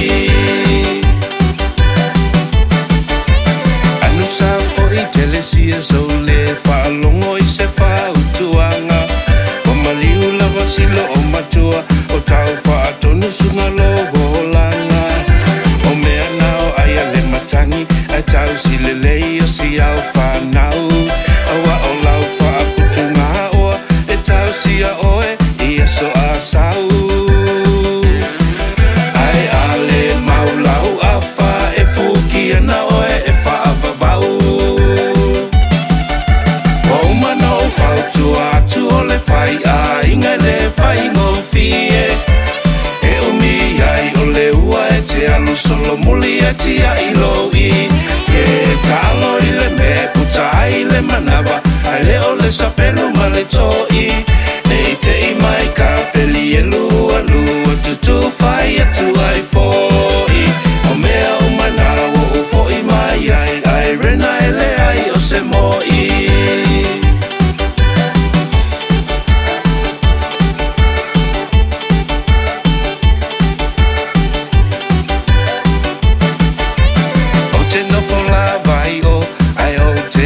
mai ile ainga le na wa faunga ole tane ai ua tipisia tato paipa se tito ne se itu uia na seila le ai o se me mawai to eso su e o ta ele le tai miliona ua fa so mai se tu uia na tip top ele tau tuai na ai se matai tu atu ole fai a inga le fai ngo fie e umi ai ole ua e te alu solo muli e tia iloi e talo ile me puta ile manava ale ole sapelu male toi nei te mai kapeli elu alu tu fai atu ai foi o mea o manawo o foi mai ai rena ele ai o se moi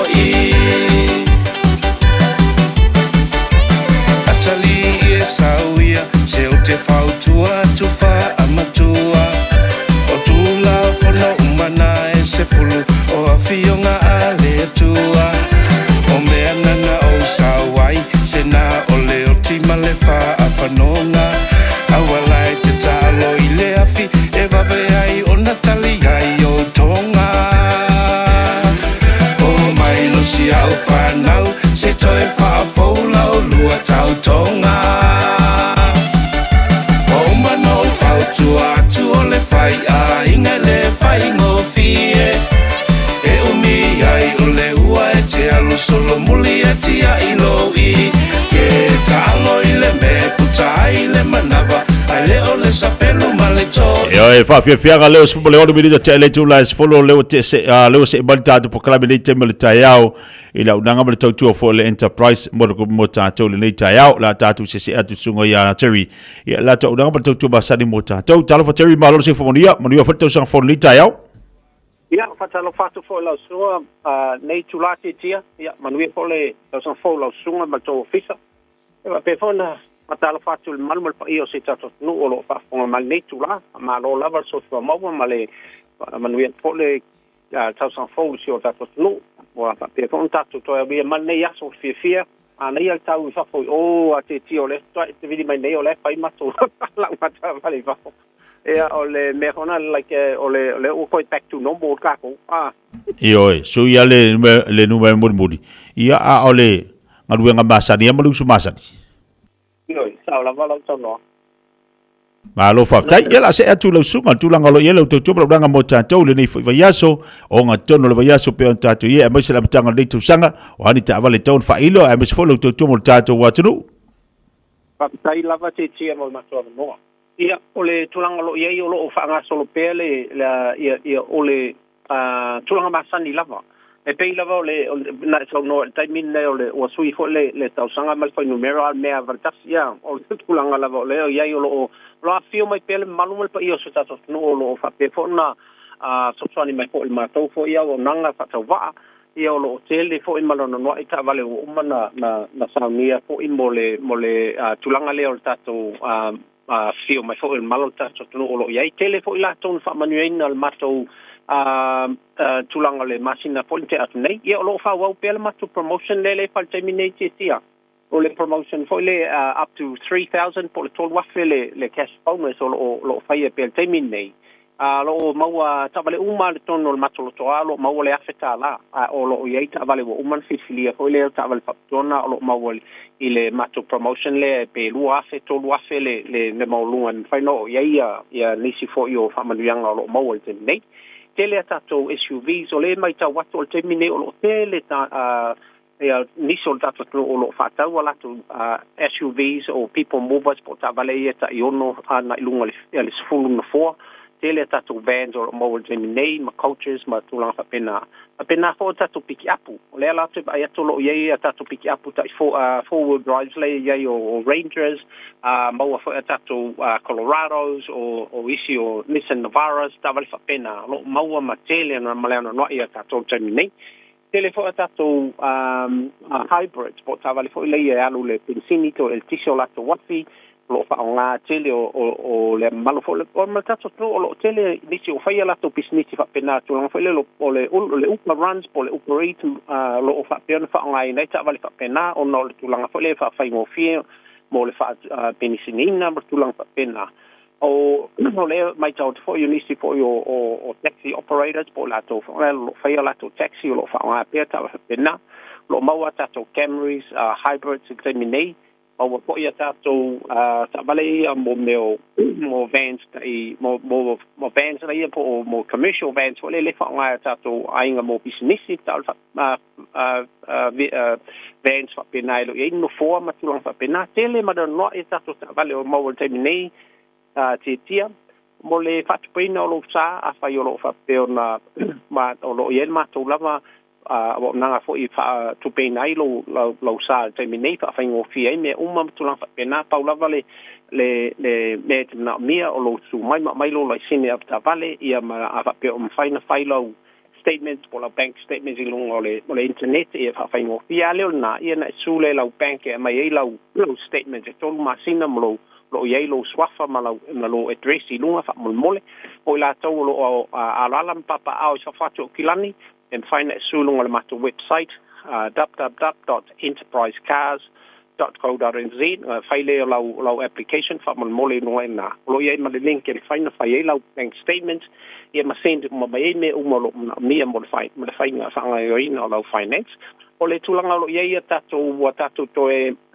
back to normal level time talai ta ma tau terminate tia le fo to fitu la so le vai so lo al vai tatou avalu le lima da fiapi ia sometimes what they stay me o tu leono ka fa pe lo pisi mai entra ta po yo lo afio mai having in mind mato telefoni masani mo en mato o le o iva lua fitu ono o iva lua fitu ono o iolo ma wai mato ma sunga ya tau o papo fa pena fo le sunga ya ko fe le o asiasi atu ainga sa mo tu langa yem sa lo toi fo i medva yaso nei fa inga va yaso sa lo fo la to fa fonga lon so si fonga ile le va yaso fo ya lo fa pena ma wai mato le mato address masani Limon Fitu Great South Road in Manuka City Limon Fitu Great South Road ma wai mato was time on matter of no nei tu la laso te tia family de to fa ma luenga lo to I lo sunga ma to officer e fa pena fo fa so songa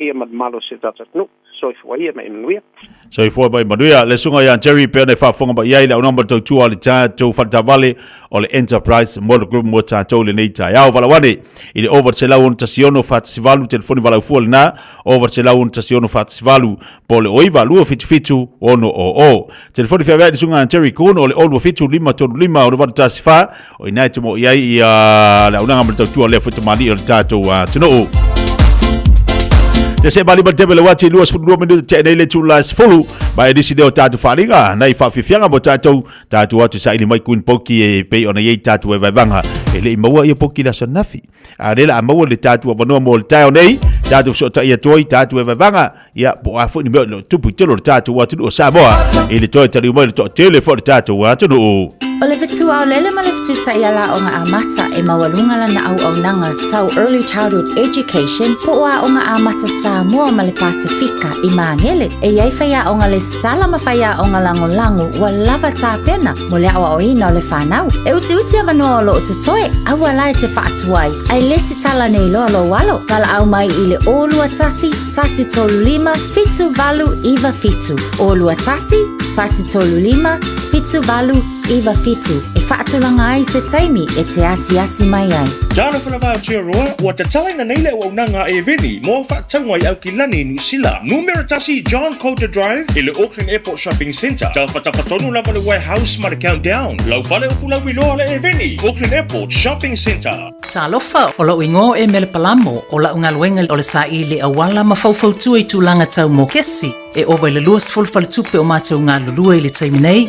A fia whaatau sau fale, pe whaale leilo maota, pe tuu whaatasi ai tā lafu, pe whaatala nofo I tūlanga o lau mō kesi le taiminei. Pala au mai loa au le telefoni o le olua fitu, valu tolu fitu, valu wha, valu o, po o li emaili emele.palamo@loanmarket.co.nz. O le tutongi o lea au onanga o loo kawa umai whale tupe o loo mātou ngā lue e fuli ai mo oe. Pala au mai loa au le telefoni olua fitu, valu tolu fitu, valu wha, valu o. 24 hours a day, 7 days a week, Radio Samoa streaming live on www.radiosamoa.co.nz.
Ai le i whaatau nuuina.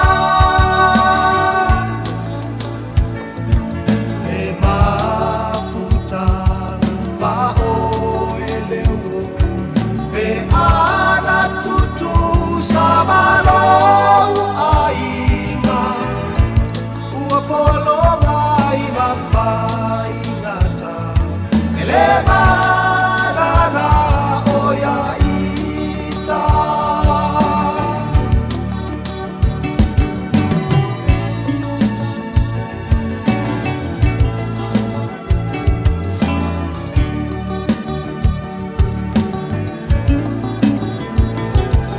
O upuna fai le pomulimu. Mana oi lelo fai se taimi uli. Tini atu ia ita whana. Ua o mawha auli. O lo ua lofa ua whamutai. Mai o matu mamalou ainga.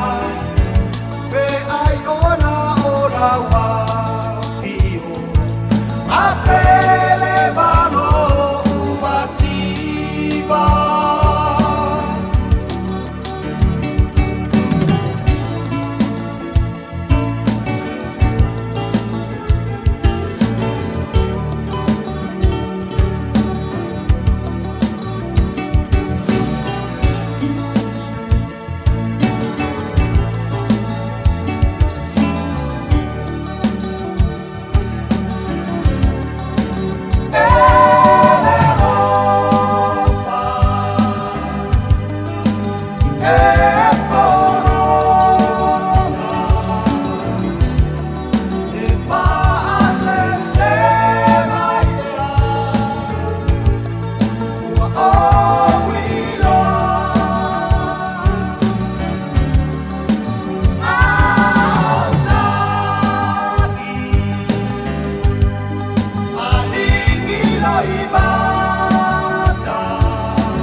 Tasilima i Vatolu Amo. Radio Samoa.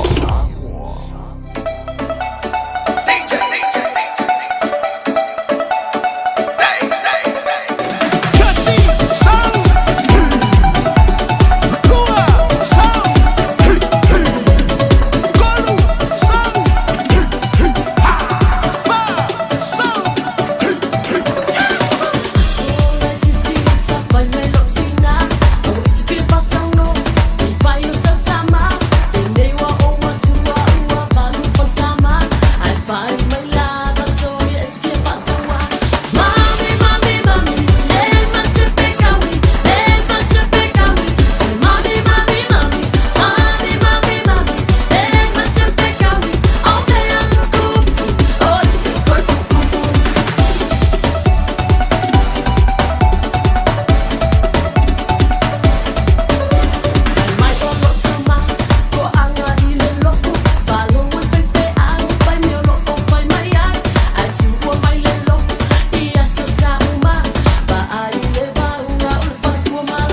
Ya le se bali bal tebele wati le wa fatone ya le to last follow lugo le tau tubra udanga si funga le Samoa se maliba to la mo man pokala be faga solo ne fuita yao mal tanto nunga lo fa penan so longa le man wi ala le yaso le lo fo le li malo le sai de utatu ye pelo ngatolo le va yaso fa malo atu ya to u mala le la o lo fa nga ruenga le fuita yao fe la bana te ba futa ba ya fe lo fa finga ruenga fa malo atu pokala be fifia mai ya te oe ya malo le fa malo singa ruenga ele fa ingo fio fo la mtanga nga ruenga le tu sanga e pe fa tu ngata fa o ngata ya o tangata ia e alofa moni o tangata ia e vava ai mamau o tangata ia e finau o tangata ia on sai e usua i te masani lona winga e te taua na e usu te tau a ele se meo se kau fai mafaufaunga pe ke usu pe e te taua na e usu tawana e alu te ai o su mai se seleni awa o mal fanau awa na te mai te o lela ai a o ngat te mai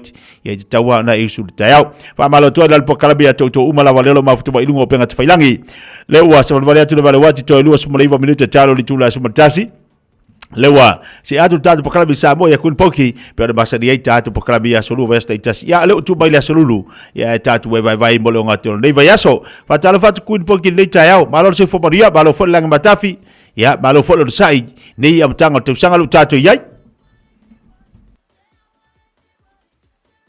ya malu se ko pa tan pa ya te usu para pa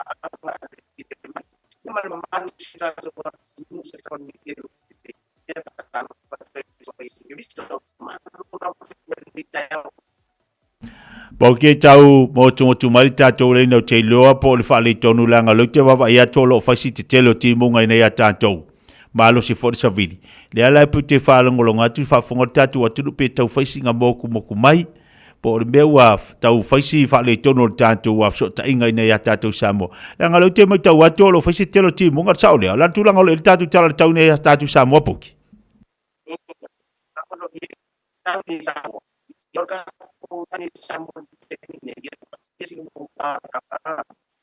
ya olo ya frida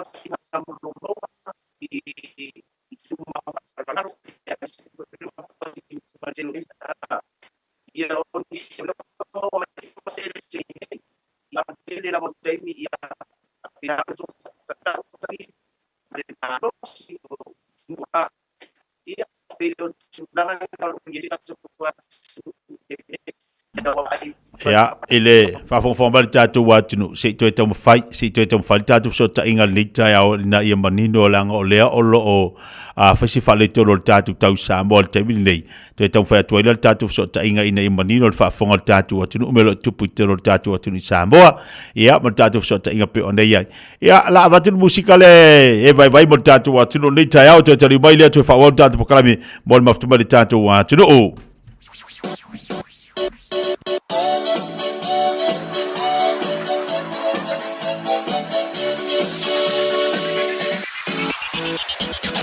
ia e fatu tu atu so monatu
Sing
Ya le o se bali bal tebele wati le wa tawe se football fa minuto tale tula sumantasi ba balu watu tatu watu no ole o faisi telo timunga ma tulanga fo lo yai tatu Samoa ya lo tomo fai mai lava tatu po klabe pe ona ili tatu tautua ya bala udanga basani fo e kun poki mo tatu le batanga nei tau sanga pe ona yai le la uto mo tatu so ta inga nei tau le tayao la tatu talu watu Samoa fatalo fatu kun poki malole on sai malo fo pale mai no tatu po klabe ya malo la bal sai fua ya ai me se le patalo fatu tatu buma pa anga uma tapo kalama fifi mai ya me se lo Samoa dalam papa aso sitapa neki rupi man biar sam sanga fo malo sai fua ya fatai le tu am fa no tato au dia mai ne ya suko ya a ole tulangai pe ona yai ya wa fai ma fa le ko ngo kule le ngai fa ma du do choi ona olo fai la masilo lo wa tala tau ni Samoa ma fa ti munga ni so taimi to fa tau sabili ya amba wa foi si masele ia penga se di mai de un minke pa pena folen to ya pe ko timunga ia ole va inga fa no folnai to no se tato wa tu o tablanga ia ini si tu o tablanga wa ia mal fa no lo vaya ia ono o anga masangi la pa ai ole tu langa folai ia ta ona ia tato la ba ta pena i tu langa fa pene ia awale ai la ia pa malu si a tu lo fa fonga mai pe a fa ia wole se kapenganga ia masau ni uni tulanga fa pene ia so ia ole bi ia le ole fa ia ma wasi maseli ia a taua fo ia tia ia wole ko ise pilion pai pa ia wa fa wa swati mulato ia pe tulanga na ina ngona fo fa no lo makai ni maka la vai de lo wa de tau ia ai le se me fa no telefone se ia fo se swinga ia o vive la telefone ma se ka fio fi mama wai da to feo ai solo io le awa maka lu o lu di ma o feo ai solo I vai fale io ma tu langa fa pena ma tu ese a tu ai ni si vai ngo me to tino ma tu la io ola ai fa ia esa awal kala po de nga sui al foi numera tu mau pia tu mau binga lava masan ya fayala o mayala o ko mai fai manga yala ki munga wai le la longa me pasinga o e kui tu langan na pe ona yele tau Samoa o la ya tu no mamau nei Samone ya o ma ko ni samunta ya wa manga ya furki mu mau ese swinga manu ya fai ki ai le pili o le vai la kovia ia wa o le sia nga fai ching chang le aso pia ki masima tau sang fo ile ko mi le pili o le vai ia o le anga dia fa nga swati ai tong le pili o le tato vai se sa wa ia la akari o le fai aku le kala le ai mana ia pa mo dia te fo tau sanga fo le ni ia ta ia wa o le wa mata tau sanga ia a me sinim ta o le te mo ta tu filo inga mal ta tu maftanga ni ta ia ma wa fo tu langa lo ia te lo timunga pa wal po lenga ni te wa te le timunga te tele ta fenga e ta fea tu waile tu e fata luino ta tu po kalame ia ele se me po le ia wa ele kai ka fea wa makwa ye malo al ai io le spia pa uma le va fa una le kan ana ba na yo foi e sa o yo ona pa ke uma ka ki e ka fia ya po kila ko ta fiofi Kusa la o kaka me kafe fea su e kari sami. Ya o ka ua la lo ko inga kafe su e me ko fa no ai ngala. Esu e mai o ya wala nga due. O makaukia sa wali ya makakau sanga di le anga o lo ko di ya. Le ke no o le te no ta. Sa mo ya vai le fo la ko fa ka mai. Ia. Sabili. Ia. Ola sa wa vai fo le tulang ngolo ye. Ile malo so ti munga male. Wa ko ke le male makafenga Ele se la pata inga mo se pa pon tulang fa pena lo ye ni Samoa. Wana o lapa ta inga I lolonga ma nufuanga mawala lalu. Ma tulasa di sami. Ia o lapa ta inga na lo ia ine. O nga o lewa ia ku kimu. Afa yor kimu lea kai pe o aso yung mabaya. Ia e po lele ia le aso o whapena. Ia o nisio taimi ia ele ma ulu bolele. Ai pe iwa makua I kimu nga. O le pare popolinga. Isa wa yale bai sa wa daba kala ngo mai lo le bai au ka faru ka moinga tulung ka ko mai o ko nga me nga le popole ye o no mato e tu lata de sami ia ai mai se fu a ko wa nga I mai to wa nga I lunga fare mai o ko sila mai le nei mata utu wa yala bai puna e ma wala ia no fo nga tu ma wala lo ia o le mai la pata inga ia ma tu lata de sami ai le se me va koina paka inga nga filosofia ia kia e fa nau iwe kai pe yo kulanga ia nga kuku mai nga le o sa ia lu ka ingo tu lo pa ko mai ia tu nga pena ala sa tiro ia pata itu le ia ta to fa nau ke mi fa pini ia le wa ye wa unisio inga kai pe ma ko ngi ia e mo ia mau le awala ai au ona fa iteste ma ba ai fa na o mo le vai chudanga pina ia ka ko matala chudanga ia awangi ia makata sanga fun fa no no nga ngai piu ngai isi ai ono le fa tamala la iyo o fa kamala o le wa ma watu e au ngai o nga mu kesi ma be ai e se mu le fa ele ise mu e fai le makanga tausanga ia isa ngai nga wa fea ele malaya ia o fakamala kamala kedi nga feo sofela ia kia I kamai ki mutulanga ha pena ila ngona fa no ia la o kai pe mu malo katingo ala se fe mai de ala ka ke sa ko ka pe ni si me ala te ka sasa pe ka ka wa io peru pe o markingo ala sepe mai la ka fa ya ale mere kala ngua mai ala wa mu ase kusape kala rika ika ia sefe ka mai io ya ke ma ala kala di pe ala wa ga pe me au ka pe bole to ala ka fiofi ma ga io tulanga io o ka mu mai fa au le ki kuma ia ka kamilo milo ka siba ka milo ia dalo ngari uma ya wala ke kela ki ka pe ai ka mo mai lai fa fo la fia ola mai la mu mai ai ko ka mo mai au mai mo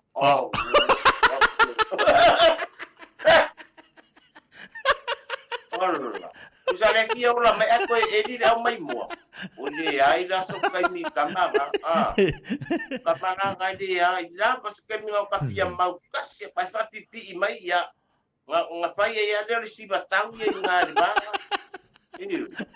ese kula ngari ia la sau tiro foi le tatu tangata ia ina Samoa le wa maton te li mai la tu finga balanga wa ona wa va i fa le tonu tau ka si au ngi fa le tonu tu ai ma fe malanga inga avale ole tu langa na onisi la tu na mo te le na ko fo ia tu ona ngadwenga ia isi po la to o le fa ko amalanga mai ia fo inisio ainga o malanga mai o no o nisi fo e tulanga kai pe sa fai o me fa pena a la to umalava ia kai a kai loa ka ke ko a makai le Sofia o yang wat ka ngo ka ko le yo o le vai aso kai pe la tulanga le ko ia nei ia o ko le anga tala tau ia karusia ia le o polo kai malanga va dili mo ilato ya o kai mingai tia pe fasi ia o lo fa tu mulia pe le tu nu ya ilato malanga mai fa o le makwa ko kelea o ilato ioi fa tai e tu ia ilato fo ia o lesi se lengi po lesi tu pe mawale se tato watu no o ilato wa le malanga mai ia esa sa amita ma ai ya se o la ko ai nga ya le mawale tu pe se tato watu no ia ai to ia la to le se si mai malanga mai la to na bo to fo ia to ia pa tai te le na ia a le kelo la ko be le uma filo mai la mai fo le nga wa o malonga pe nga ai da. Sila kamanga de kele awo. Ka le angor kau pa sau solo mai ma imunga ma. Fa mai opa. Ini maua fuilan me fa pe I o pe ama kokoyo. Ia. Ai le dola nga sanga le ko sanga yama full stop pai. Ko se foi ima mai kanga kala. Kala mo ka fai aku. E ko ya no afia, la fai le umu. Ko ya no afia. Fa mai dia la foi la wa mobili aku no passe ko fa proposa u nga le. Ai le lo le ai. O mea ngai mau am ka dia lufa. E wa ko su e manubia. E wa ko fa pe ai o sa o nga fa pe o yo wa la dia. De ai. A foi la wa ya e ko ayo e ko ya fai mai. Nga wa e fai lo sa no tonga. Ia wa ka ngo o ke me ko fa fo I mai ai ui. Ya me ngai mau le lo fa fa ku pe mai. Alo fa mai. Ki masingi ara ko fa pa for telefon pa mai vai ara ko fai nunga fing vai po se mo mela sa mo por ai ki masingi masingi wala yo o vai de fa solo ngor mia o le me ke fai ke ko yang ana o le kele la konga tu langa fa pena yo ni se la to ngasa ngabe nga fa pa chaimi ya Pamalo po la nga benga fa ba Jamie man biya sang po ya ki upo nga duwe man fa mauni iyo ole siya nga mai ma wala ba ngo kere ba ngo kere ka ka ifia ma wala ba ngo ako ko so ka fai so nga mga kuifo Australian born na me ai di kala kuifo le apu ma le binge ma me nga ka fio so kai ta upo Ole amaya fa manulu le ya. Ole fo itele angan benga ini Samoa. Iya. Ole ade ese senga. Fenga benga malosi. O ese lau tax, o lau nupifa, e ke koe kua ia. Ngale fa pe o le show mai la nang ka bare de ai. E lua tau sanga te e ke fainga benga. E long nupifa, ma wala ka bare. So ai ore pa ye amar nga wa malo sia ngawi wa fia ile o langa le o samali ya ke ka bari se ke fung ya dia ma de ngor awala ma ya fia e fai ai le ro o ko ya la ya wa du ma le o langa ai wa le du ma o langa ka ka yo nga be to tino nga ko ke abia ai pu wa ya lo o langa ka do lima vale malu pa ye ke dia ki fainga be Ke lori poki. Ele melo ki whiwhisiria koi. O ngā, o to telo tātou ia malanga mai nei Samoa. O le la koe foi mai. Ia wai ma oso foi. Pe o pepa chips, pepa keke sainga, o koko Samoa. A lenga mau i tātou tala mai nei a tātou. E rea inga lenga mai la ko pepa chips ai aku langa whanga we feu. Aku sa ole tala. Ole kalaparangi. Ai o kamai sole o ma ko fe uri anga longo ngol kamu ai foi la ai si ke ele o la foi fala inga uma foi la si tangata e o mai ma ke sainga e ka kala ku sole ma ko I o vale le anga pe wa polonga nga kongua wa kwa polonga wa le anga ala sa fo ye pe fa pe ai e ko inga o lo fa pe ale o tupe ya mai fafo o tupe fata wai a oloi a mai fafo a mai le va lele o le tupe tingaina la sa oi fo ye pa fa pe o fe psis tai no tulanga le o le kulanga le wa ka ngoi nga I la ngunda fa o mo ko fa ngoa anga wa ke le fa ngai nga ko ke u palava ko semba le se si tai me ko sa wa ngi Samoa ke sa wa ko e ka ka wa ngo kai lo ale por ka le nga avita e koe ave le fa anga o ia le e sawa maku ia kai o le aso nga la una maka ko ye fa ia tulanga ia e le o ila tu mai fa pisinisi lai kai pe yo fa ka winga mene o le tupe e su nga ka kupe iyo o le fo ia mai ma ko ia mai pa fo le fia mawangi me ave ia matu fana mamato tau ainga o le fa ka di mai a fa ia ki sira fia o ka amu Rapia me o tamu. Ala pe o kalu parang. Ia wa ole si tulanga na. E fai kala fo I e makua i ngau wa i ele loko ka whaka. Le ala wa e fia mo kaudia lau pe pakamu. Ai ngalo ia ke ui. E ei fo le me fai siskanga kai siria e ke whaangongo ai. Ioi. Au ko kia mi o leanga wapenga maku ka anu leanga wapenga. Langa o le kupenga e waku e le se meso e ngofie. Ai mai se a mako ie malanga i fafu. Ia e whaamaru rua kwa i fo isia ainga. A pulanga sawa e ofo ia ka kou ia ngau sia ke sainga. Sa au le tūlanga lea. Tau sanga se mabaya. Ngā mai ila o pepa ke sainga e wha o pepa ke sainga. Ia mangkua lo ke fika. O kai awa e ngā malanga si o teinga Ia ada ngā mai le fiafi nei ia o kai au malanga. Walaki pe se mea whaia inga le koe kakala ho i le. So lewa koe se pe walangu tūlong whafunga mai pe wa kau mea maka ho i le. Wa amaka ngā reanga. Oro angango ki sisira mai kupenga e waku. Ele o leanga ele o polo ngā kupenga e waku ngai. Ele feu kupenga e waku. Ma folo le le. Masalo ele de lenga po e se sira ngu pore whaia koe ngā kūranga ia. Enga wha sanga sao mai ia. Ai koe pōra ngu kurkanga chips. Ioi. Ele whetau. Ia. Ore maku ngā le whetau i lama. Kako uma ia whaia pisini sira aiti ia. Whamule mule. E leo o tau uma whamarurua. Au na o la tau le whaia leo langa leanga lea. Mga o ia kau kia langa. Le ai. A whai ke mga o le kupe. Whaia le rei mai le oloa. O le oloa ia le rei mai. Ke le au whakau chips. E ngā langa mak o whakau au chips. O lo wau ngangi mai o le talo pālani. Pe o le ala le ngā renga ave. Se i taste le kalo pālani. Ale abakor ka amu. Se ke whakua au le rei ei pepa chips ia ke oe a o a waka sole. O le mea fwoi aka au le ama. Eoi. O le mea fwoi aka au le ama. Whai a mama au le rei a ta unoa. Whai a la ua ia ka ngaka. Po la lalo ka au le ama. Ai aka le leia mo ka whamau. E koe o mai au whafosu e mai ka ika. O le mea lalo le au le anga koe le anga ma le a mio mo. Ke kofora i jai. E ke lolo anko nga whai e lau mea pi o le wa ngufo whapa le o le. Ia e ke kofora e whakakari mai lai nga. Se i o wan waku pia awha kau sanga. Se moso pate. Pai te umako kongi. Ngā kongu o le whona i. Pai se umako kongi lau longa i au longa i ki ngare umako kongi. Ka fiofi. E o kuina ia i tātou ia ngau sia inga le keke saima. Ka male si o loanga le cinnamon.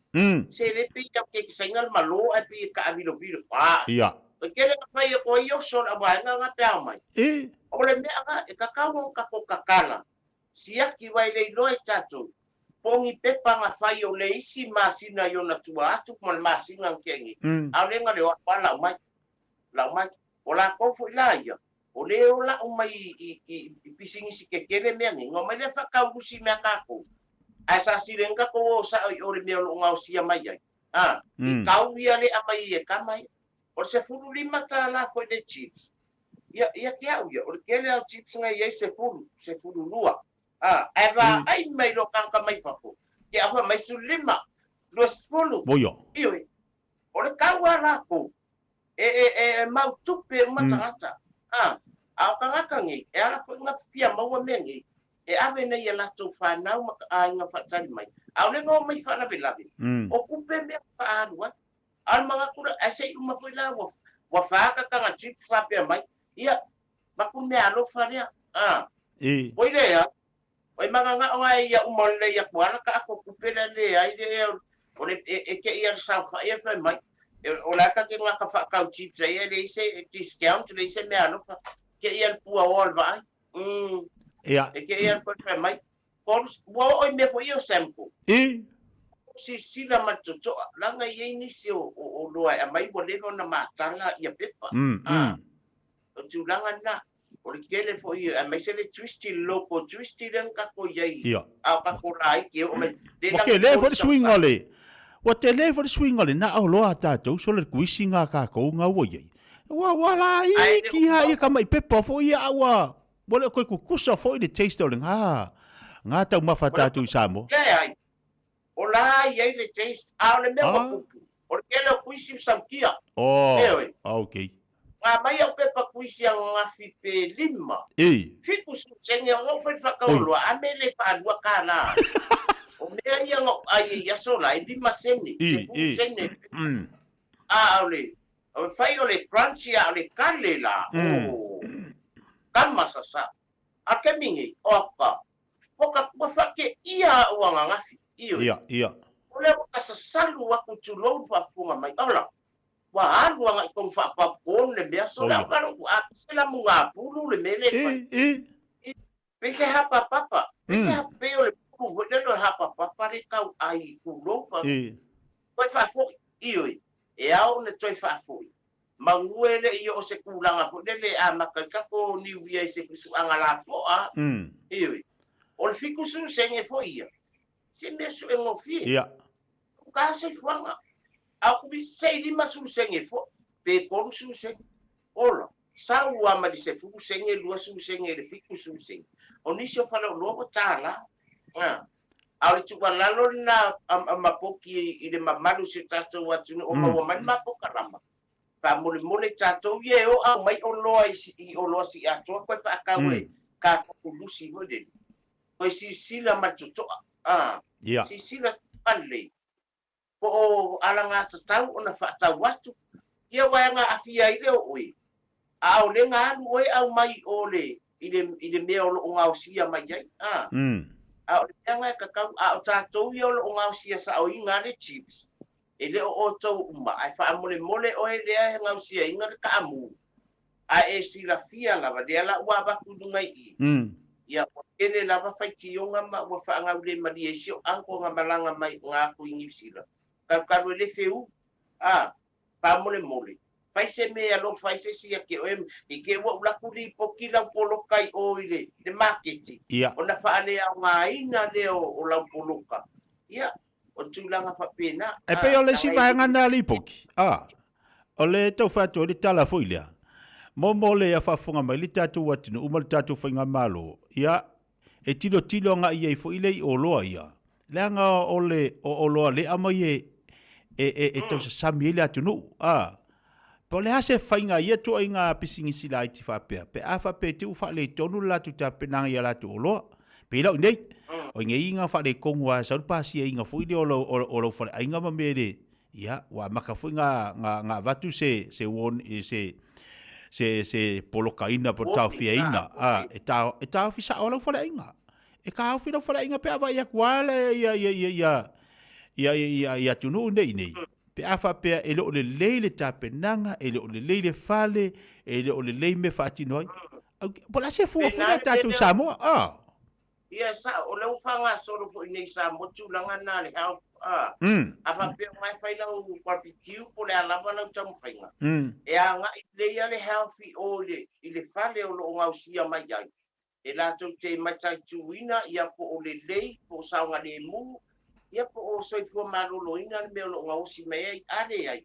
e whaangaka ia inga e a vatu lava lai le health ia le kamai card le health card e whaonga e iloa inga o ngau papasi o ngau ia le la tau le ai afa pele ai ia e le mawhainga maua sau health card e le mawhainga whatino ina lau pisinisi o le chips la le feu le karangua kwai e o ai la o le pule o le market e fa mai yo le to alanga nga wa fa nga le malisho anko na suli matala e le o se mes o fi wa feu ia mai mau pe anga pe o le nga mix ko a wo ye ka amu uma le o le fa me o karpala o le ka ya le pe o ya ka nga ba ia se fulu li matala e le se mes o fi ia fa pe la ile o si la ile half le media ia le la ku le ya la ka ko pa mai yo le pule fa ise fu fuanga poloka le ele ala nga tatanga ko fa avalia wa pinga ma ko yo mai fa langa o le ka wa ka pasi si o kupe me la fe wa ia ye le mo mongo tu lo fa ko mai a ka ko la ye fi ma wo singa se dengi e so swani me fa nei sambo fai male fai ya le e ko e o foi ko e o mai e longo fia poloka nga kai ele le ma fa mau e a ngai mai e ko ke Ai afai o lo kau fa sesele le fai ni. Se kangonga ai singa pepa ke kan kongo. Ale ai. Ange ia malolo mangwele yo obses poro. Ia malisi mea afa penela ifa tainga pa pengila oi lima sfulta usanga o le tono foi kangaka.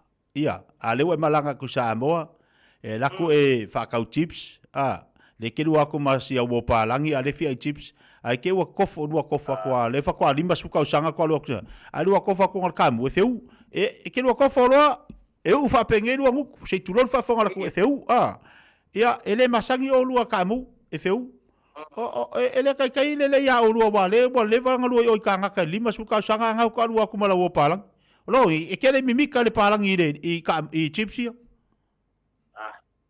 Ora mi mika pe ava ai ko la wo fa ko ya le lambo palang ni abe ka ava le fi umurnya e ola mi mika la dia ola wai umalonga e umalor fe unga fa sanga mai do fa lo makaika pa pe ko wa kungu fa meleanga mai mau kupe ya o tembianga ko solo mulir ka vale ko fa fo e va pe mal palang ya oi ya a pe mal palang ya oi ke akawa feu kamu ke akawa feu kamu bang fa ngo fo kamu ai nga fa ngo fo kamu ala nga ko fa ke asali fio fere so kaimi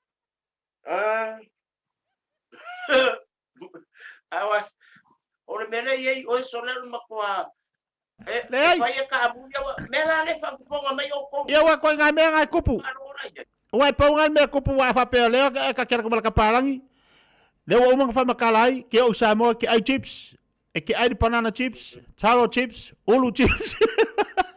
Kamu. Ada kofo kwa feu. O mangu kol palangi. Fai ole feu ko mangeso. Pe valu va pe ia ngu kol palangi lo pe. Nga va pe ol palangi. Ke kaua. E feu ku se ku no fa fonga mai e feu ku le kamu ai va voi au.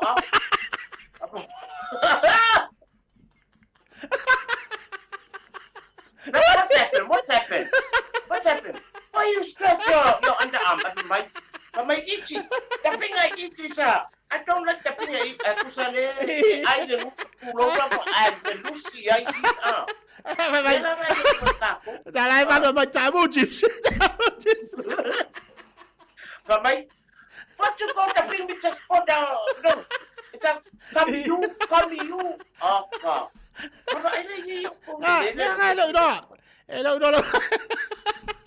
Awa se upara nga mafia pambangi famai you have to send the divorce paper. Oh, okay. Go ahead. It's all right. Yala magka le feu ka mu ke ya. Yofi. Tu la manda le o lo la ko ya fai chi. Nga kongwa. Yala fai o ko le ngai mafkanga. Yoi, ke ai un ngari. Ke ai un ngari. Ada fa palang ikulan me wa balu.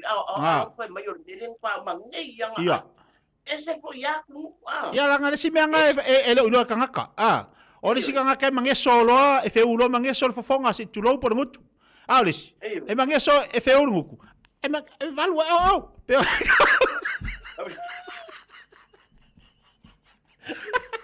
I don't know. Ele nei pe ale anga pe wa pe ukia lo fa mai enge mai. Aba ku enge no ko lo pa fa nga. O ke fe ukia lo so wa bo wa. Ya ai wa ki kala me.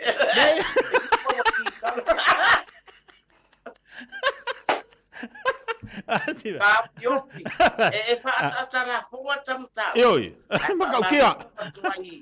I si o anko lena malanga atu male ia o sa ia wa ia o sa tatu watu nu ia sa wa o tupe sa ibi ngata ia ai mai se fu anga kau kala sa wa ia ai ole atonu e abele na ma o inga fu i ia matu ni Samoa ia ako ngwele ko ku se me fa pe la fai la ka amu ia e ka wa wata mai ku mane ai ia ala matu to anga la ma tiwe a mai ka palang ni fa ya ka ko chips iyo le ai sole lang fa ka ko ile adi lang or pe nga ba ile mangeso O le kupe lea baku, e le polo ngā tu lou whafunga mai. A bako ngai le lei, whai mai me le lei. Pe o le mele sa ava kua tau sanga tene. E la kupe o le manga ia, a e sau pasipopi e feu, wa whai e kau i vinga le, a ngifo ma le pasipopi. E le o adua au se me, le o se wha iri pue e tau pano papiale, le ai. Le ngau ava kua i runga le vai temina. O ngai le feu le tupe tu lou sa mola whafunga mai. Ngai ava, a kou loe manga o le kupe. Fai a le lei mai me tu sai ma le kupe ngai ava. Iyo, ngai manga o kou le kupe, manga ama kou le oloa, sau ko ila le oloa, ia le lei. Ai le, ia au kou lau whano lo, sai ngam tūranga pena. A e alo te kau sila lei le aso expire, ai ma tūranga pena. Ai le waka life mai, moi, angawa umang kau sami, e ai, sila kua nga expire, koe foi fa foi. A sila tue polo nga fa foi. Ia alwhainga Charles Tamasi, so angosia. O nao lewa to ai tau nuku i ainga. Ia lewa kakala fia le oso. Ia al tūlanga wha anua noa la le pio na ia. Ia masalo ene i o se kai mea mai le twisti. Ia langai e sala e iei twisti o lai le lei. E iei fo i twisti. Ia o wha ane le lei. E le o lola la kou ia ngā oe la umai ia kanga wha kau lusi. E ao ngai kau sami momua. Ngai kau le fola mai kumolo poloka. Ai le ole mai afola nga ufia le o kupe ai la ma mo lo ai nga ma ai o mai ma ko le lo pura me la ko fai nene ma la fa so Tau ai le vai nga lu tata no mata fa so ai le fa mata tau sanga i to tilo ia i tato e le fai business ma nei o lo laiti ia tau se le ni so sani ate o malu ai nga tau foi se fai o se mele le ia mo ni o tato tanga langa tato ma langa ti fa e o atu lo o ke sainga o le chips o le koko o lo fo i fai ona mai nei tinga nga tele ia tunu nei ai mana o ata tu samo e le faianga sau ma u masinga me mai ata tu ina ai ona tata mi mana lam tanga nei tu sanga tu la lo fo ta po kame nei o tatu ai nga mesil tatu o tunu ia i tono Samoa pe ona ia ta penanga mo lam tanga nei tu sanga ia awani vai nga tu e fa mai ta po kame kun pokin nei tai mi o tai au pa tai la vai tu sai ma ta po kalama ia e na wha malu lua tu lava le pa ia malu i lato kumaulo o e le o to uma a na lato lava o le fia ngai matulanga lea o le si tulanga koe fai fia o kase ko iai ti fai male lufa e le fa pia aba ai mei wa inga mamumua mato ala fango so nga ku wa le lungo kawo ko e usa malava tato ia ai pe tulanga nai ba tu la lo pe ia masani ata dia lau to pule le ai ale ai e so kaimi ka fio ai o te papia to nei tu la le aso no tataimi ia masalo ta to sta pa fo ile vai aso fo yo le to amataria nga benga nei tu sanga ia mo o to malava ia o fia ngai banga benga ia esa o ile u potuangani le taimi o sola e longo fia tanga tai lo fai lo na ai nga malana fa na i le fiu le kui lunga usu ia la ka o mai fa moi o i tau si ka vale ai mai se nei Samoa ia pai malo fa mai nei Samoa pe tulanga na ia nei tula a lo fa te le atu tabu ma pa anga mani lo la mo Samoa o no yu ainga o mai masani ia lo fa te le mo o to malama ia tato maua se amatanga pia ia e de se fa no ia o le si tulanga ia tau na sa ngale mulu awala ia papena na ngadue mal fa maoni lo amakan ni kausanga ia fai se ai ma se mea ngal ni kausanga ia a lo fa te la tu poki mo o to ai mai se se tu ngani o tu le foi ni tu la le aso a lo fa te la tu papel ta sto office Manuel Radio Samoa ia ta tu fe lo ai foi ile vai so po le lo fa le ia ne tu la ia man vi tele te au mala singa mo to ne ia so foi Porque o lea foi mo mai lo faanga nei tapa anga lita ya o fa mai mo dia tolo faanga tina malo lo manu malo ya poki ai o lo la ei ai o lo la ei le Kafio ia batana o fume se sawa o fume le waka ko anu ke mi le anga ia ia ai dei na so kai me tina malo lo pe Kafio aba ko le karia se fai au mai bua. Ya, le mafu mali tatu wa tunu le tembele tayao. Luas full minute che ne le jula se football tasi no tau chupa danga si fon radio Samoa. Football liba vitolo amo man po kala be fanga solo nei fo itaibi ole asululu. Ya, totele la tu leo lo eva mai mafati si mai no tatu po kala me malo la tawa tai malo ngaru e malo fa malo si. Au manga lu nga pe ona yai ia le nei fo yaso. Abala tu ni so ina tolo fe ngai tu ma fai tolo mo tu malawa. Malo la fa malo si an chou chou. Se manei fa nei po kala be. Ya tale jula si malua. Ona fata se mai foi le sunga la ia te taloto a wale fa wino tatu tautua se pa iwi stemi o le ude leso. Ua na ole Radio Samoa se furulima iwa toru amo e tautuaina o e ilangu ngana fitua so le vai aso.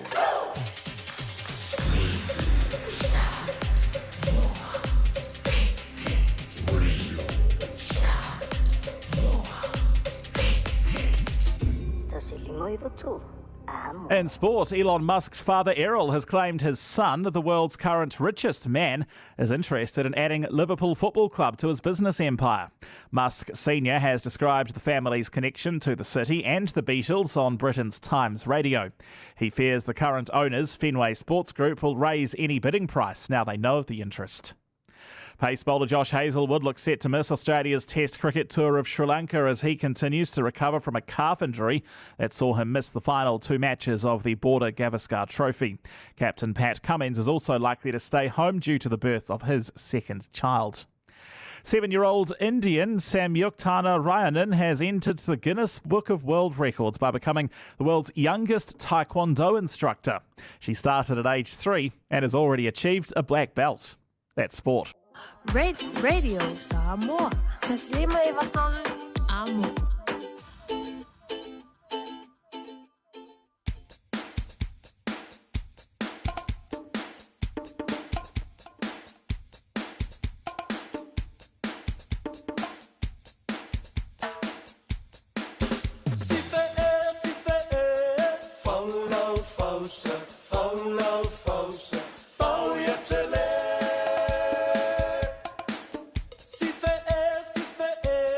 Follow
timu ai ulava ina laufi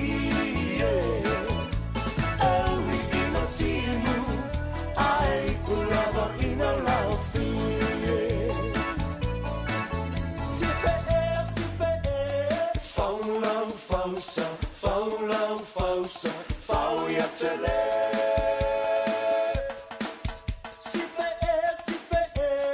Faulau fausa Faulau fausa Fau ya tele Te sife Faulau fausa Faulau fausa Fau ya tele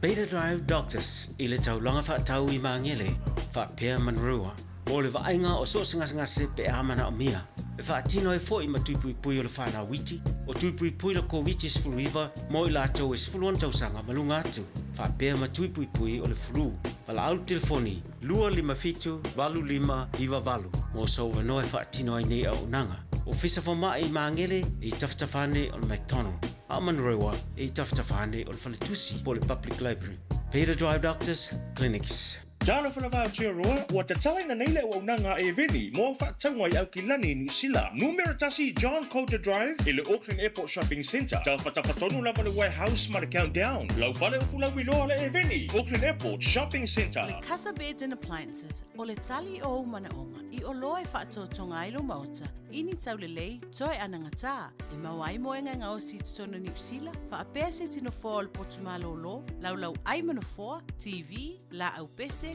usa aisa, masini tā lava, telefoni fe aveai, maisi. A whiu ane loa I le whawhituwha Great North Road o tau, po le tolo whituiwa Great North Road I Henderson. Le Casa Beds and Appliances, telefoni o valu se lau, lua, lima whavalu, o valu se lau, lua, lima whavalu.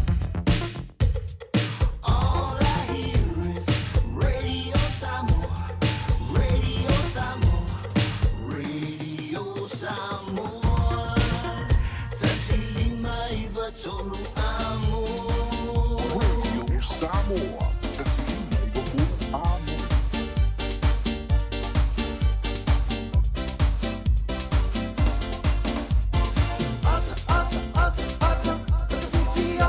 Ya le leto te le vai tatu pokala me le te me le tai au le walu sumule va minuto te nei le tula sumaltasi ya o tatu pokala masani pe ona yai tatu o le fata tananga fo imelo tupu tono tatu atu di Samoa tatu tala pe ona yai ola foi ona e mo i lungo penga te langi di tatu foi ma danga le sifunga de Samoa ya tatu tala pe ona Iai tu ina mai tono tatu wa tino pa bala tini so tatu pa nga umala valeu fat mai lungo tatu tu lungo tatu Facebook lungo tatu YouTube fatalo fati ya tu to yolo ba futo mai tono fremai ma lo fa ma lo losi ma lo fo ta wa ta itu te banga luenga pe ona iai ali ta mai ta fo mai o la tau si mai o ila tolo fe ngai malanga senga fo ta maftanga ia o ila tolo fe ngai manga luenga to so ino mai tele ia male ana noai o unanga batau tua ala mta mafana o tatu watino te mali fo o lo ngalu e tonu le mtanga luenga ia fatalo fatu po kalabe ya te utou ma lo lava le fa ma lo losi a mtanga neiva yaso tasi le mtanga luenga o te iloa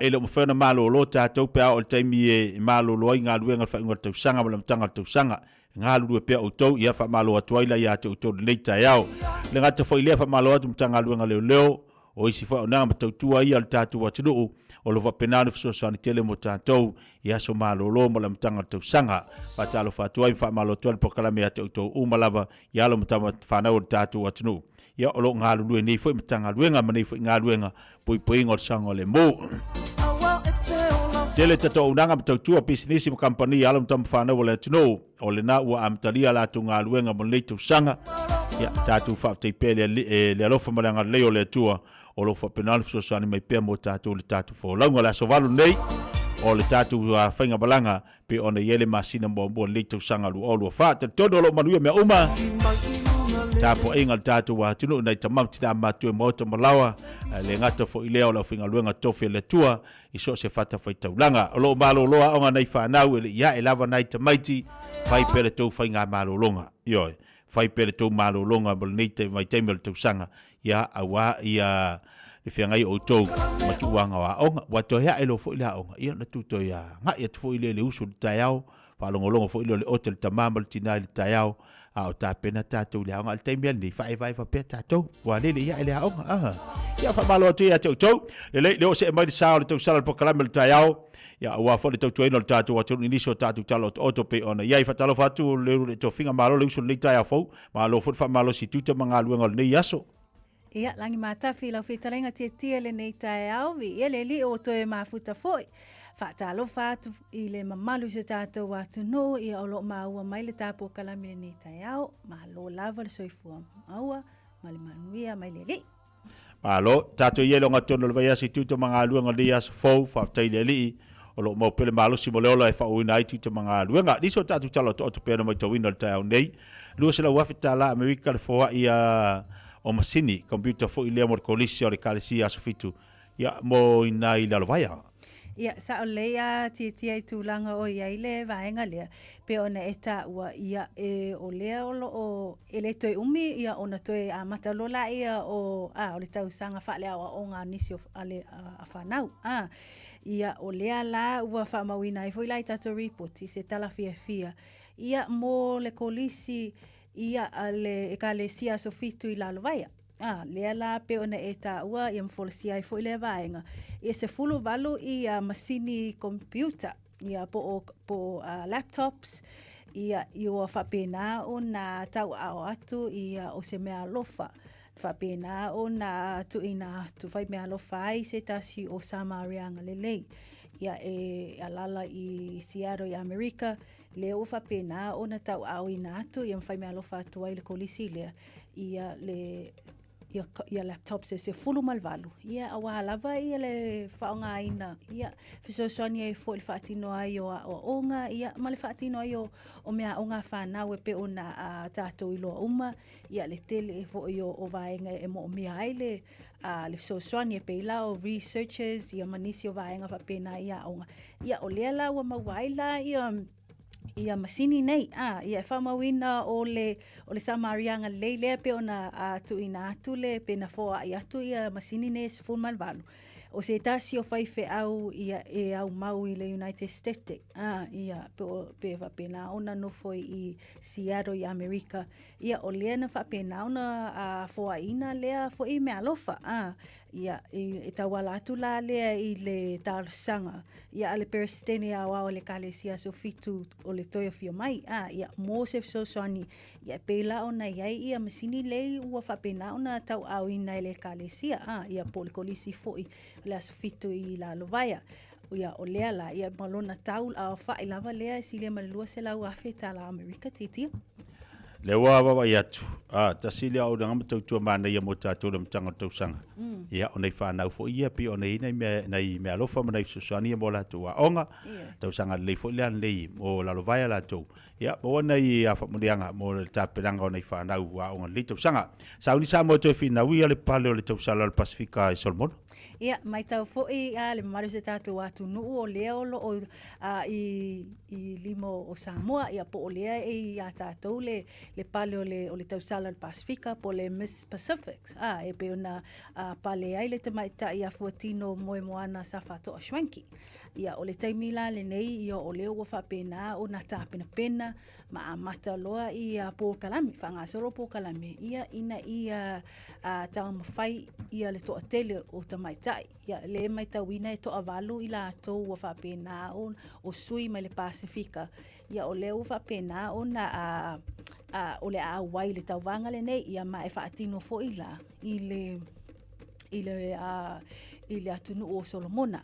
Le o lea la ia i le toa walu le au fia ilo la matamaitai ia o li Tara ia Jeremia e pe ona ia ile tamaitai ia o lea sa whapena on whapale ina i nai masino tuana i atu ia e ina ia ile sa ilingo le tau sala o Samoa ia o lea la e mai tau ina atu ua whapena ona a mata i ta penanga mga luenga la whaatino i lato i le promotinga po le whaalau i loa e fo i la o le nei tauwanga tele ia o le mai tau ina atu o le vai aso mua o Februari o le a whapena ona a whaatino ai le tauwanga tele nei i tutono Solomona ia o lea lai i la tau o toa walu le whai mawina o lo o awai le I le tauvanga ia e awhia i Samoa o Amerika Samoa o Tonga ia o le tausala mai le atu kuki po le Cook Islands o Papua New Guinea, Nauru, Kiribati ia whapena fo i lama le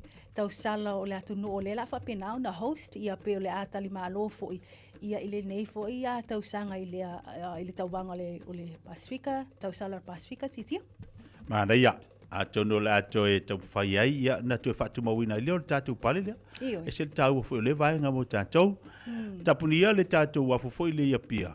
Ia, mo se teimi le tū mau. Ono olo o iai ia mai tau ina fo le tūlanga lolo wā le tau. Ma le tūlanga wha le tono olo iai tātou. Ia, ma le tū fo i tātou ala e whai unga le tau sanga, ala mtanga le tau sanga e wha le tono ia le tau ia tātou samu.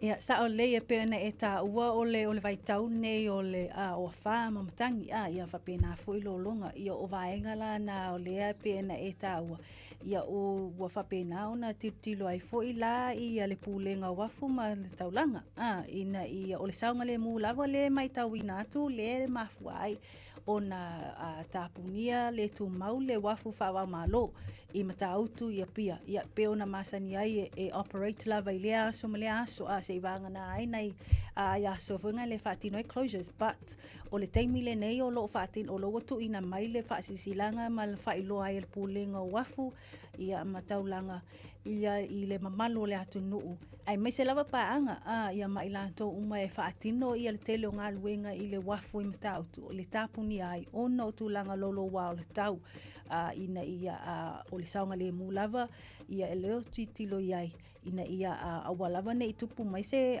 PFA po la lava ia au vaenga na le ufa ilo mai ai le tau fi ai le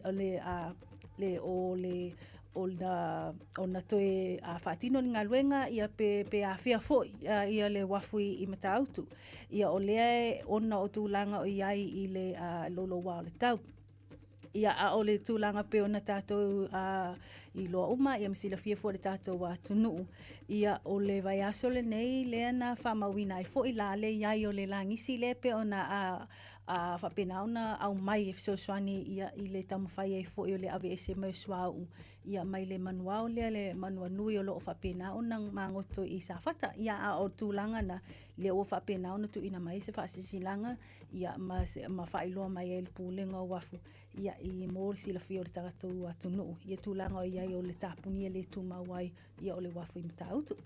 E sidi a tātou tala o to pēr na whaafonga mai iai, le nei fo i tai au, lunga le tātou tau tūma lau danga. Niso tātou tala ni sila nei, leo tō vai atu ia o le tasile vaenga o le aolo o atu ngalua ia manatu malangona o le mtanga luenga o le sifo maloloina. O lo whaatalitali pēa lato pei mengi o lato holiday pei fo ia. Ia kālo whaere ki o so kia rwa.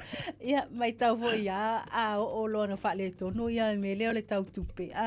Ia o na tele ai fo ila ia le vevesi ia ma le ma nisi o vaenga ma whawhita uli. Ia o le vaenga la peo ne e taua. Ia o lo o whapena o na whaatalitali pēa. Le toa te le o tangata o lo o ngā lulue ia i le soifua maloloina, tanga luenga le soifua maloloina. Ia o lātou pei, i o lātou tutongi, o le mai tauina o tutongi le mau atu po i overtime ia le holiday, ia o holiday pays ia le o whapena o na maua, i mai tauina atu e lata i le 2 piliona le tā la, le tau a whai. Ia le atoanga o tupe o lele i maua o ia o totongi le whapena o na maua e nei tangata ia ma o le mafua anga fo i lea.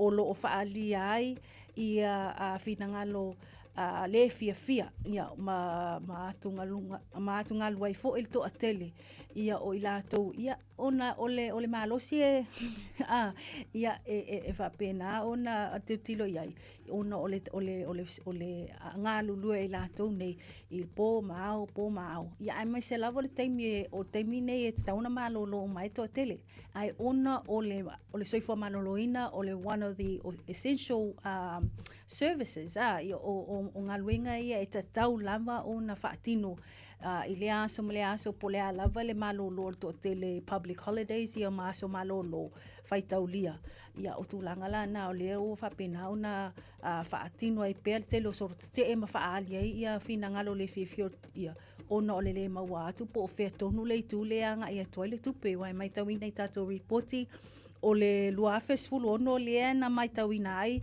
o le whaatonu. Ia o le komiti whaatonu le mau ai ele i whapena o na sao ma le leile whaatino o tutongi. Ma o lea lava lai o mai teimi nei ele o maua pia po fele le tuolo o iai a titia. Ana ia. Ia, ta ono ngota pakala me nei vaenga le tai au nisi o tātou tala. I le malo se ale mafui ele wa afi e ili si pito saina. Ia o le tu lea o Taipei, ia po o le tu o Tibet lea mai tauina o lea ua whapena o na tingaina. Ia ma whaale tonu wai le tele o whale, ia ma ele ia ona o le mafui e tele le na whapena o na lulu. O le tala tele lava le mai tauina i tato reporti o le numera o tangata o whapena o na maliliu. Le o atu se lau lua sifulu ono tangata ia i Tibet ua whapena o na maliliu ia i le mafui e tele lea ona i mai tau atu i whaasalaunga ia ma tele fo o atu ina atu i lunga i upenga te whailangi manisio i tu lau titia le whaaleanga ina o le tele o whale ia e mai se lava whale te tele ia ona o le malosi o le mafui ele nei ia o lea ua whapena o na to telei ia soifua maola ua mau ia ona o le nei fo i mala whanatu ua whapena o na whate ia e fo le to tele i lea fo i tu o laulangi titia. Palo fa tai ia dau fa fokal tātou atulu inisio tātou tala pe ona ia le tau nei i le tautua foi mala unanga le tausala ia leudo le tofinga aisa hout mo tātou tala o te mele tupu telo tātou atulu la e fai tauma e sidafia tātou tala uma nei lungo penga te whailangi le Rida Samoa ia la tue mo fodisi fa ponga le sa tai au. Ia, sa ale ia o lunga le Radio Samoa le website ia whapena fo i le Facebook page o le amaua tuai ia nisio tātou tala nei ia whaitau peona tā ue tia whaitau manino whaitau stoa iai ia masila fia e fo i la ia o nisio vaenga lo tupu si tātou watu nuu o New Zealand nei o Australia whapena fo i la langi ia e whaftai lava tia molo o a wanoa manu te leina whaiva soifua mai manuia. Talofa, we're the Katinas, and you're listening to Radio Samoa on 1593 AM. Ua mawhai o na awina tula polo kalame le leimo o ia so taitasi o na o le lango malo si le whale maliu a se alo le atunuu o ese tātupu Funeral Directors i Manukau City. Kalame leimo e talo falapa. O se winga maita wina e masani o vai ai i matua e ta alo la kapia la to whanau. E a fia ai lo unei tangata. O le taimi e ta alo i ta maiti laiti. A whai e to se fulu ma le lima ta maiti o le au, o lo ta alo. Ai o le pumoni, na o le ata li i po le afa fine o le ta mama le tina lea e tau la i ai le mata. E whapena ma lava matua, po le a lava le to tero ta maiti o lo ta alo. Ai o lo tau la i lava le vaai i ngā yoinga uma a se alo o lo o iai tono o tālonga. O le matua le lei mā lofa. E le kea mapapole i la asese o le tamba po le teine o lo o ta alo mawhai ni stepu se o lana ta alo i tono o le malai. Ai, peitai, e pati ma maita wina se stepu le lei a fai e lua se lau me se ai o lo pati se mele lei e tasi. O tatonu, o le ata leo le maata i tuina o le atua o se stepu le lei i lana whanau. O aso uma o lo o tu mau lava lana sila whanga ma maita wina si tepu le lei o lo e whaia. Awa e whaata waina oi le tua. O se tepu le lei e tasi o lo wolanga. Ua siri lea o na ia whaata waina. Ma le wha moe. E wha malosi mai, ma au mai fesosoani ina ia wha le leia lo wolanga. O lau tā leni, ma mea alofa uma o ia te oe. Ina ia tupu ma le leia i oe. Ai se ae tā wai oe. Awa na whaia oe yona a ao. O oe, o lona mala malama i le lalo langi. O oe, o le masima o le lalo langi. Mo le maule tuspa ia. o lana lava ngā ruenga i tātou, o lo ngā lue pea e whaale leia tātou i asa uma, pese le whaisa lamo, ua e su e lo sa vali, ma lo ta oto, ua e masani lava, ma uala uma, ua e si o mai a te au, i tua a toa ma uluma, ua e whae e mai fo'i, lo wa au i lunga i a te au, na sila mai o fafonga i o tino uma, ina o afua. Ua tusia foi uma lava i lau tusi. O na aso na whai ai, ai le aini o tino. Usoe, e wha ata waina oe le sile whanga le tua. Aua e te wha vai le wha maoni. O se ma leanga uma, ua wha angalo ma lafo i le sa tauro Yesu, le miliona o se maanga sala. Ai o lo tau lai lo na nganga, ma ona fafonga fia ma patia, se tepu le lei o lo wolanga. O lo o iai le whina ngalo le tua, e wha le leia ma wha o ngā ina, se vaenga o lo wolanga. Tusa pei titi. A vea Yesu whai mau, le lenga i lene yaso, ma mana tua, e le lei mo oi.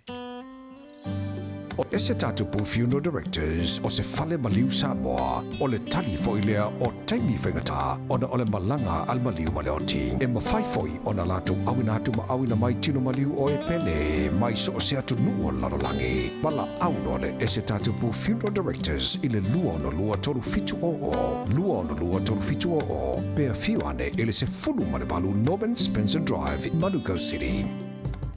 Beta Drive Doctors i le taulanga whaatau i maangele, whaapea manrua, o le vaenga o so ngase pe amana o mia, e whaatino e fo i matupui pui o le whanau witi, o tupui pui la COVID is flu river, mo i lātou e sifuluan tausanga malunga atu, whaapea matupui pui o le flu, wala au telefoni, 255-25 mo so wano e whaatino ai nei au nanga, o fisa whama i maangele i taftafane o le McDonald. Amanrewa e taftafane o le Faletusi po le Public Library. Beta Drive Doctors Clinics.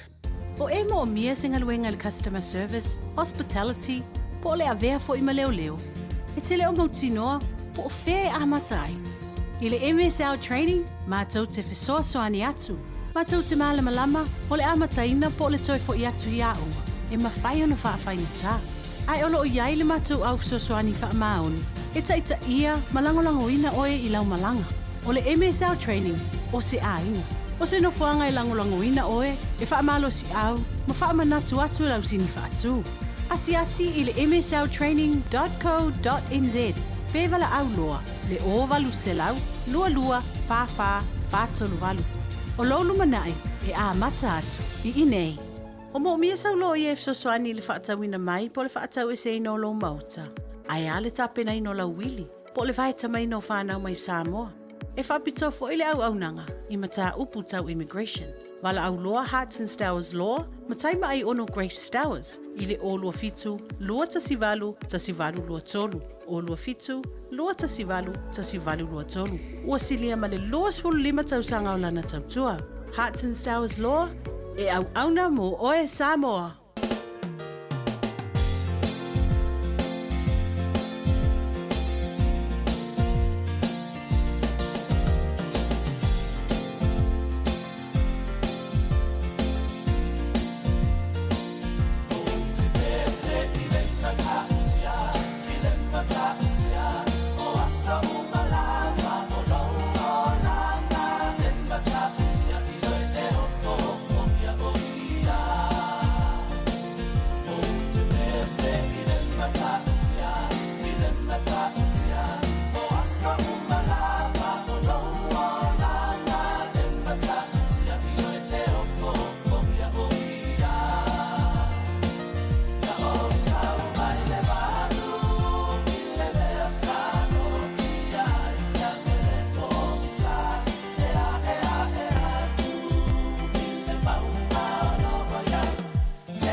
Ya, se fo ba le sunga tala le mata o te pese le mata ti o le li fa mai to le proclame le mo o le fu taiao. Se ba te bale wati le o to fitu minuto talo le tula se fu mare lua le fa tsi mai le unang foi ba to tu o sunga ya tongsia. Ya, mo tato le amtanga le tu sanga tatu se atiai o ali vai nga ton fa ile foi le to tu o le o meka kas mo tato talo fa tongsia ba lo se fu bodia lita fo. Ya, langi mata la sunga le pasala ya ke nane fo o tuma ko to tayo tanto po kalame fifi mai o ba ta fo angan samo po kalame fa tia le radio samo ya fai nalo le fai ma fo ko le pulenga fa pe po sunga ya chula e ma to te fa talo fa to le sunga le pasala fa malo se fo mo le fa malo tia ke tia Ia le le o tato ia le mtanga le fo to sanga o lo manuia me o male lo fo le tua fa te fo lo bo malos wa le to ino tato wa tu la fatu nei taiao si ala mtanga lo tutu bra danga mo tatu tavale ya wala wala tatu no tatu watu ya so doi o ani vai nga tona fa ile mo fa fonga le tunu ni taya wala mtanga fo tatu tu sanga tu sia ya fa taila bala sunga tetia yo na se lo le ba le o me ka ni tu la man fo le temi o mai se foi po kalame vedi samo ya mo le tolenga fa taila sunga ya fa talo fa foi lo fa pung anga samo o fia lava mau mene fa salong fa business e fa talo fa tu lava tu tia ile aba tele lava male fa lalo fa malo so fu mania fa malo fu la mania fa malo ta wata i se o batsi mo Samoa ya na tau lava na failo le lava fa ta muerta tu special mo le masina o January no a fe do lima mana tu le mo le lima se la tala mo lima se la tala fa ile fa taunga o mea o nga foi po pili tongi pili to mecha o la matanga to sanga ese menta to pi na le masina la o January ya fa mo foi January o mo foi malta special ya le foi fa nga solo la malta to sanga le sa mo le tu mata la malta tele mo malu le tu yo e to si e to si fa pensunga ya tu na matulenga me ka so sa lo sa va inga le service no la vale pape paino la ta van po fa li tala ino ta vale ya ke nane po il pa si ino ta vale ina wala sa nga le mudu wala tele yo ni sa tu langa la to ya en pa ila bena bara au mai pa ta fa so ye me la to tu masani la matongsia yo e mo mo la fa so tongsia pa mo mama tu langa me to finance ina e mala malama mana tua ya talia socialization overseas license the license o le full license o le restricted le papel foi por lena ya talia foi tanga tele ni license mala mai tau laba na bale lo passport e pen ID e fai ela tal sanga disi tulanga na toia ya o tele laba swinga foi tam fai fai atung sia vai vinga swinga foi tatu tu foi le nito sanga o le tam fai ala le ya pa matongo fiina foi in pa babela foi le fast tracking o tatu application pe a fa pe su mema tala mai au ai apply me lunga online ye ti fa solo la belitiu de lunga nato online ai fa pe su ma tato lo tua ye mo la ma fast track ye da fo ilo application pe su mema tala mai au e todo tato lo tua ile lo se la ke meni stripe ni ma kaupo pa pe toi lo se la ke meni stripe pe tenga bala au mel tato telefoni o iba lua fitu le mabalu te silua o iba lua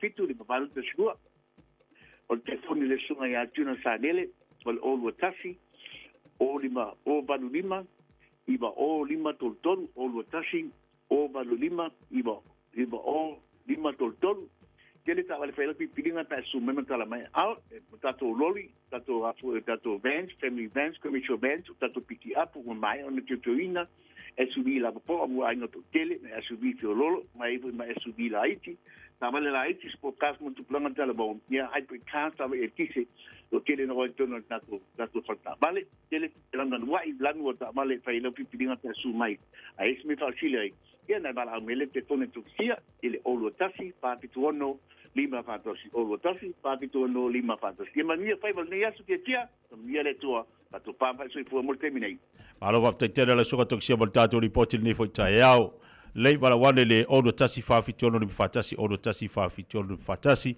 le to tobra danga na sunga to sia pe ona ye le nei taiao to tolu bi te tale o le tu la sumalua to lo to si to tu masa unanga mo tatu wa tunu ni yaso tatu fe lo le so tai lo fo le anga le tatu mtasi le langi ta pena mai le sunga le ya te taloto wa le to tu ino tatu wa tunu se pa este me le so fa malati ni so la to yo lo mafto mai ya ni fo yaso i tono fa pui fa tele mafto mai ya ile anga le tua fa mliati ya to te manga luenga o fonga mo se umanu Francisco o to fa mai temi nei te iloa e a whape te ua tuaina te maitua ia pea ma leono masina o leu toi taliwa toi avatu i tunu whanmai ia moni ai le i taluana te maitua e le i longa lavana malosi ia leua mai le lapta inga fo mai te on toi avatu i tonu e le i taitaina a matal tausanga le lau toi avatu whaatopotopo i tonu le ftalenga ia whangamua po le ftalenga seumanu ia mana umia fo lau te talo tau sia i le lofo le li ia tauru ia e o mai apa wai o tausanga tauna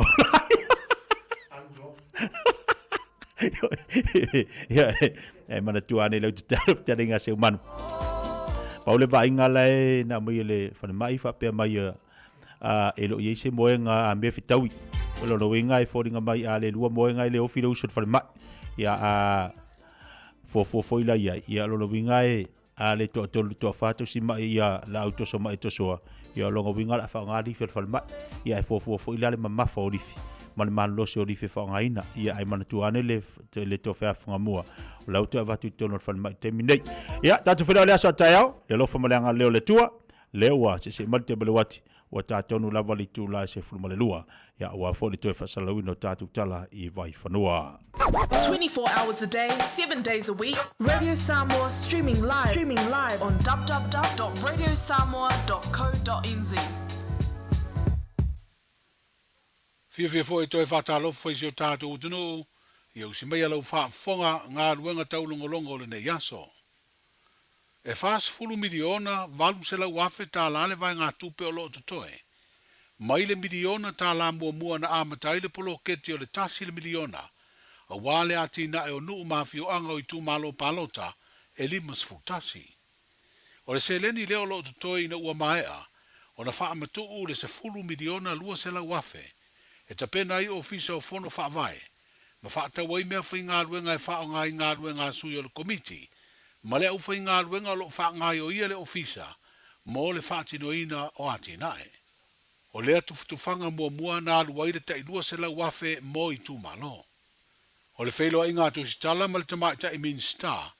O le mtanga aluenga o tina ma tamai ta I ati nae o fio anga maanga fiso tai. I le faa I unga o le tausanga le tenei. Na ia faa ilo ai o le tala o le tupe o lo luma na inei. O le a folasi ai le pāle mene. Ma le vai vaenga o se leni o le polo ke ti miliona. Le ua faa moe faa o popo ai ma vai ngā tupe. E ta I valu se la wafe mo I tu malo. Ma maua ai le tasi tesi ma le valu miliona. E fono faa vai o I tu malo e lima sfutasi. O le no winga o se vai vaenga o le a ato ai ma le 5 miliona e maua I le tu malo. I le 5 tausanga o lo faa ngā salo nei. O le paia inga lona se furufitu a le pāle mene. O le whaiunga o le masino me o le tausanga nei. E whata ati ai le tala utu o le tupe muri a le whainga malo o iei nei. A o le whaia le isi palo ta tele. Ma o le fuafuanga tau tupe lea. O le a whailo ai ma fuafuanga whai o le polo keti o le miliona. Mo I tu malo palo ta uma o le tātu kutino. O le whaiunga o le masino nei. O le a whaamutai a vanoa mo fono whaavae. E le maua lātou vai ngā tupe o le miliona tā lalo na lua. O le tuai atu o lātou ripoti, o le mafu anga leo le tuai maua o lātou vai ngā tupe. O le whai o le suenga e sa ili eire to mai ma le sila fia se tangata, e fia avea ma wha amasino le wha amasino ngā whanua masuafa. E leo mafua no se tau mwhainga e wha whainga tā le sa ilinga. Ai o se la asanga e wha tāu ai le tangata o le a whiriwhiria, Lona vala awina, ona o mata upu ta ua I whanua whaaleanga nuu masuafa matai o mea sina alea tunu, o le alato tangofia masue sueina. Wa whaeroa lea tūlanga I le lesitala sinia, o le whaurulunga fo I leo le mtanga aluenga o whaam sinonga, ma le whaafoino mata upu tau whaam sinonga o whaanga solo ai le tongi ina o pepa suenga. Mo I la tauna talo sanga I avanoa whaam sino o lea whaam sinonga, lea e ono to finga ua avanoa I le teminei. Wa whaeroa le whaurulunga po le ofisa siro o mtanga aluenga, le sunga papali I John Taimrelangi Afele. O le whaataua ina tere o le tofinga whaamasino o le whaamasinonga o whanua masuafa de nei vai tau. O le ngata ua whaia suenga mo I lātou e au sianga wa mo o mia. Ai ua si I mau wadunga I fo I whaamanuianga o tutongi. E peona si fia. O avanoa I e saili o whaamasino. O le whaamasinonga o whanua masuafa. E leo intama I avanoa. Wa o lātou ia e whaamasino ina me tā upu tau whanua whalanga no masuafa matai. Ale atunu. E whaato ai mai lumo le whaamasinonga. E te tau lava la. Ona fili I lātou. Ua matua I lātou au sia a ngā waa mo mia. mo nei ia no le ala e sa le le sa no ai le o finga le sa fa ia le finga o le awala o fifilinga ia so ma vai e fou tūlanga lea i le whai o suenga. Wai, man tua fo i au tanga vai. A whai mai lau tārsanga, e ono fisilingia po oe na whai al tārsanga, po se isi na whai al tārsanga on your behalf. A o le whai ngā lau suenga. O lea ka ke vaaya, o lea sao whai mali tangata le nā palai, e tari fesiri o suenga, i le taimi whātūlanga ina. Pela tasi la nai tu e lea ua whaofi e tonu le awara fou lea. I le sailia o tātou whaamsino, e le ngata ina whaire suenga. O i lātou la e pasi mari suenga, o na whato a o leo i le interview. O i lātou fo i la e whaamania ina le interview, i e whato a tu mai lolo le whautuanga le komisi. E lo eisi anganga fo i le whaafaiga tā, le whainga le whiwhiringa. A o le anganga ma le naunau ta inga. Ina ia mawhai o na whai le whiwhiringa i se tūlanga maa ea le lei. Ina ia mauani a tātou whaamsino wa ausia le anga vaa mo'omia le ngata o le tūla fono a le malamlama anga i le tū ma le anganu le whaatino ina tono le whaamsino o whanoma soa e pi tau ese la titila wa le tūlanga le o si e tutu le o maua lunga ia le tūlanga fo le amana ia ma le alo ia o le ngā luenga le whaamsino i le whaamsino o whanoma soa a le whiwhiringa le pe o tau ese ai pe a fua i le whiwhiringa o whaamsino o whaamsinongo sori ngā tūla fono. Ole anganga fo ina tonga vai, wal temi nei. O mo ngari si tio tonga whaamsino le wei nei. O te whaafitai e fo i le kapeneta ma le mano. I le nei si tanga, wifi a si te leo si tanga lea. O le tūlanga tonu lava na e tauna i eile tātou whaamsinongo. E tauna si tia la tu tongi ma whaamanianga. I le tūlanga fo i le...